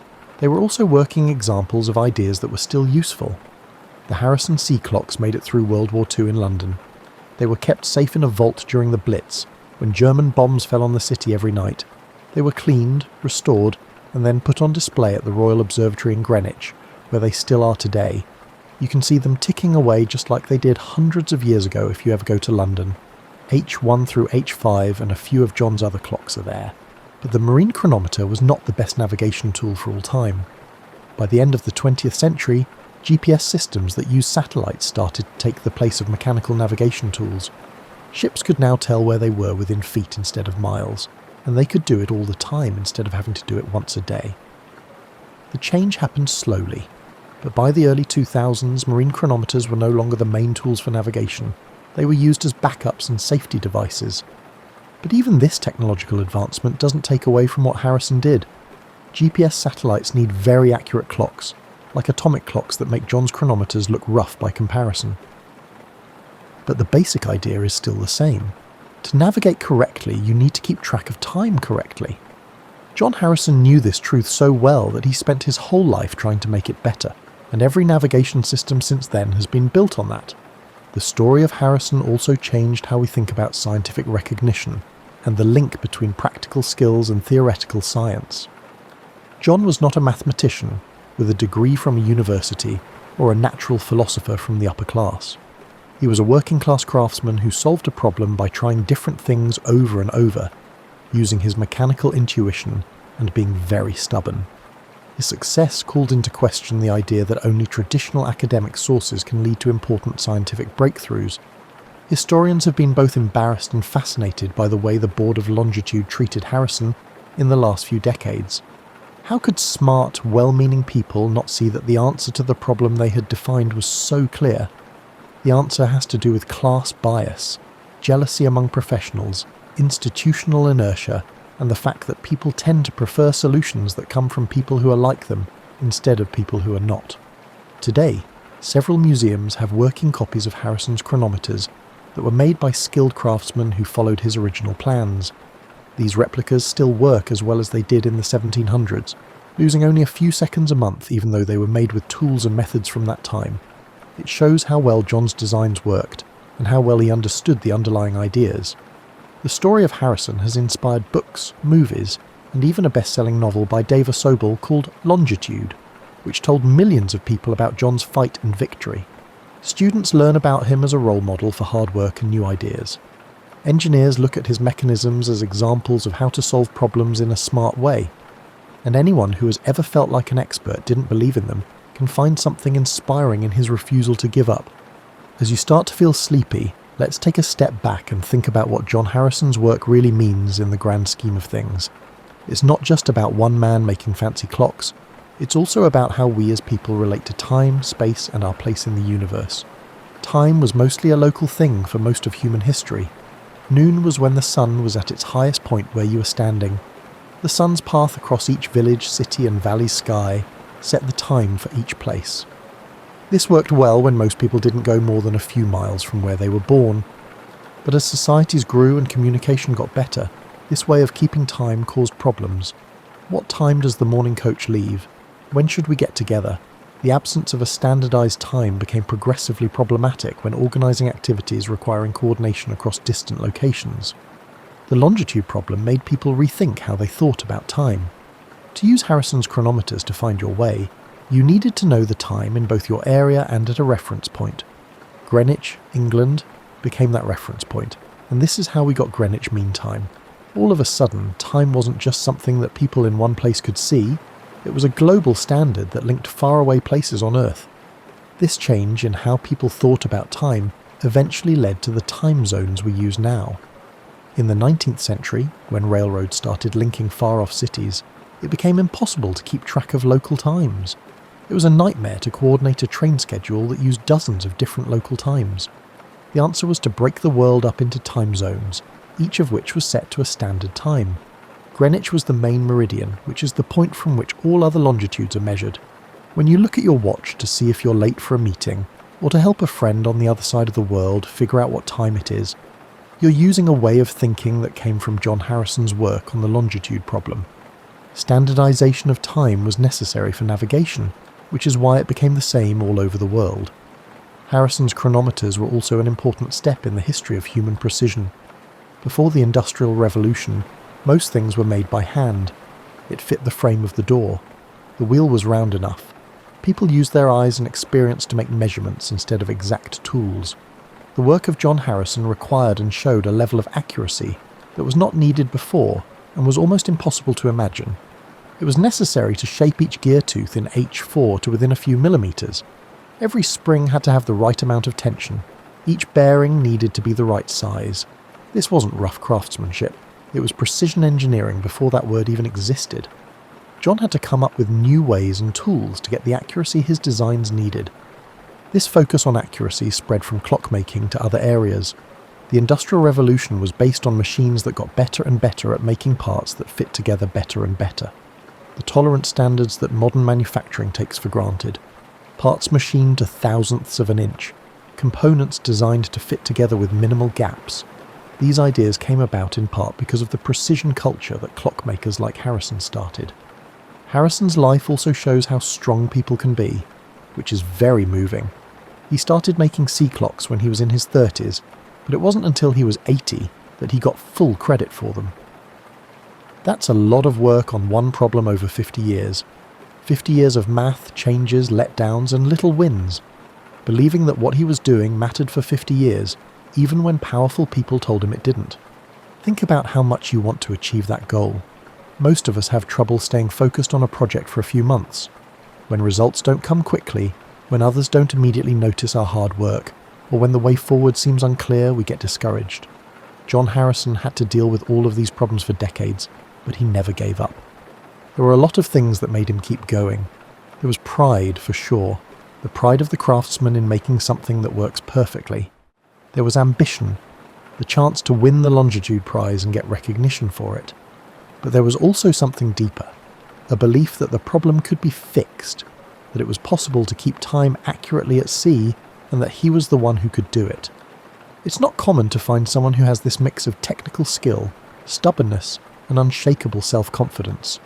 A lot of people have one or two of these traits, but having all three for a long time creates the kind of focused intensity that can solve problems that others think are impossible. As your breathing slows and your mind starts to drift off to sleep, let's think about what we can learn from John Harrison's story today, in a world that seems very different from 18th century England, but still has many of the same basic problems. The first lesson is about being an expert and having credibility. There were a lot of smart people on the board of Longitude, like royal astronomers, mathematicians, and naval officers. They really thought they knew the best way to solve the longitude problem.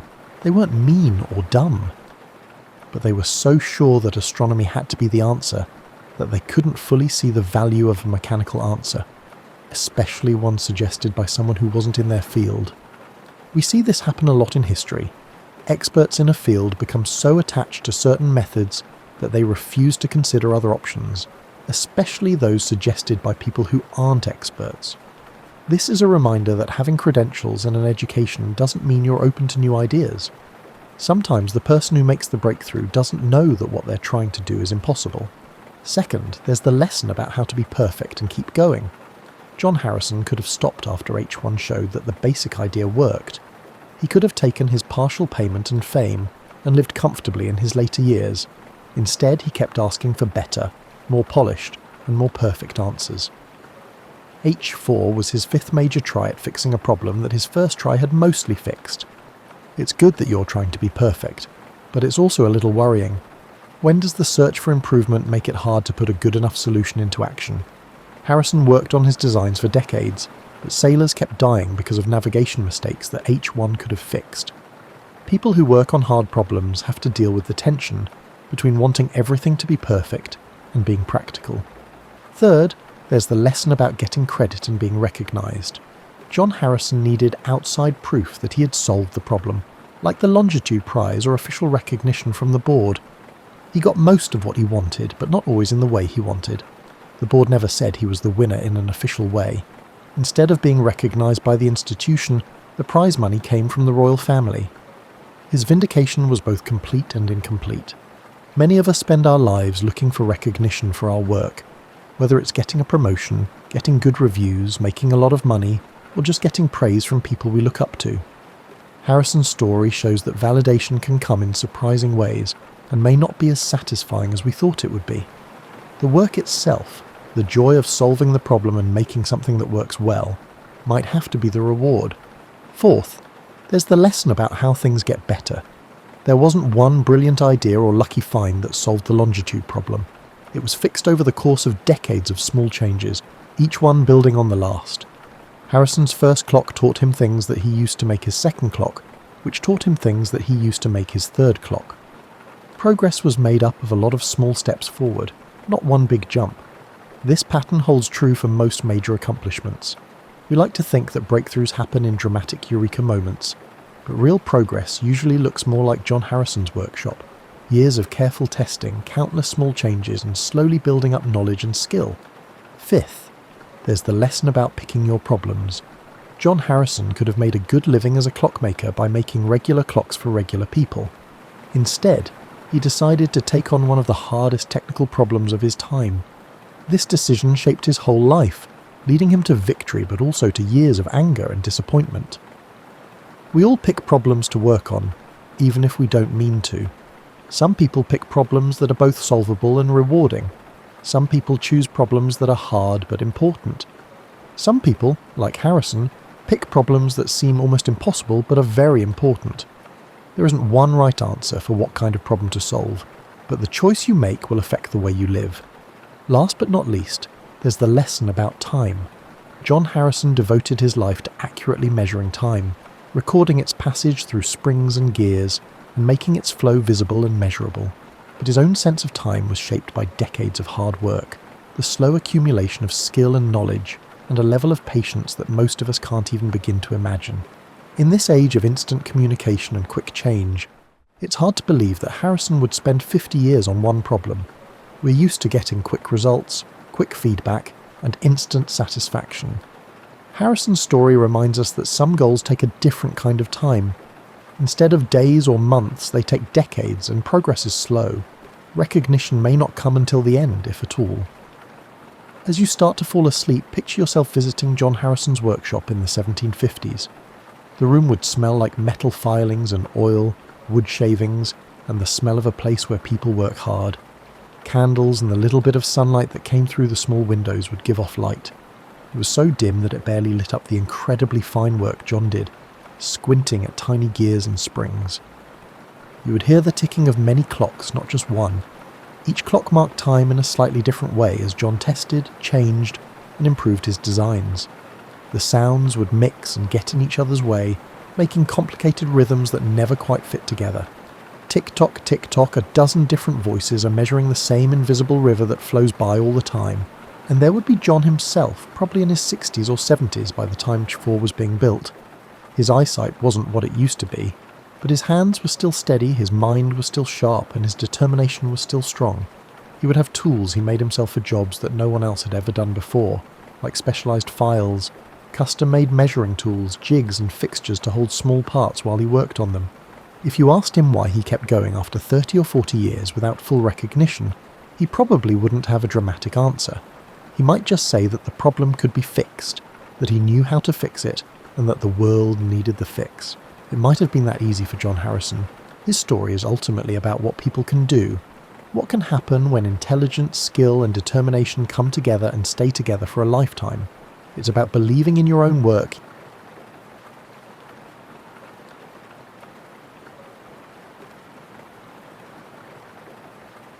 Picture yourself settling into your favourite reading spot, perhaps with a warm cup of tea steaming beside you. Tonight, we're going to travel back to a time when sleep was as different from yours as a handwritten letter is from a text message. You might think sleep has always been the same, 8 hours, a pillow, maybe some tossing and turning, but you'd be wrong. Before Johannes Gutenberg changed everything around 1440, sleep moved to entirely different rhythms. Imagine living in a world where darkness truly meant silence, where the only light after sunset came from flickering candles that cost more than most people earned in a day, or smoky oil lamps that made your eyes water just thinking about them. In this world, your great-great-great and many more greats' grandmother didn't fight the darkness. She surrendered to it like a worn-out traveller finally reaching home. When the sun dipped below the horizon, most people began their journey into what historians now call segmented sleep, though back then nobody needed a fancy name for it. It was simply how humans slept, like the way birds fly or fish swim. Here's where it gets intriguing. People didn't sleep for 8 straight hours. Instead, they slept in 2 distinct chunks, like a delicious sandwich with a wide filling of wakefulness in between. The first sleep began shortly after sunset, lasting roughly 4 hours. Then, sometime between midnight and 2 in the morning, people would naturally wake up. However, the remarkable aspect is that they did not panic about being awake during the middle of the night.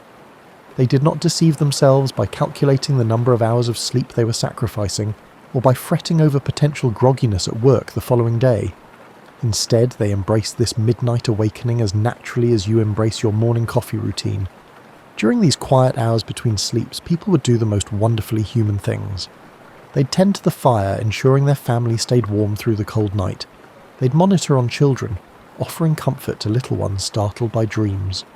Couples would talk softly in the darkness, sharing thoughts and feelings that somehow seemed easier to express when the world felt smaller and more intimate. Some people used this time for prayer or meditation, finding a special connection to the divine in those hushed hours, when the boundary between day and night felt thin as gossip. Others would craft simple items by firelight, mending clothes, carving wooden spoons, or braiding rope. The wealthy might even visit neighbours, because apparently social calls at 1 in the morning were perfectly acceptable back then. Such behaviour wasn't considered insomnia or a sleep disorder. Medical texts from the era mention first sleep and second sleep, as casually as we might mention breakfast and lunch.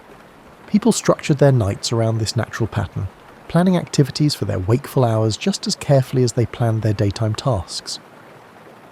The darkness that surrounded these midnight activities was profound in ways we can barely imagine today. Step outside your house at night now, and you'll likely see streetlights, house lights, the glow from windows, and maybe the distant shine of a shopping centre. Even in relatively rural areas, light pollution reaches far beyond cities, creating what astronomers call sky glow. But in pre-printing press Europe, nighttime darkness was absolute. The Milky Way blazed overhead like a river of diamonds, and people knew the constellations not as romantic notions, but as practical tools for navigation and timekeeping. The moon's phases mattered deeply because they determined how much natural light you'd have for nighttime activities. This darkness shaped not just when people slept, but how they thought about rest itself. Sleep wasn't something to be optimized or tracked with devices. It was a natural surrender to the rhythm of light and shadow, a time when the boundaries between consciousness and dreams became delightfully blurred, and when the night held mysteries that daylight couldn't touch. Little did anyone know that a goldsmith's son in Mainz was about to change all of our lives forever. Johannes Gutenberg probably never intended to revolutionize sleep. He was simply trying to solve a problem that had plagued humanity since the first person wanted to share a story with someone who wasn't there to hear it. Before his invention, books were as rare as unicorns and almost as expensive.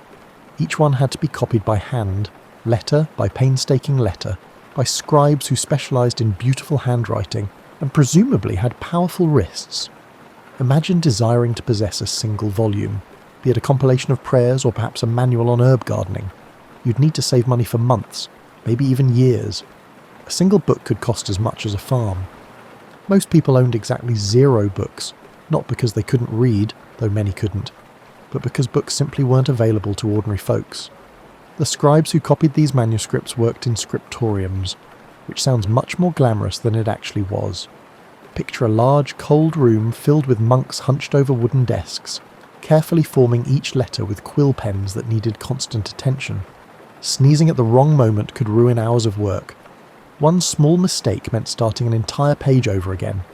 These hand-copied books were gorgeous works of art, decorated with elaborate illustrations and ornate initial letters that looked like tiny masterpieces. But they were also riddled with errors.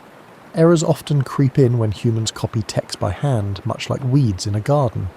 A scribe might accidentally skip a line, misspell a word, or correct something they thought was wrong.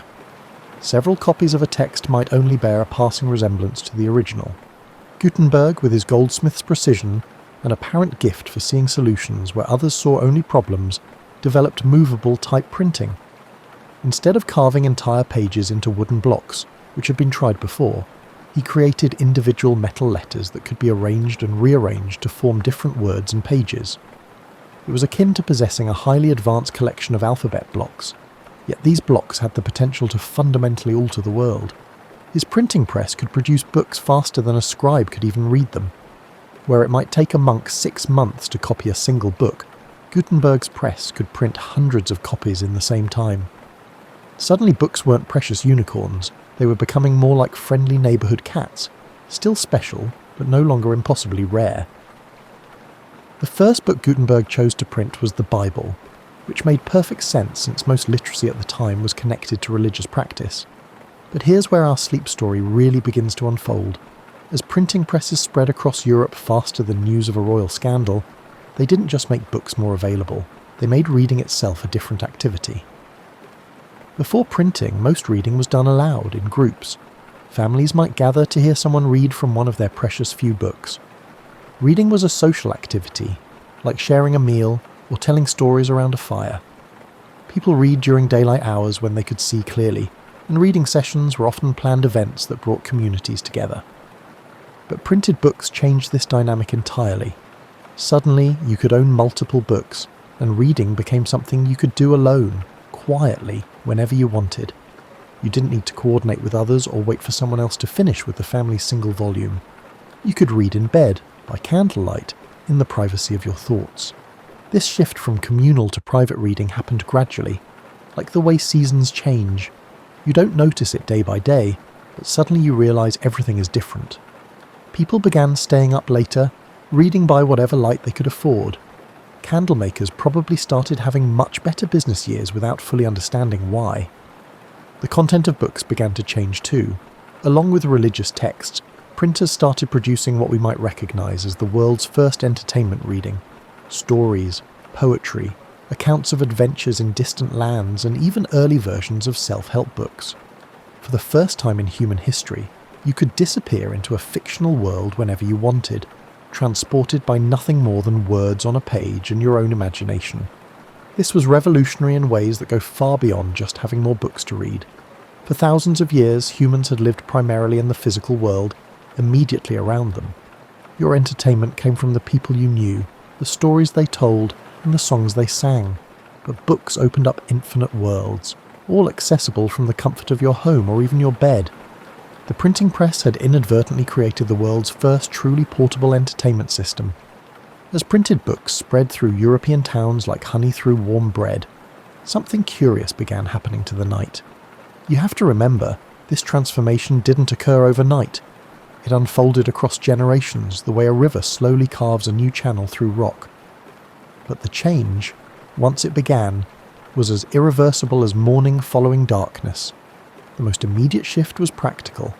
People who could now afford books, and by 1500 a printed book cost roughly what you might spend on a luxurious dinner today, suddenly had a reason to extend their waking hours. The new book owners found themselves negotiating with the night, while previous generations surrendered to darkness as naturally as flowers close at sunset. Reading by candlelight evolved into a unique art form. You learned to position yourself just so to avoid casting shadows on the page, while preventing wax from dripping onto your precious book. Candle making evolved too, with craftsmen developing longer-burning, cleaner-burning candles specifically for readers. The wealthy began investing in multiple candles, oil lamps with better wicks, and even early versions of reading glasses to make the most of their dim light. But here's where it gets fascinating from a sleep perspective. People weren't just staying up later, they were changing what nighttime meant. Previously, the hours between sunset and sleep had been family time, community time, or practical time for essential tasks. Now, nighttime became personal time, private time, and thinking time. Picture yourself as a merchant in 1520 Antwerp, finally able to afford a small collection of printed books. After a day of buying and selling, negotiating with customers, and managing your shop, you discover that reading offers something unprecedented: escape. Not only does reading provide a physical escape to distant lands described in travel narratives, but it also provides a mental escape from the immediate concerns of daily life. This mental escape had profound effects on sleep itself. For the first time in human history, significant numbers of people were going to bed with their minds racing, not from the day's physical labours or immediate social concerns, but from the ideas, stories and emotions they had absorbed from books. Their dreams began incorporating elements from fictional worlds, characters they'd never met, and places they'd never seen. The old pattern of segmented sleep began to shift, although it did not immediately disappear. People still often woke in the middle of the night, but instead of using that time for practical tasks or quiet conversation, they increasingly turned to reading. Those midnight hours became precious reading time, when the house was quiet and distractions minimal. This created the first real tension between artificial light and natural sleep patterns. Candlelight, while dim by our standards, was bright enough to suppress the body's natural production of sleep-inducing hormones.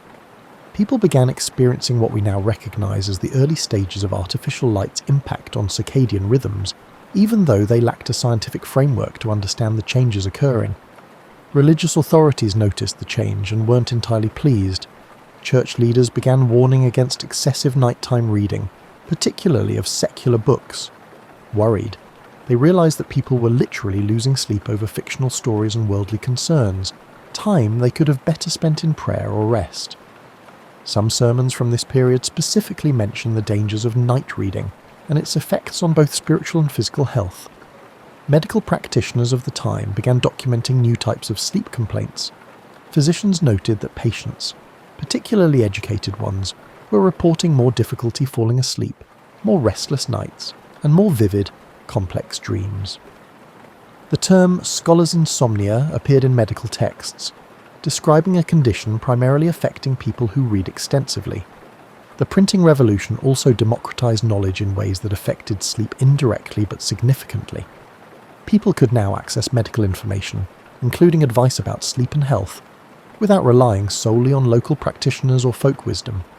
This led to the first wave of people actively contemplating and trying to optimize their sleep, rather than simply accepting whatever rest came naturally. Books on health, diet, and daily routines became popular, many offering advice about proper sleep habits. Ironically, people were staying up late reading books about how to sleep better. The more information they consumed about sleep, the more conscious they became of their sleep patterns, which often made sleep more elusive. Meanwhile, the book industry itself was creating entirely new nighttime economies. Printers worked long hours to meet growing demand. Bookbinders, paper makers, and type founders extended their working days. Candle makers and lamp oil producers experienced unprecedented demand. An entire ecosystem of night jobs emerged to support the growing appetite for reading. By the late 1500s, complaints about neighbours reading late into the night became common in urban areas. The soft glow of candlelight from windows, previously a sign that someone was sick or dealing with an emergency, increasingly just meant someone was enjoying a good by paper makers, becoming less about rest and more about choice. The stage was set for sleep to become something entirely different from what humans had known for millennia. Something magical happened as books became cheaper and more abundant. They began migrating from public spaces into the most private space of all, the bedroom. This wasn't just a matter of convenience, it represented a fundamental shift in how humans related to both sleep and stories. For the first time in history, the last thing many people experienced before sleep wasn't the voice of a family member, the crackle of a dying fire, or the settling sounds of their house, but words on a page that transported them to entirely different worlds. The practice of bedtime reading emerged gradually, like a new tradition nobody planned but everyone seemed to discover independently. Parents who could afford books began reading to their children at bedtime, creating the first generation of humans to associate the transition to sleep with storytelling. These weren't the oral folk tales that had been passed down through generations. These were printed stories, consistent in their telling, often accompanied by illustrations and infinitely repeatable.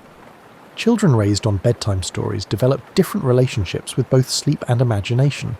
Instead of drifting off to sleep thinking of the day's events or tomorrow's chores, they fell asleep with their minds full of fictional characters, imaginary places, and narrative possibilities. Their dreams began incorporating more complex storylines, and many reported dreams that seemed to continue stories from their bedtime books, or create entirely new adventures featuring beloved characters. Adults too discovered the peculiar pleasure of reading in bed. The combination of physical comfort, dim light, and engaging stories created a uniquely conducive environment for relaxation. But it also created something unprecedented: the cliffhanger bedtime. For the first time, people were deliberately putting themselves into emotional suspense right before sleep, their minds actively wondering what would happen next in their stories. This led to what historians now recognise as the first widespread occurrence of voluntary sleep delay for entertainment purposes. People would tell themselves they'd read just one more chapter, then find themselves still turning pages hours later. The phrase, "I couldn't put it down," entered common usage during this period, though it originally referred specifically to the difficulty of stopping reading at bedtime. The types of books people chose for bedtime reading began to influence the content publishers produced. Adventure stories with chapter-ending cliffhangers proved enormously popular, as did romantic tales that left readers emotionally satisfied but eager for more. Publishers discovered that books specifically marketed for bedtime reading sold exceptionally well, leading to the development of what we might recognise as the first genre fiction specifically designed for nighttime consumption. Religious bedtime reading remained popular, but even devotional books began adapting to bedtime reading habits. Prayer books started including shorter sections suitable for nighttime reading, and collections of brief, comforting religious passages became common. The practice of reading a psalm or brief devotional passage before sleep became so widespread that furniture makers began designing bedside tables specifically to hold books and candles. The wealthy began commissioning special bedroom libraries, small collections of books selected specifically for nighttime reading. These typically included poetry, easy to read in short segments, inspiring or comforting prose, and what publishers began calling gentle adventures, exciting enough to be engaging but not so thrilling as to prevent sleep. Medical opinion on bedtime reading was mixed. Some physicians warned that exciting stories could overstimulate the mind and prevent restful sleep. Others argued that reading helped transition the mind from the day's concerns to a more peaceful state conducive to rest. This debate marked the beginning of what would become centuries of discussion about the relationship between mental stimulation and sleep quality. The practice of reading in bed created new intimacies between couples. Married partners began sharing books, reading aloud to each other, and discussing stories as a regular part of their bedtime routine. Some couples developed elaborate systems for sharing limited reading light, taking turns holding candles or reading aloud while the other rested their eyes. This sharing of stories in the marriage bed represented something entirely new in human relationships. Previously, the most intimate conversations between couples typically focused on practical matters, family concerns, daily events, plans, and problems. But bedtime reading introduced shared fictional experiences, imaginary worlds that couples could explore together, and characters they could discuss and debate. Children growing up in households with bedtime reading began asking for their books earlier than previous generations had shown interest in reading. The association between books and comfort, books and the safety of home, and books and the transition to sleep created powerful positive associations with reading that lasted throughout their lives. By 1600, a significant portion of the literate population had incorporated reading into their bedtime routines. What had begun as a practical way to make use of expensive books had evolved into a new cultural ritual, one that transformed both how people fell asleep and what they dreamed about when they finally closed their eyes. The night was no longer just nature's signal for rest. It had become reading time. By the early 1600s, something unprecedented was happening in bedrooms across literate Europe. People were lying awake contemplating sleep itself.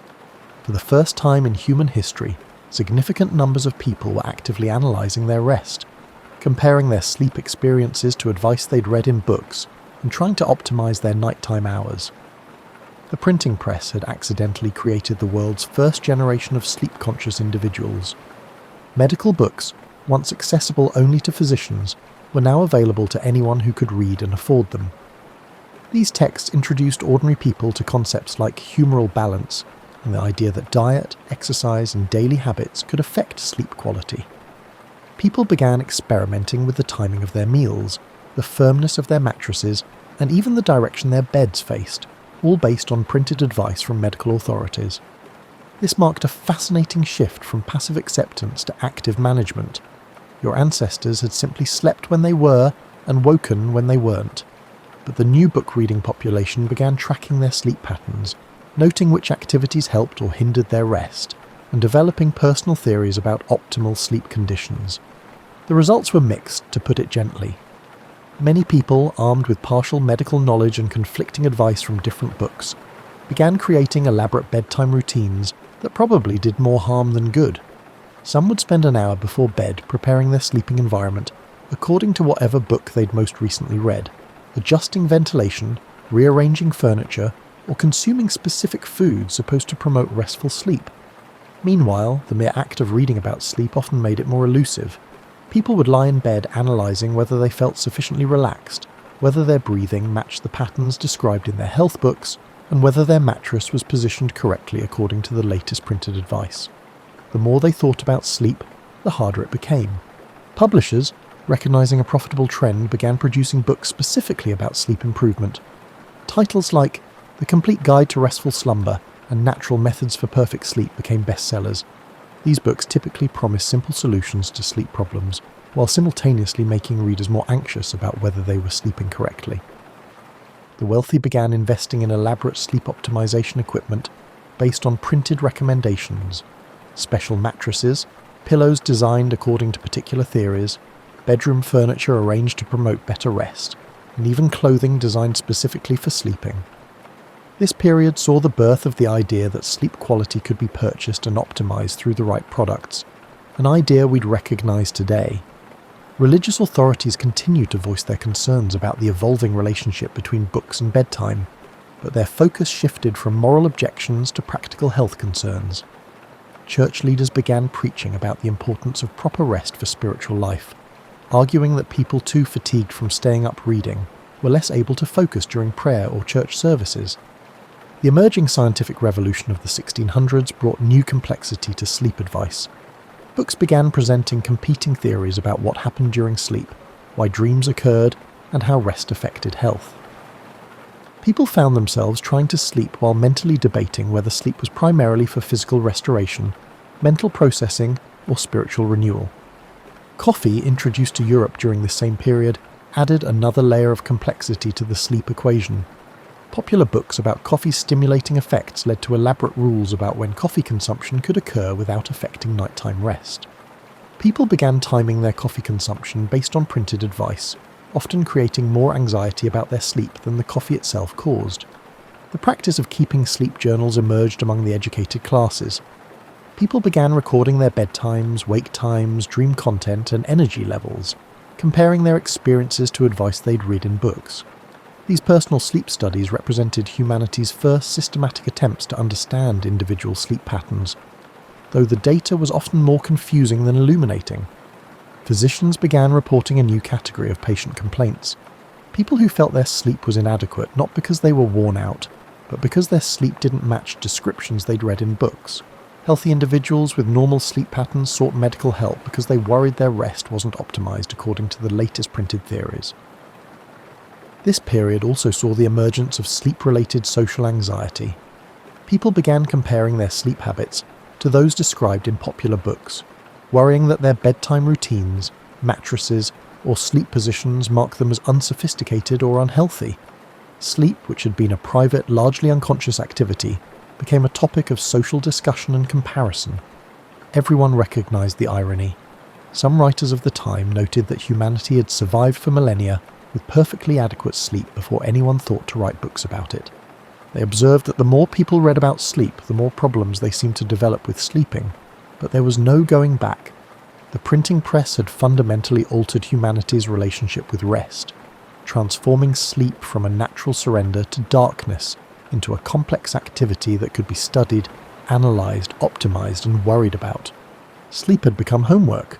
As the 1600s progressed into the 1700s, something profound was slipping away from human experience, so gradually that no one quite noticed until it was nearly gone. The ancient pattern of segmented sleep, first sleep, wakeful period, second sleep, was dissolving like morning mist, replaced by something entirely different. Books weren't just changing when people slept, they were fundamentally altering how people slept. The transition happened differently in cities than in rural areas, and faster among the wealthy than the poor. But the direction was unmistakable. People were beginning to sleep in single, consolidated blocks, much like you do today. This transition might seem like a minor technical change, but it represented one of the most significant shifts in human behaviour since the development of agriculture. Urban areas led this transformation. Cities meant more artificial light, more scheduled activities, and more access to books and printed entertainment. City dwellers found their old midnight wake periods increasingly inconvenient. If you had to be at work by a specific time and needed to maintain your energy throughout the day, the segmented sleep pattern began to feel inefficient rather than natural.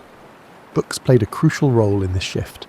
The growing practice of bedtime reading meant people were staying awake later into the evening, pushing their first sleep period later and later. Eventually, many people were going to bed so late that their natural wake period occurred uncomfortably close to dawn. Rather than wake for an hour or two in the middle of the night, they began sleeping straight through until morning.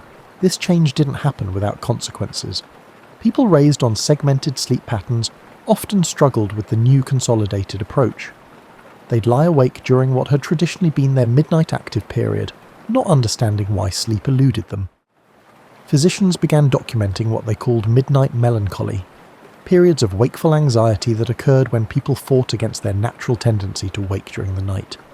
The loss of segmented sleep meant the disappearance of those precious midnight hours, that had traditionally been used for quiet conversation, prayer, meditation, and gentle activities.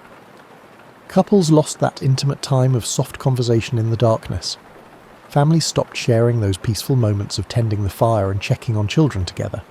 Instead, all the evening's activities, conversation, reading, planning, and reflection, became compressed into the hours between dinner and bedtime. This intensification of evening activities created a faster pace of life that many found overwhelming. The gentle rhythm of segmented sleep had provided natural breaks in the day's emotional and mental processing. Books began reflecting and reinforcing this new sleep pattern. Authors started writing longer chapters, assuming readers would want substantial content for their extended evening reading sessions.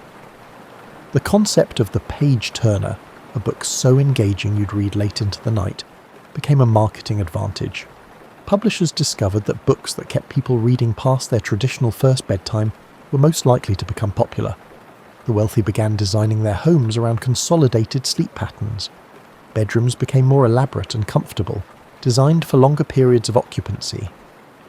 The concept of the bedroom as a retreat, a personal sanctuary designed specifically for rest and relaxation, emerged during this period. Previously, bedrooms had been more utilitarian, places to sleep certainly, but not necessarily places to linger or relax. Reading nooks within bedrooms became fashionable among those who could afford them.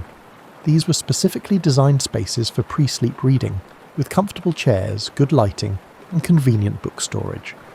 The bedroom was transforming from a place you went only to sleep into a place where you might spend several hours each evening reading, relaxing, and gradually transitioning towards sleep. This architectural shift reflected a deeper change in how people thought about rest and privacy.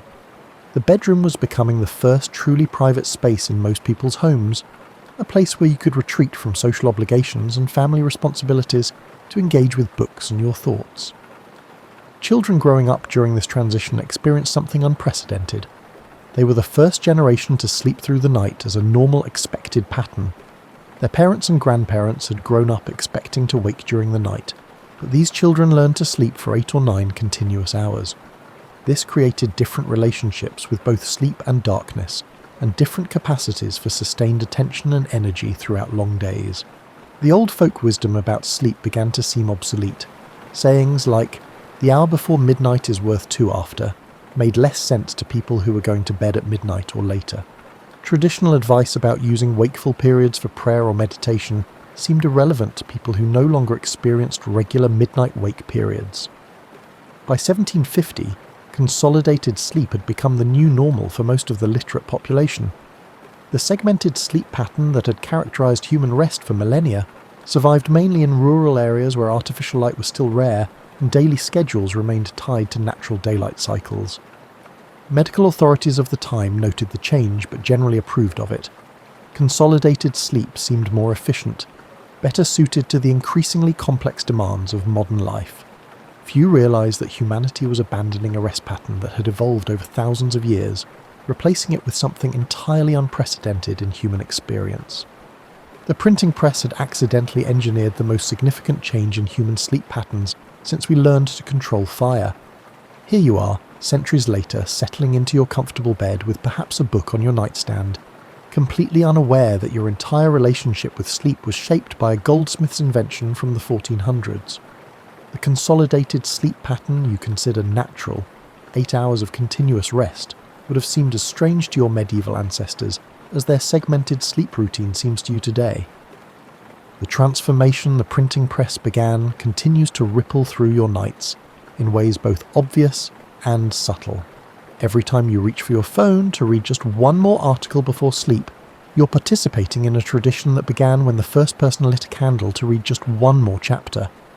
The eternal struggle between "I should go to sleep" and "I'll just read a little longer" started with those early book owners and has never really ended. Your bedroom itself is a testament to this transformation.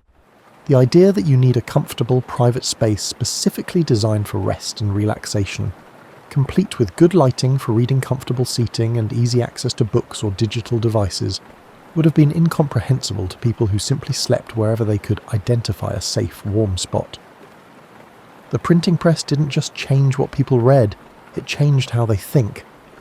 the ability to access multiple perspectives, compare different ideas, and engage with complex narratives trained human minds to be more active, more analytical, and more imaginative. These more active minds naturally took longer to settle into sleep, requiring longer transition periods and more comfortable environments. Modern sleep science has rediscovered some wisdom from the pre-printing era. Sleep researchers now understand that the consolidated 8-hour sleep pattern, while workable, isn't necessarily optimal for everyone. Some people naturally function better with segmented sleep or alternative patterns, but our modern world of scheduled work and artificial lighting makes these patterns difficult to maintain. The books that line your shelves, the reading light beside your bed, and the comfortable chair where you might read before sleep. All of these represent victories in humanity's ongoing negotiation with darkness. Each generation since Gutenberg has pushed bedtime a little later, made nights a little brighter, and filled the hours before sleep with more mental stimulation. Your dreams themselves carry the legacy of this transformation. The complex, narrative-rich dreams that many people experience today reflect minds trained on centuries of storytelling tradition. Your sleeping brain processes not just the day's immediate experiences, but also the characters, plots, and ideas you've absorbed from books, creating dreams that would have been impossible for pre-literate humans to imagine. The sleep problems that plague modern life, difficulty falling asleep, racing thoughts at bedtime, the temptation to read or check devices instead of sleeping, all have their roots in that moment when humans first chose artificial light and mental stimulation over natural darkness and rest. We traded the simple surrender to sleep for the complex pleasure of extended consciousness, and we're still learning to manage the consequences, but perhaps this trade-off was worth it. The same printing press revolution that complicated sleep also democratized knowledge, spread literacy, enabled the scientific revolution, and created the foundation for every book you've ever loved. Those late nights reading by candlelight gave birth to the modern world, with all its complexities and possibilities. As you prepare for sleep tonight, you're participating in a ritual that would be recognizable to readers from centuries past. The details have changed. Electric lights instead of candles, printed books or digital screens instead of hand-copied manuscripts, but the basic pattern remains. You're using artificial light to extend consciousness beyond its natural limits, filling your mind with stories and ideas that will accompany you to sleep and perhaps to dreams. The printing press taught humanity that night doesn't have to mean the end of thought, that darkness can be filled with light and stories, and that sleep can be a transition to worlds even more fantastic than the ones we read about. Changing how we sleep changed us as a species, more thoughtful, imaginative, and connected to ideas and stories than before. So tonight, as you finally turn off the light and settle into sleep, you're carrying forward a tradition that began when the first person decided that sunset didn't have to mean the end of reading time. Sweet dreams. They're brought to you by Johannes Gutenberg and everyone who ever stayed up late reading just one.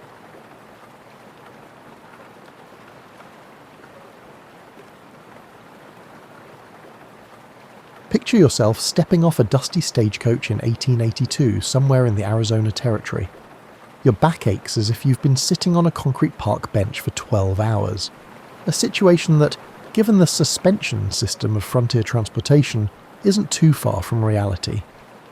The sun is setting behind the mountains, painting everything in that golden hour light that would make a modern Instagram influencer weep with envy. You're searching for a place to eat, drink, and maybe wash off 3 days' worth of trail dust, and there it is, right across the street, the Silver Dollar Saloon.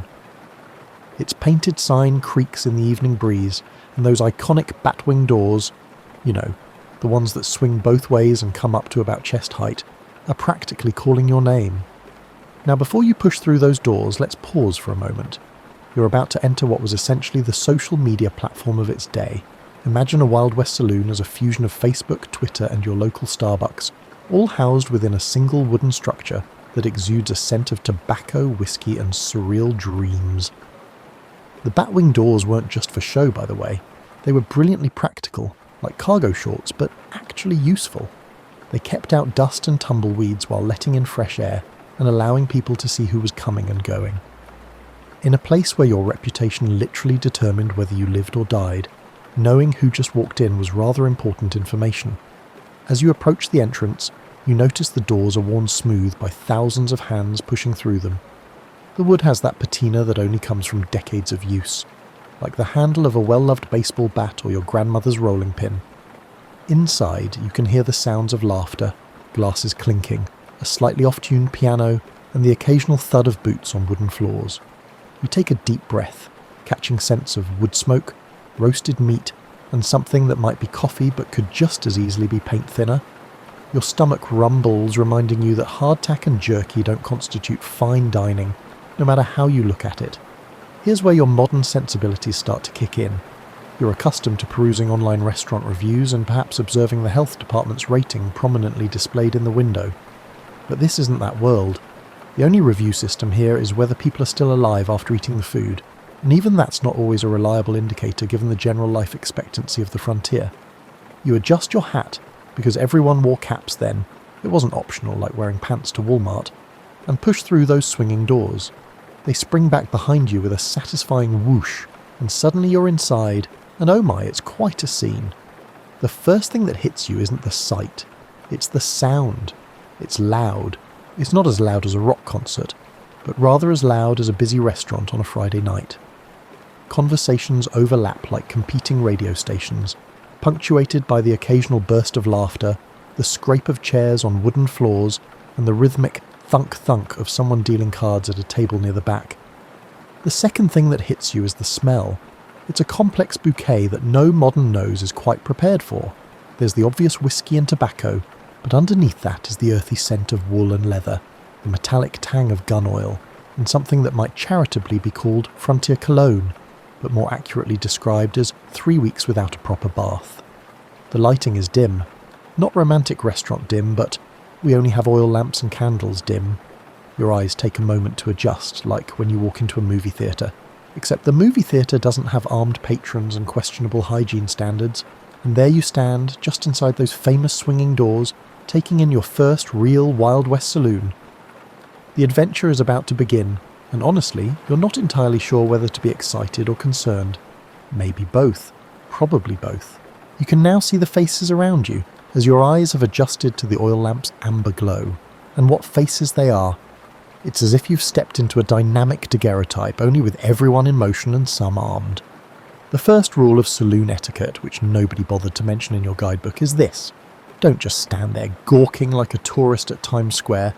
You need to move with purpose, even if that purpose is simply find a place to sit without getting shot. The bartender catches your eye and nods, a universal gesture that transcends time and roughly translates to buy something or get out. He's a large man with sleeves rolled up past his elbows, sporting the kind of moustache that required serious daily maintenance. Think Tom Selleck, but with more experience breaking up fights and less experience solving crimes in Hawaii. You scan the room for seating options. There's the bar itself, naturally, with a few empty stools that look about as comfortable as sitting on a fence post. The bar is actually quite impressive, a long stretch of polished wood that's seen more drama than a soap opera. Behind the bar, bottles line the shelves like glass soldiers. However, several of them have handwritten labels that raise questions about quality control standards. Then there are the tables scattered around the room. This is where the study of social anthropology becomes fascinating. Each table seems to have its ecosystem, its own unspoken rules, and its potential for sudden violence. A table of real cowboys, not the Hollywood version, sits near the front window. They're dusty, sun-weathered, and look like they haven't seen a barber in months. Their hats are sweat-stained and practical, their boots are scuffed from actual work, and their clothes have that lived-in quality that comes from spending weeks on the trail. They're nursing beers and discussing something that involves a lot of gesturing toward the door. You decide to file these observations under information to remember and keep looking. In the corner, there's a poker game happening at a round table.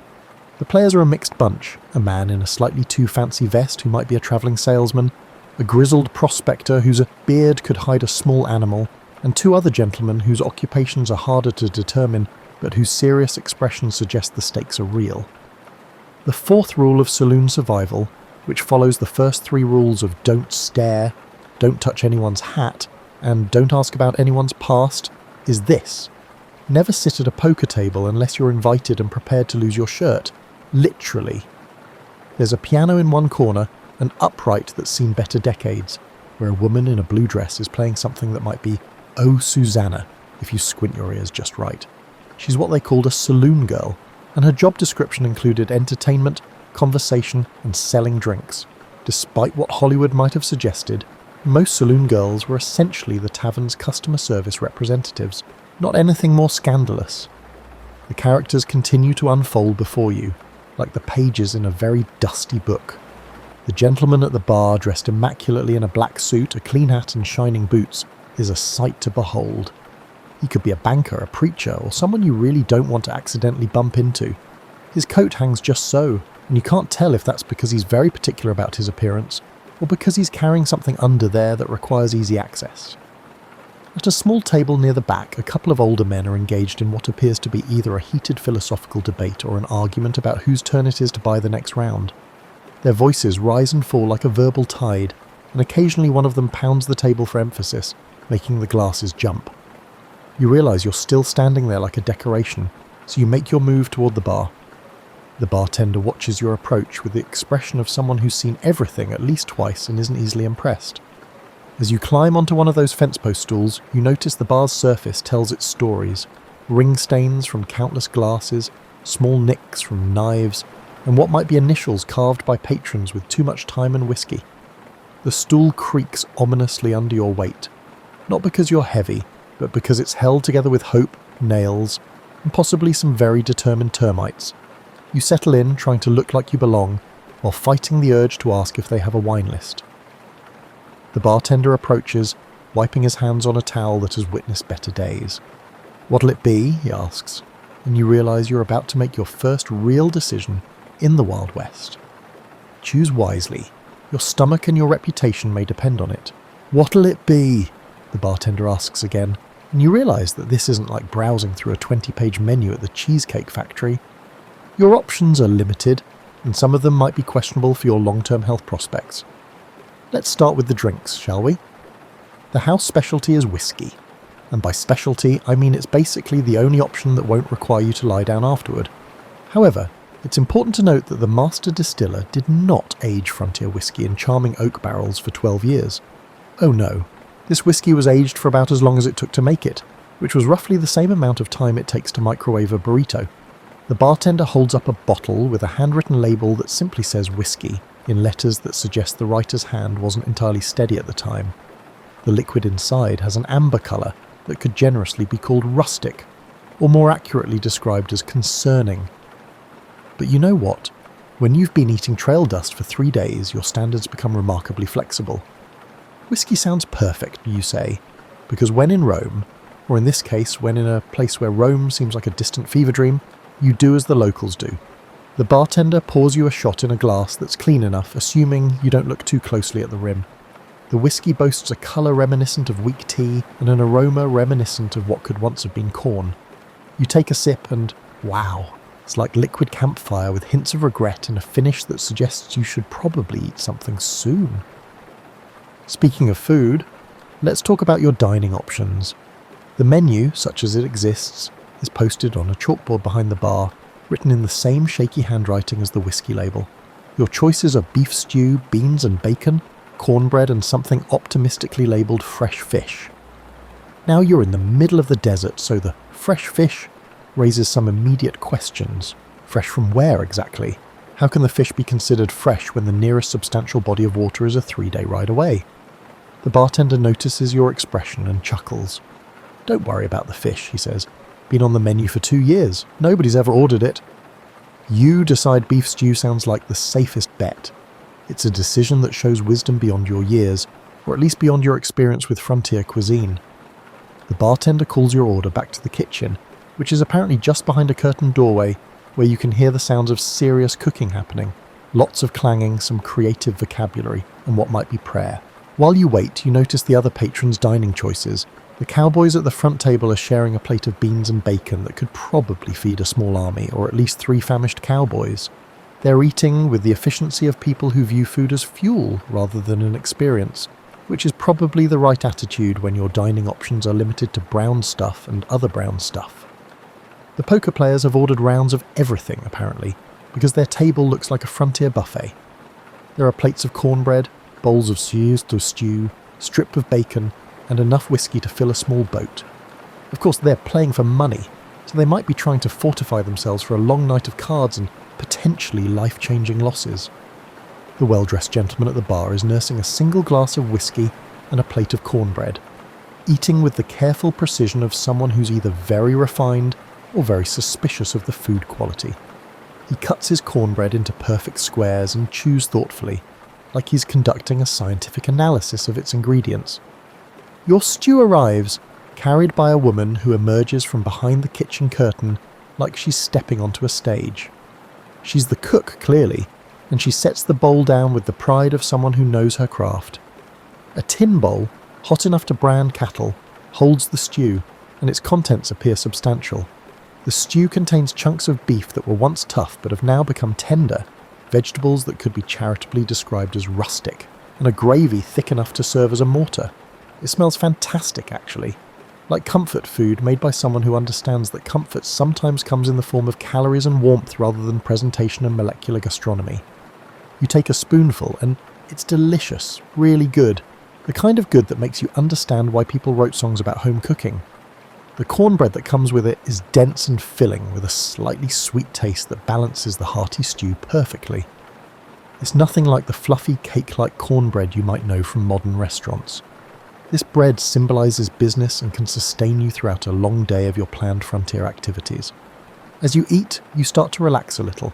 The whiskey has smoothed some of your rough edges, the food is warming you from the inside out, and the general atmosphere is starting to feel less like a movie set, and more like, well, just a place where people come to eat and drink and escape from their day. But then you notice something that makes your spoon pause halfway to your mouth. The conversation at the cowboys' table has gotten quieter, more intense. They keep glancing toward the door, and one of them has shifted his chair so he has a better view of the entrance. The well-dressed gentleman has also noticed the changes and has angled himself slightly on his stool. Uh-oh, you get the feeling that your peaceful dinner is about to become significantly more interesting. You're just starting to feel settled. The stew is warming your belly, the whiskey has taken the edge off 3 days of stagecoach travel, and you're beginning to think that this whole Wild West experience might be more civilized than the stories suggested. At that moment, the batwing doors open forcefully, causing the room's temperature to drop by approximately 10 degrees. 3 men walk in, and they walk like they own the place. They appear as though they're contemplating acquiring it without the need for paperwork. They're different from the other patrons, cleaner, better dressed, but with an edge that makes everyone else look like Sunday school teachers by comparison. The leader is tall and lean, wearing a black coat that's seen some use, but not much abuse. His hat is perfectly positioned, and his boots exude a shine that suggests he either meticulously maintains his belongings or hasn't been traversing the desert dust for days. His eyes scan the room with the methodical precision of someone conducting an inventory.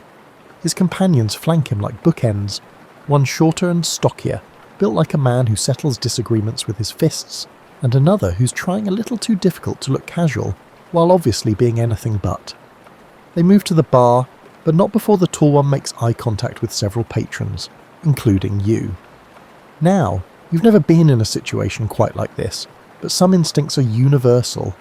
It's akin to being in a restaurant when a group enters that exudes an unsettling presence, excessively loud, overly aggressive, and behaving as though they are seeking confrontation. Except in this case, the people who might find trouble are armed, and there's no manager to complain to. The bartender's demeanour changes subtly. He still approaches them and asks what they want, but now there's tension in his shoulders. The cowboys at the front table have gone completely quiet, which is probably the frontier equivalent of turning off your phone when you sense drama brewing. "Whiskey," says the tall stranger. "The good stuff, not what you've been serving in everyone else." This story is interesting. Apparently there's a 2-tier beverage system in operation here, and you've been drinking from the economy section. The bartender reaches under the bar and produces a different bottle, this one with an actual printed label and liquid that doesn't look like it could strip paint. As the strangers get their drinks, you notice the poker game has paused. The players are still holding their cards, but nobody's looking at them anymore.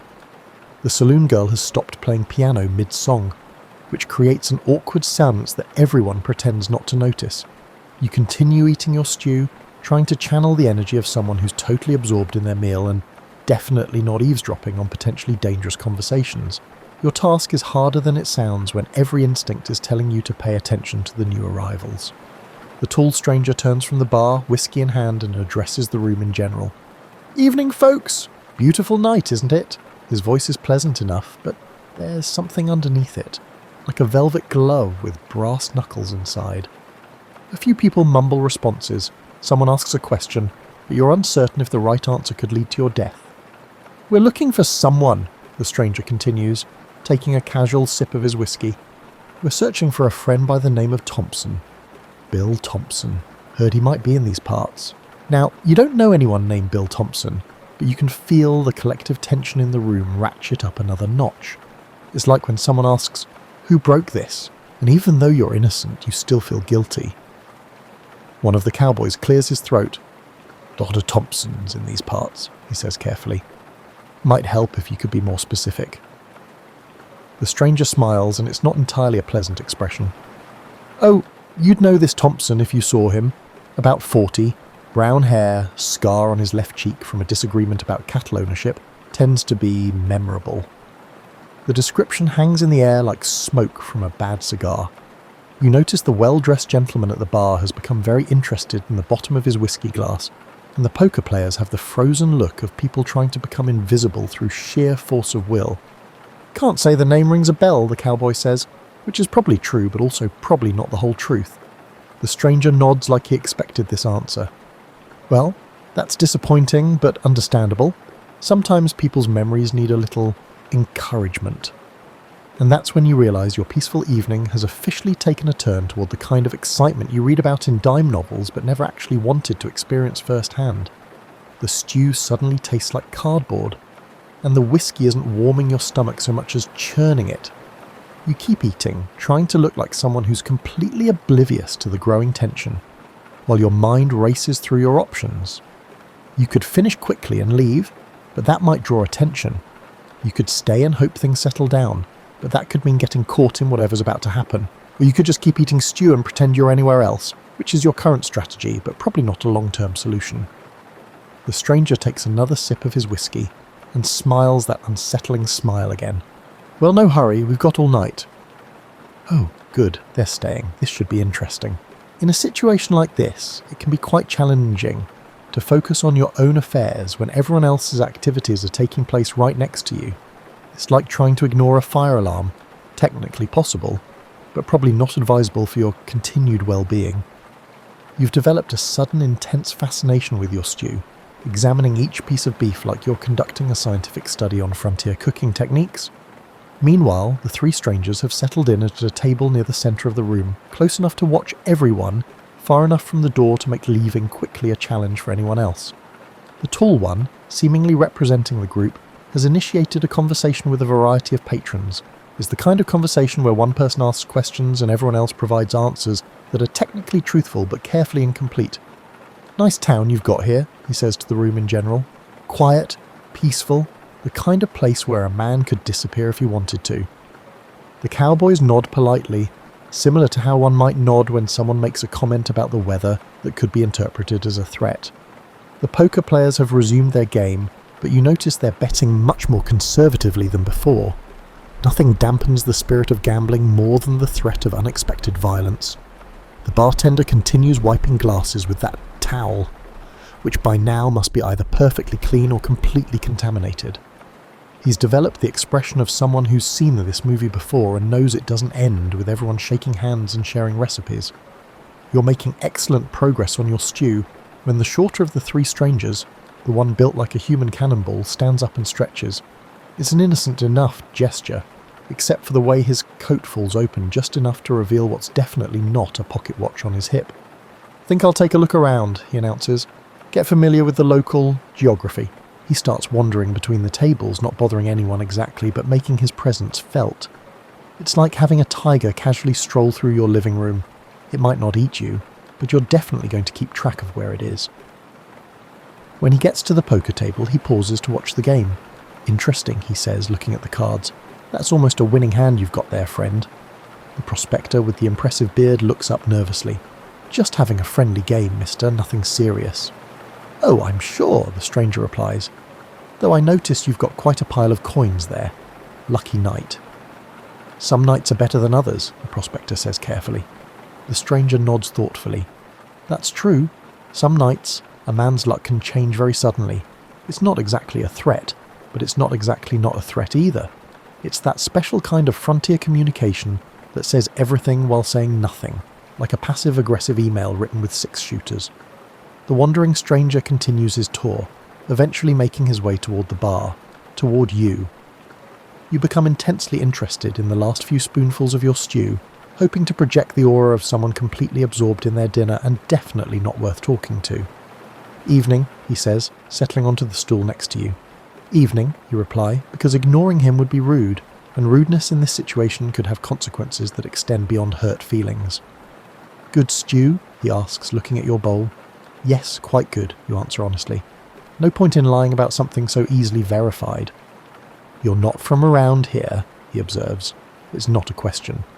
"Just passing through," you say, which is true and hopefully boring enough to end the conversation. He nods and orders a whiskey from the bartender. Not the good stuff, you notice, which suggests either budget constraints or that he's not as important as his tall friend. While he waits for his drink, he studies you with the casual interest of someone examining a potentially interesting bug. "Passing through to where?" he asks. Now you're in slightly trickier territory. Too much detail might make you memorable in ways you don't want to be. Too little might make you seem suspicious. You go with vague but plausible. "West," you say. "Looking for opportunities," he chuckles. "Aren't we all, friend? Aren't we all?" His whiskey arrives, and he takes a sip. Then he leans slightly closer, and you catch a whiff of tobacco, leather, and something that might be pomade or might be bear grease. "Word of advice," he says quietly. "Sometimes the best opportunity is knowing when to keep moving." Know what I mean? You nod because you do know what he means, and because agreeing seems like the safest option. He's telling you, in the politest possible terms, that this might be a good night to finish your dinner and find somewhere else to be. "Appreciate the advice," you say. He nods and returns to his whiskey, apparently satisfied that his message has been delivered and understood. You finish the last of your stew and cornbread, trying to eat at a pace that suggests you're not hurrying but not lingering either. That's when the batwing doors swing open again, and this time, you know before you even look that whoever's coming in is going to make the evening significantly more complicated. Because that's how these things work in the Wild West. Just when you think you've got a handle on the situation decides to handle you instead. The man who walks through those batwing doors is about 40 years old, has brown hair, and sports a scar on his left cheek that looks like it came from a disagreement about cattle ownership. In other words, he matches the description of Bill Thompson perfectly, which means your peaceful evening has just transformed into front row seats for whatever's about to unfold. But here's the thing that makes this intriguing from a social dynamics perspective. Bill Thompson doesn't look surprised to see the three strangers. He doesn't pause, doesn't scan the room nervously, and doesn't show any of the signs you'd expect from someone who's being hunted. Instead, he walks to the bar with the casual confidence of a man who's precisely where he wants to be. "Evening, Jake," he says to the bartender, who suddenly looks like he'd rather be anywhere else. Perhaps somewhere peaceful, like the middle of a buffalo stampede. The tall stranger at the centre table doesn't say anything immediately. He just watches Thompson order a whiskey and settle against the bar like he owns it. The silence stretches out like taffy, and you can practically hear everyone in the room not breathing. Finally, the tall stranger speaks. "Bill Thompson." "That's right," Thompson replies without turning around. "And you'd be Carson, unless I miss my guess." Carson. Now the tall stranger has a name, which somehow makes the whole situation feel more real and more dangerous at the same time. Carson stands up slowly, the kind of deliberate movement that suggests he's very comfortable with everyone's attention focused on him. "Been looking for you, Bill." "I figured that was the case," Thompson says, taking a sip of his whiskey. "Heard you boys were asking around. Thought I'd save you the trouble of hunting all over creation." Now this is intriguing. Instead of a manhunt, you're witnessing what appears to be a planned meeting. The question is whether it's going to be a civilized conversation, or something that requires you to duck under tables. The cowboy at the front table shifts slightly in his chair, and you notice his hand resting casually near his side. The poker players have given up all pretense of playing cards and are openly watching the proceedings. Even the saloon girl has positioned herself near what you hope is a back exit. Carson moves away from his table, but not quickly, not aggressively. It's more like a dance where both partners know the steps. "You've got something that belongs to my employer, Bill." "That's so," Thompson says. "What might that be?" "Don't play games. The money from the Tucson job." Thompson chuckles, but it's not a particularly amused sound. Money? What makes you think I've got any money? Look at me, Carson. Do I look like a man who's recently come into wealth? And he's got a point.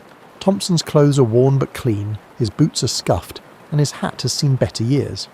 If he's sitting on a pile of stolen money, he's either excellent at hiding it or terrible at spending it. My employer seems to think otherwise, Carson says. Your employer thinks many things, doesn't make them true. The conversation is polite, almost casual, but you can feel the undercurrent of violence running beneath it like a stream under ice. Both men are armed.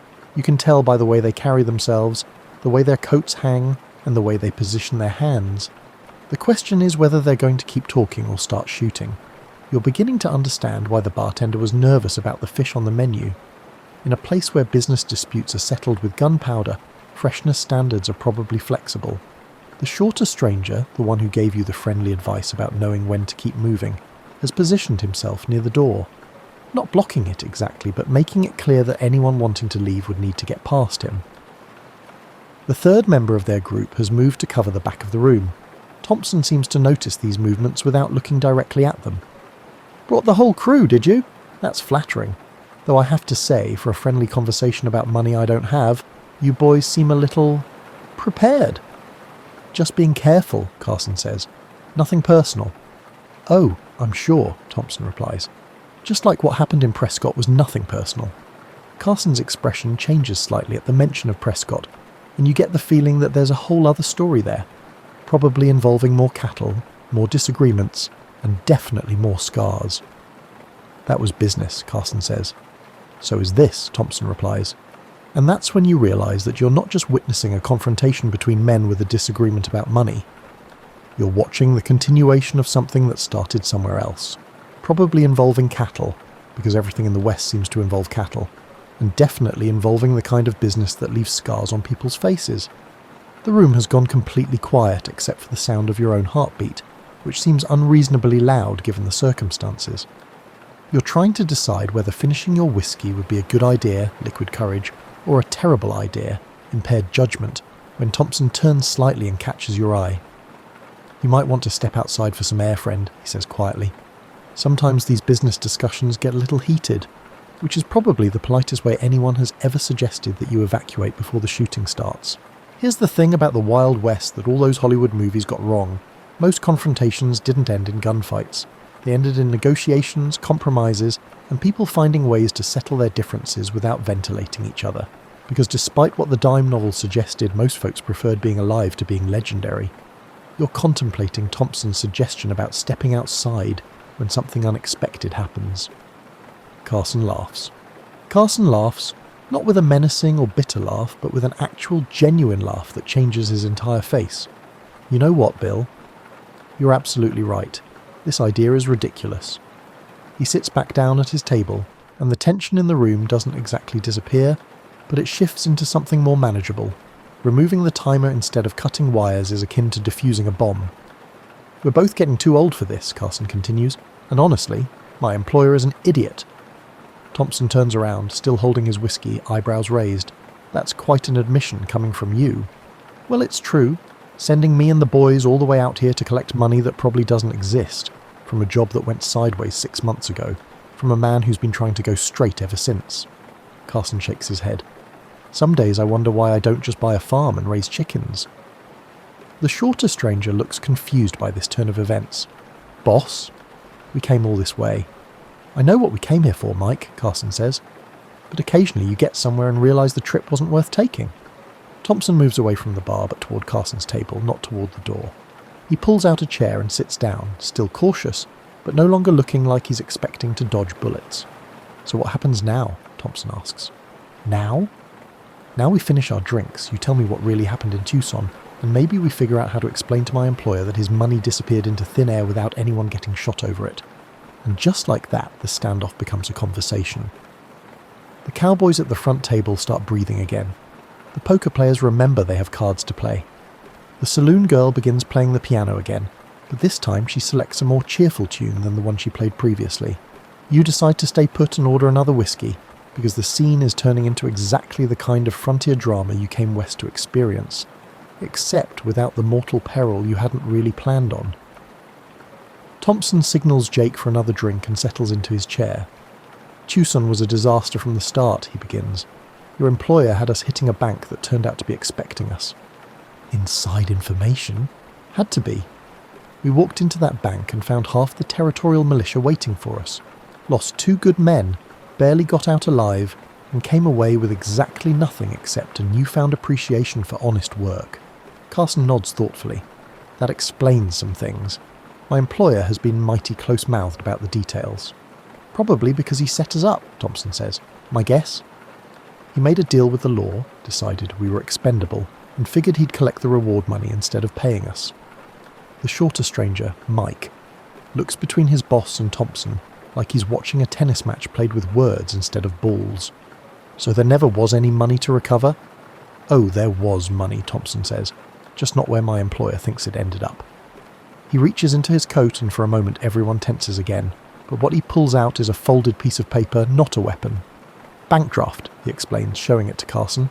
It was intended for the Tucson orphanage.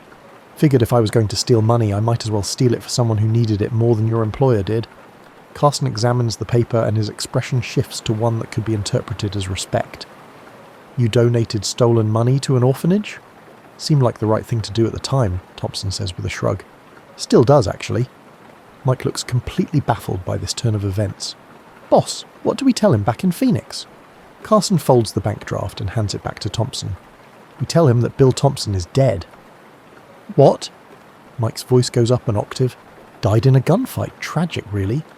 We buried him outside of town and said some words. A very touching ceremony.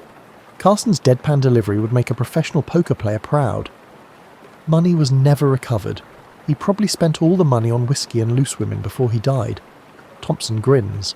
I like it, though I prefer to think I spent it on whiskey and tight women. Details, Carson waves dismissively. Point is, as far as Phoenix is concerned, this case is closed, and that's when you realise you've just witnessed something remarkable. A problem solved not with violence, but with creativity, pragmatism, and a healthy dose of frontier justice. This solution ensures that everyone leaves with their lives and dignity intact. The saloon has returned to something approaching normal. The poker game has resumed with renewed enthusiasm. Apparently nothing makes cards more captivating than the possibility that you might not live to play another hand. The cowboys have ordered another round and are back to discussing whatever important cowboy business they were discussing before the excitement started. Carson stands up and extends his hand to Thompson. It's been a pleasure doing business with you, Bill. Or should I say, it's been a pleasure not doing business with you. Thompson shakes his hand. Likewise. Give my regards to Phoenix. Tell them I died bravely. Oh, I will. I will probably include some details about how you took 3 of us with you, just to make the story more interesting. Mike still looks confused, but the third member of Carson's group, who's been silent through most of this, finally speaks up. Does your statement mean we can go home now? I'm tired of sleeping on the ground. Yes, Eddie, we can go home, Carson says patiently, and we can stop at that hotel in Flagstaff on the way back. The one with the actual beds? The one with the actual beds? Eddie brightens considerably at this news. Apparently even in the Wild West a good night's sleep was worth more than a questionable gunfight. As Carson's group prepares to leave, the tall man pauses at your table. Thanks for the entertainment, he says. Not often do we get to watch a business meeting that ends with everyone still breathing. My pleasure, you reply, raising your glass in a small salute. Here's to creative problem solving. I'll drink to that, Carson says, and surprisingly, he does, finishing his whiskey in one smooth motion before tipping his hat and heading for the door. The saloon settles into a comfortable evening rhythm as the 3 strangers disappear through the batwing doors. Thompson moves to the bar, orders another whiskey, and strikes up a conversation with Jake about the weather and the price of cattle. You sit back in your chair, nursing your second whiskey and marvelling at what you've just experienced. In the span of 2 hours, you've witnessed a manhunt, a standoff, a negotiation, and a resolution that would have made Solomon proud. You've seen grown men solve their problems with words instead of weapons and creativity instead of violence. The saloon girl starts playing Red River Valley, and this time she gets all the notes right. The poker players are laughing at something the prospector said. The cowboys are planning their next cattle drive. And you're sitting in a Wild West tavern, drinking whiskey that tastes like liquid campfire, eating stew that could keep you going for a week, and thinking that maybe, just maybe, the real Wild West was more intriguing than any Hollywood movie ever suggested. Because the truth is, most people then, just like most people now, were just trying to get through their day without too much trouble. They wanted to eat a decent meal, have a drink with friends, maybe play some cards and go home to their families. The fact that they sometimes carried guns and settled disputes with duels doesn't mean they preferred violence. It just means they lived in a time and place where being prepared for trouble was a practical necessity. As the evening winds down and you consider heading to whatever passes for lodging in this frontier town, you reflect on the lesson you've learned tonight. Sometimes the most dangerous situations are resolved not by the fastest gun or the strongest fighter, but by the person clever enough to find a solution that lets everyone walk away with their pride intact. Thompson glances at you from the bar, raising his glass in a small salute. "To orphanages," he says quietly. "To orphanages," you reply, and you both drink to the kind of justice that doesn't make headlines but makes the world a little bit better, one small act of decency at a time. Outside, the desert night is clear and cold, full of stars that seem close enough to touch. Inside the Silver Dollar Saloon, the oil lamps burn warm and steady, the piano plays soft melodies, and people who've never met before tomorrow will be strangers again, sharing stories and whiskey and the kind of companionship that travellers have always found in places like this. And that, more than any gunfight or cattle rustling or gold rush drama, is what the Wild West was really about. People finding ways to connect, to solve problems, and to help each other through the challenges of living in a hard place during a hard time. Your stew is long finished, your whiskey glass is empty, and your adventure in frontier dining is complete. Tomorrow you'll climb back on that stagecoach and continue west, carrying with you the memory of an evening when the Wild West revealed itself to be not quite as wild as advertised, but infinitely more fascinating than you'd expected. Sometimes the best stories aren't about the fastest guns or the biggest fights. Sometimes they're about the moments when ordinary people find extraordinary ways to be decent to each other, even when, especially when, it would be easier not to be. And with that thought, you finish your whiskey, tip your hat to Jake the bartender, nod farewell to Thompson and the other patrons, and push through those famous bat-wing doors into the star-filled desert night, carrying with you a story worth telling and the kind of satisfied tiredness that comes from a day well lived and an evening well spent. The Silver Dollar Saloon settles into its nighttime rhythm behind you, ready to welcome the next traveller, the next story, the next small drama of frontier life. Because that's what places like this do. They provide a stage where ordinary people can have extraordinary moments, where strangers can become friends over a shared meal and a glass of something that might charitably be called whiskey. And in the morning, the stagecoach will come, and you'll climb aboard for the next leg of your journey, but you'll always remember the night you learned that the real Wild West wasn't one with guns. It was one with conversation, creativity, and the kind of human decency that transcends time and place. Sweet dreams, traveller. The frontier awaits, and now you know it's not quite as dangerous as the stories suggest, just infinitely more interesting than you ever imagined.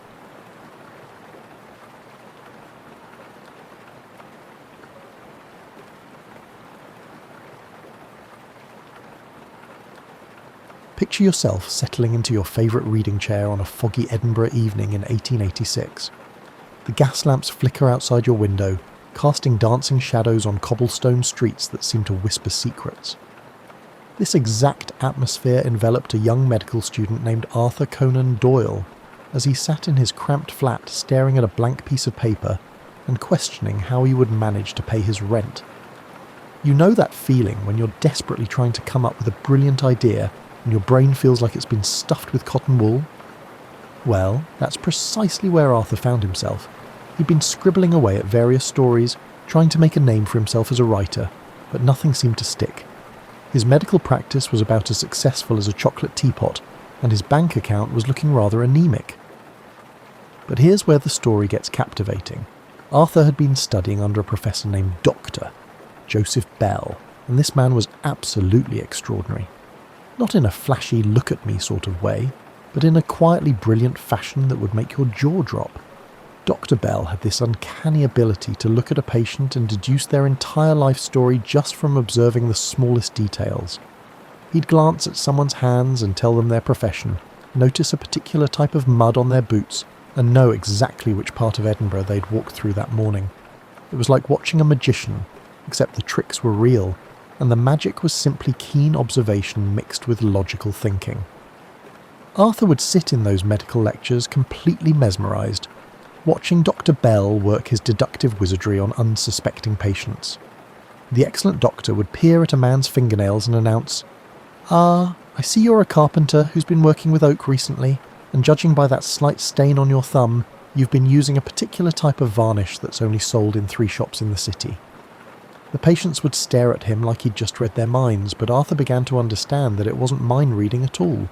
It was merely the skill of recognising what others missed, and linking seemingly unconnected elements. Dr. Bell wasn't performing magic tricks. He was demonstrating that the world is full of clues if you just know how to read them. As Arthur sat in his flat that foggy evening, the memory of Dr. Bell's methods began to percolate through his mind like a perfectly brewed cup of tea. What if, he thought, someone could solve crimes using these same techniques? What if a detective could see not just what happened at a crime scene, but how, who, and why? The idea began to take shape slowly, like a photograph developing in a dark room. Arthur imagined a tall, thin man with sharp features and even sharper intellect. He had the ability to enter a room and instantly identify the 17 details that others had overlooked. A person who found the ordinary world rather dull, but came alive when presented with a puzzle that needed solving. And so, in that small Edinburgh flat, with the fog pressing against the windows and the gas lamp flickering on his desk, Arthur Conan Doyle began to write about a consulting detective named Sherlock Holmes. He had no idea that he was about to create the most famous fictional detective in history, or that over a century later, people would still be arguing about whether Holmes was real or not. Dr. Bell's methods didn't just inspire the character Arthur created. He was a blend of Victorian anxieties, scientific optimism, and the growing belief that logic could solve any problem. Holmes represented everything the Victorian era wanted to believe about itself, that reason would triumph over chaos, that careful observation could reveal truth, and that even the most complex mysteries could be unravelled by a sufficiently clever mind. Little did Arthur know that his creation would outlive him, outgrow him, and eventually become more real to many people than the man who dreamed him up. Let's delve deeper into Dr. Joseph Bell, as comprehending him is akin to comprehending the hidden element in your grandmother's renowned recipe. Without him, there would be no Sherlock Holmes, and the world would be a significantly less interesting place. Dr. Bell wasn't your typical Victorian gentleman. While other doctors of his era were still debating whether washing hands between patients was really necessary, Bell was revolutionising the entire approach to medical diagnosis. He believed that a doctor's job wasn't just to treat symptoms, but to become a detective of the human body, piecing together clues to solve the mystery of what was actually wrong with a patient. Imagine walking into his classroom at the University of Edinburgh. The room would be thick with anticipation. The students waited to see what miracle of deduction their professor would perform that day. Bell would summon a volunteer patient, prompting a hapless individual to shuffle forward, likely pondering their current circumstances. Bell would meticulously circle around them, his keen eyes scrutinising every detail. "Ah," he might say, stroking his chin thoughtfully, "I see you've recently returned from the continent. Germany, I'd say, based on the particular type of clay under your fingernails. You're a gardener by profession, but you've been doing some carpentry work lately. Oak, judging by the wood shavings in your hair, and that slight limp suggests you injured your left leg about 3 weeks ago, probably from a fall." The patient would nod in amazement, confirming every detail while the students scribbled frantically in their notebooks trying to capture the magic. But Bell would always explain his reasoning. The clay was a specific type found only in certain German regions. The calluses on the man's hands showed the pattern of someone who worked with plants, but had recently been gripping different tools. The wood shavings were a clear indicator, and the man's preference for his right leg during walking revealed a recent injury. What made Bell truly extraordinary wasn't just his powers of observation, though those were remarkable, but his ability to teach others to see the world differently. He would tell his students that most people looked but didn't observe. They saw a man with dirty hands and thought, labourer, but they missed the specific type of dirt that could tell them exactly what kind of work he did and where he'd been doing it. Bell had this wonderful way of making the ordinary seem extraordinary. He'd pick up a walking stick left behind by a patient and turn it into a treasure trove of information. The wear patterns on the handle could tell him if the owner was left or right-handed. The type of wood and craftsmanship revealed their social class. Scratches and dents told stories of how it had been used. Even the height of the stick provided clues about the owner's stature and gait. Arthur Conan Doyle would sit in these demonstrations, absolutely captivated. Years later, he would write about Dr. Bell with obvious affection, describing him as a man who could diagnose not just diseases but entire life stories. Bell became Arthur's model for what a truly observant person could achieve, and those classroom demonstrations became the blueprint for countless Sherlock Holmes adventures. But here's something delightfully ironic about the whole situation. Dr. Bell, the man who inspired the world's most famous detective, was actually quite modest about his abilities. He insisted that his methods weren't magical or even particularly difficult. They just required patience, practice, and a willingness to pay attention to details that others ignored. Bell would often say that the key to his success was simply remembering that every person carries their story written on their body, in their clothes, and in their mannerisms. Most people, he explained, are so focused on looking ahead that they never really look around. They miss the poetry written in calluses, the stories told by shoe leather, and the novels hidden in the way someone holds their shoulders. When Arthur finally created Sherlock Holmes, he was essentially asking the question, what if someone took Dr. Bell's methods and applied them not to medicine, but to crime? What if that keen eye for detail and logical mind were turned towards solving mysteries instead of diagnosing illnesses? The result was a character who could walk into a room and immediately see things that would take ordinary people hours to notice, if they noticed them at all. Let's transport ourselves to Victorian London for a moment, because understanding the world that embraced Sherlock Holmes is like understanding why certain songs become hits. It's all about timing, atmosphere, and what people desperately need to hear at exactly the right moment. Picture London in the 1890s, and you'll find yourself in a city that was both magnificent and terrifying, often simultaneously. The Industrial Revolution had transformed it into this massive, sprawling beast of a metropolis, with over 4 million people crammed into spaces that had been designed for maybe a quarter of that number. The city was growing so fast that it seemed to be bursting at the seams, like a sausage that's been overstuffed. You'd walk down streets where magnificent Victorian mansions stood just a few blocks away from slums that would make your stomach turn. The contrast was jarring. One moment you might be strolling past elegant gaslit boulevards where well-dressed gentlemen tipped their hats to ladies in elaborate bustles, and the next you'd find yourself in narrow, fog-choked alleyways where the sun barely penetrated and danger lurked around every corner. This was the London of Jack the Ripper, after all. The very real terror of those unsolved murders had gripped the city just a few years before Holmes made his debut. People were genuinely frightened, and the police seemed completely baffled.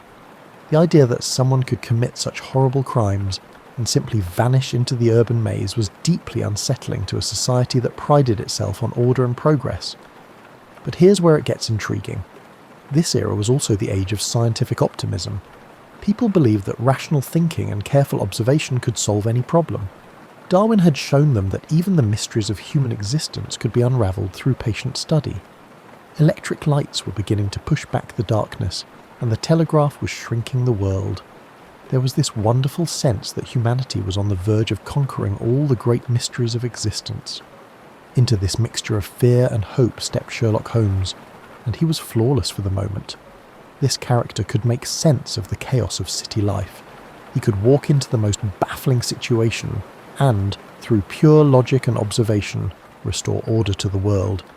He was like a lighthouse in a storm, cutting through the fog of uncertainty with the bright beam of reason. The timing couldn't have been better. People wanted stories that showed the world made sense, that every problem had a solution, and that good could win over evil through cleverness rather than luck or divine intervention. Holmes represented the Victorian dream of the rational man who could solve any puzzle if he just applied enough intelligence and careful observation. But there was another layer to London's readiness for Holmes. The city had transformed into a vibrant hub of individuals from diverse backgrounds. In a single day, you might encounter a Russian count, a Chinese merchant, an Irish dock worker, and a Scottish professor. Each person carried their own story, their own secrets, and their own mysteries. The city itself had become a kind of living, breathing puzzle, and people were fascinated by the idea that someone could read the clues hidden in plain sight. The police, bless their hearts, were doing their best, but they were essentially using medieval methods to solve modern crimes. They heavily relied on confessions, eyewitness testimony, and capturing criminals in the act. The idea of carefully examining a crime scene for clues, of using scientific methods to analyse evidence, of building a case through logical deduction. These were revolutionary concepts that most real detectives hadn't even considered. So when readers opened those early Holmes stories, they weren't just getting entertainment, they were getting a glimpse of what crime solving could be like if someone really smart was in charge. Holmes represented everything that Victorian readers wished their actual police force could be: observant, logical, incorruptible, and successful. The stories also tapped into something deeply satisfying about the Victorian belief in progress. Here was proof that human intelligence, properly applied, could triumph over any challenge. Holmes never solved crimes through luck or accident. He solved them through careful observation, logical thinking, and refusing to accept that any mystery was unsolvable. This was a society that was simultaneously proud of its achievements and worried about its problems. Crime was rising, the cities were becoming more complex and dangerous, and traditional solutions weren't working. Holmes offered hope that intelligence and method could restore order to a world that sometimes seemed to be spinning out of control. Now here's where our story takes a fascinating turn, because Arthur Conan Doyle didn't just create a character, he accidentally invented an entire literary genre. Before the arrival of Holmes, crime fiction lacked a crucial component. You see, crime stories existed before Holmes, but they were quite different creatures. Most of them were sensational tales focused on the gruesome details of murders or the dramatic capture of villains. They were less about solving puzzles and more about shocking readers with tales of urban horror. Think of them as the Victorian equivalent of those breathless newspaper headlines you see at the grocery store checkout, designed to grab attention rather than engage the mind. The few detective stories that did exist were often clumsy affairs, where the solution came out of nowhere, like a magician pulling a rabbit from a hat without showing it to you first. Readers were expected to sit back and be amazed rather than participate in the solving process. It was entertaining, but it wasn't particularly satisfying entertainment. Then along came Holmes, and suddenly everything changed. Arthur created what would become known as fair play detective fiction. Stories where the reader was given all the same clues as the detective and could, theoretically, solve the mystery themselves. Of course, most of us would miss the significance of tobacco ash patterns or the 17 different types of footprints, but the clues were there for anyone sharp enough to spot them. This innovation was revolutionary. Instead of just reading about crimes, people could now participate in solving them. Arthur had turned passive entertainment into an interactive experience. Readers would eagerly follow Holmes through his investigations, trying to spot the clues themselves, attempting to deduce the solution before the brilliant detective revealed it. It was akin to the difference between observing someone play a game and engaging in it yourself. But Arthur's innovation went deeper than just including clues. He devised an impeccable and gratifying framework for detective stories, which remains in use today. Every Holmes story follows a similar pattern. A baffling mystery is presented. Holmes observes details that others miss. He forms a theory based on logical deduction, and then he proves his theory through dramatic revelation. Once you've immersed yourself in this well-choreographed dance, other types of crime stories begin to feel incomplete. The genius of this structure is that it mirrors the way our minds work when we're trying to solve a problem. We gather information, we form hypotheses, we test them, and we reach conclusions.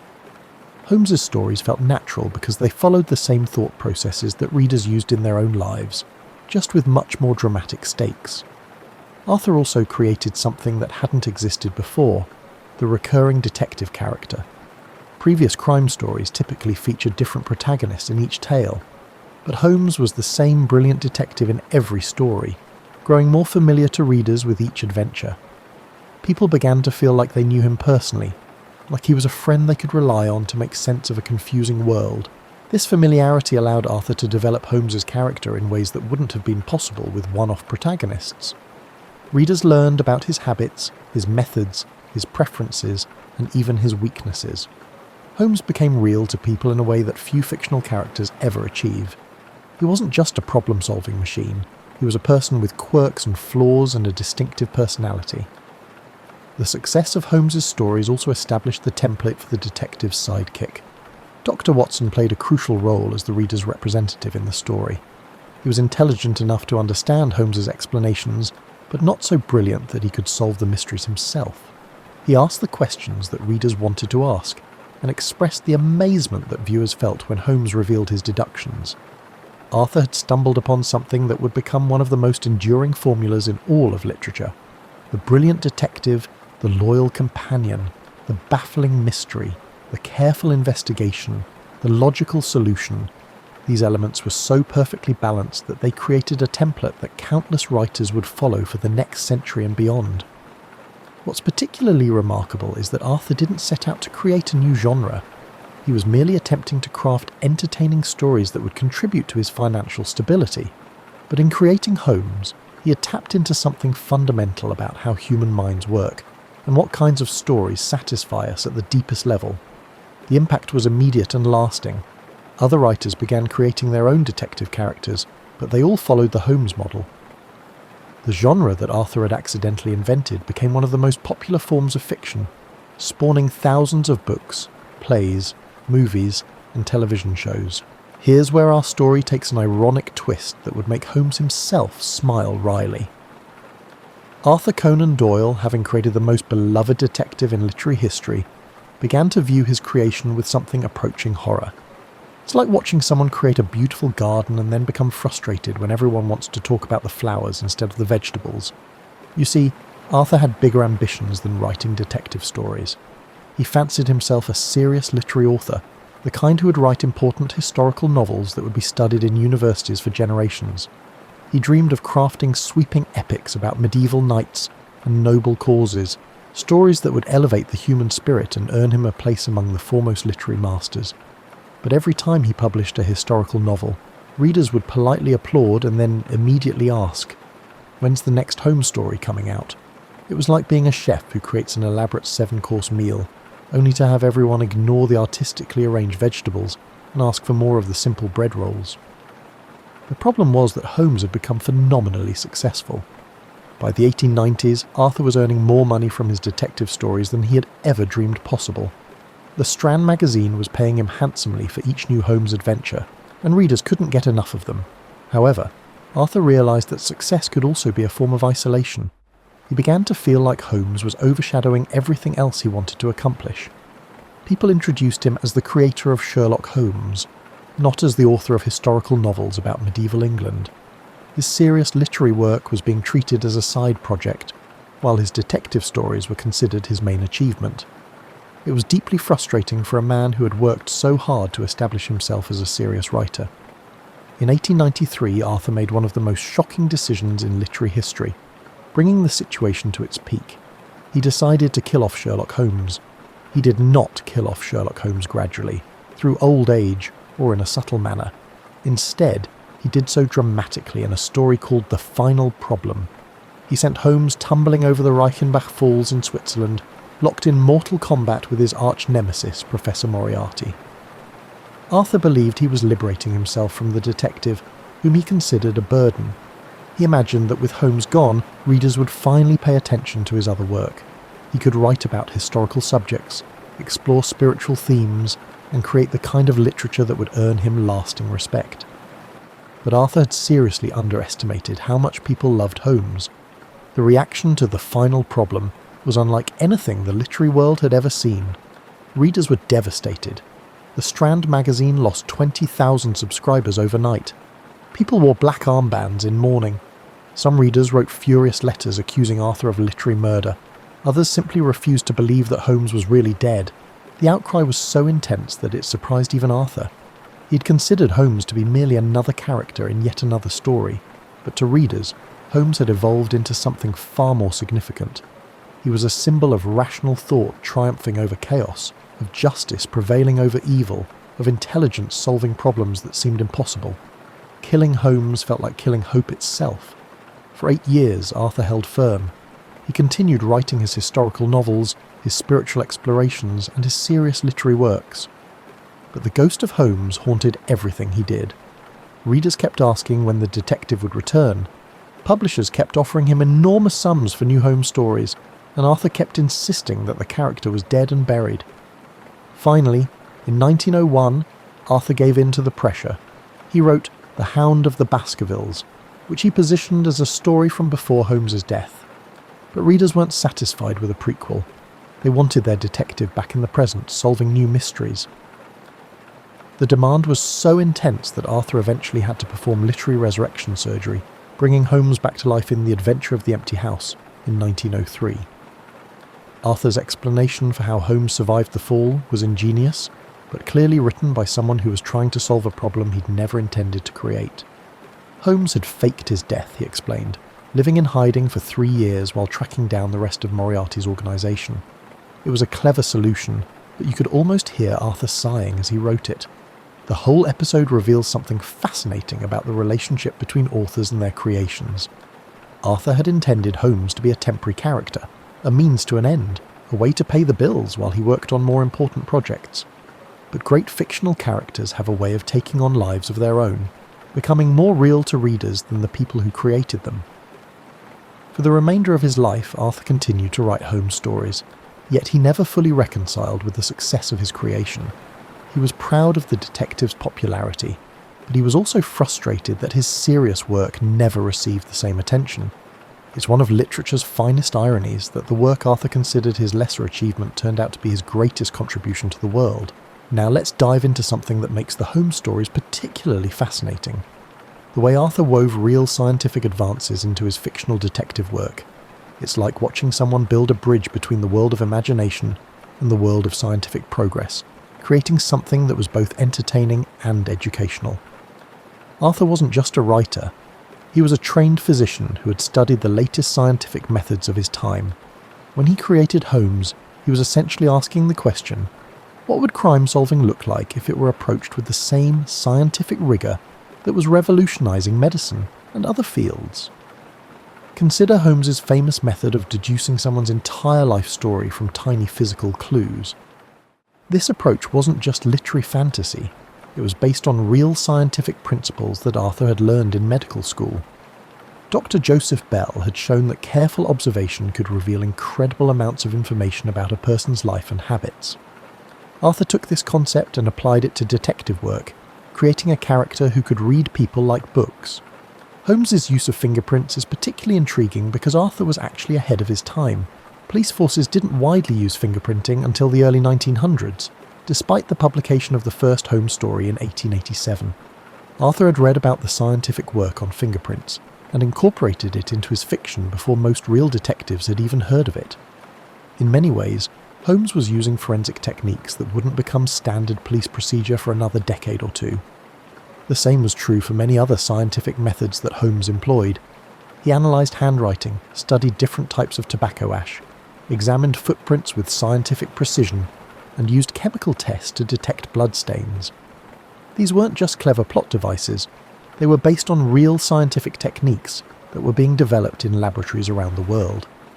Arthur was particularly fascinated by the emerging field of toxicology, the study of poisons and their effects on the human body. Arthur's medical background and his interest in using science to solve crimes are evident in several Holmes stories that feature exotic poisons and their detection. He understood that poison was often a weapon of choice for clever criminals because it was difficult to detect with the crude methods available to most police forces. Holmes's laboratory at 221B Baker Street was filled with the kind of equipment that real scientists were using to make breakthrough discoveries. Any serious research facility of the time would have contained the chemical apparatus, microscopes, and reference books that Arthur described. He was showing readers that scientific methods could be applied to criminal investigation, turning detective work from a matter of luck and intuition into a systematic process. But Arthur's genius was in making these scientific methods accessible to ordinary readers. He didn't bog down his stories with technical details or lengthy explanations of scientific principles.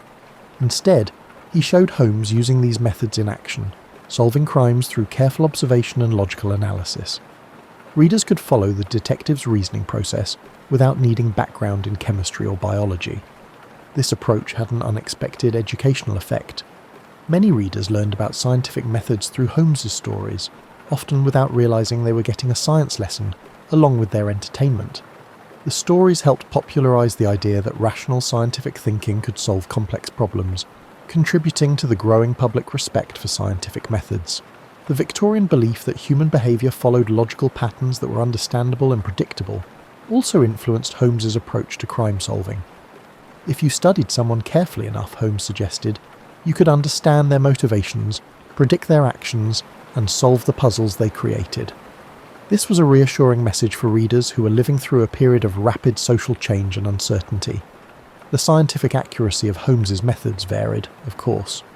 Some of his deductions were based on solid observational principles, while others were more fantastical. But Arthur was careful to ground even his most dramatic solutions in plausible scientific reasoning.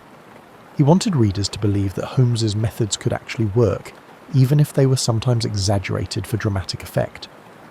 What's particularly remarkable is how many of Holmes's fictional forensic techniques eventually became standard police procedure.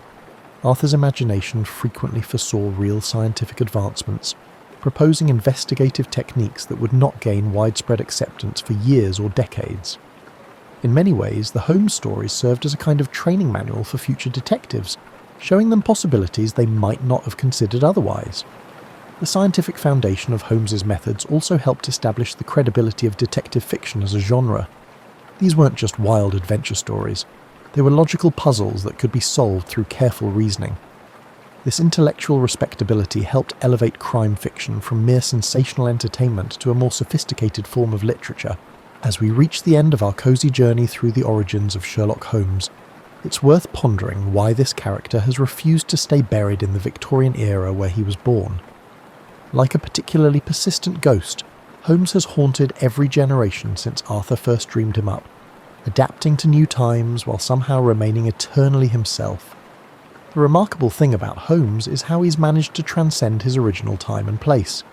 You can transplant him to modern-day London, give him a smartphone and access to the internet, and he's still fundamentally the same character. His methods change. He might use DNA analysis instead of tobacco ash identification, but his essential nature remains unchanged. He continues to be a brilliant outsider who perceives what others overlook, a man capable of bringing order to chaos through sheer intellect. This adaptability suggests that Arthur tapped into something deeper than just Victorian anxieties about crime and urban life. He created a character who represents timeless human desires, the wish to make sense of a confusing world, the hope that intelligence can triumph over evil, and the comfort of knowing that there's someone out there who can solve problems that seem impossible to the rest of us. Every generation has found its reasons to love Holmes. During the World Wars, he represented British resilience and the triumph of civilization over barbarism. In the 1960s, he became a counterculture hero, the ultimate individualist who refused to conform to social expectations. In our current age of information overload, he's the person who can cut through the noise and find the signal, who can separate truth from the overwhelming flood of data that surrounds us. The stories themselves have taken on a life that goes far beyond what Arthur ever imagined. There are more than 25,000 Holmes stories that have been written by other authors, creating a vast literary universe that continues to expand more than a century after the character's creation. Holmes has appeared in every medium imaginable: radio shows, television series, movies, video games, and even virtual reality experiences. But perhaps the most remarkable thing about Holmes is how he's managed to become more real than many actual people. You can visit 221B Baker Street in London, where there's a museum dedicated to the fictional detective. The Royal Mail issues stamps featuring Holmes. The British government has given him an official address. There are societies around the world dedicated to studying his methods and analysing his adventures, as if they were historical documents. This blurring of the line between fiction and reality would have amused Arthur, who spent so much of his later life trying to convince people that Holmes was just a character in stories he'd written. But the public's insistence on treating Holmes as a real person speaks to something profound about the power of outstanding fictional characters to capture our imaginations and become part of our shared cultural reality. The influence of Holmes on real-world detective work has been enormous. Police departments around the world have adopted methods that Holmes used in fiction decades before they became standard practice. The careful examination of crime scenes, the scientific analysis of evidence, and the psychological profiling of suspects. These techniques that seem obvious to us now were revolutionary when Arthur first wrote about them. Holmes has also influenced how we think about problem solving in general. His method of careful observation, logical deduction, and systematic analysis has been applied to fields far beyond criminal investigation. Business leaders, scientists, and educators have all found ways to apply Holmesian thinking to their challenges. As you settle back into your comfortable chair and perhaps close your eyes for a moment, consider this. Somewhere in the world right now, someone is discovering Sherlock Holmes for the first time. They're experiencing that same sense of wonder that readers felt more than a century ago when they first encountered the tall, thin detective with his piercing eyes and incredible deductive abilities. The character that Arthur Conan Doyle created in frustration, developed with reluctance and tried to kill off in exasperation, has become one of the most enduring figures in all of literature. Holmes represents our eternal hope that reason can triumph over chaos, that careful observation can reveal hidden truths, and that there's always a logical solution to even the most baffling mystery. In a world that often seems random and senseless, Holmes offers the comforting assurance that everything makes sense if you just know how to look at it properly. He's the friend we all wish we had, the mind we all wish we possessed, and the reassurance we all need that somewhere out there, someone is smart enough to solve the problems that baffle the rest of us.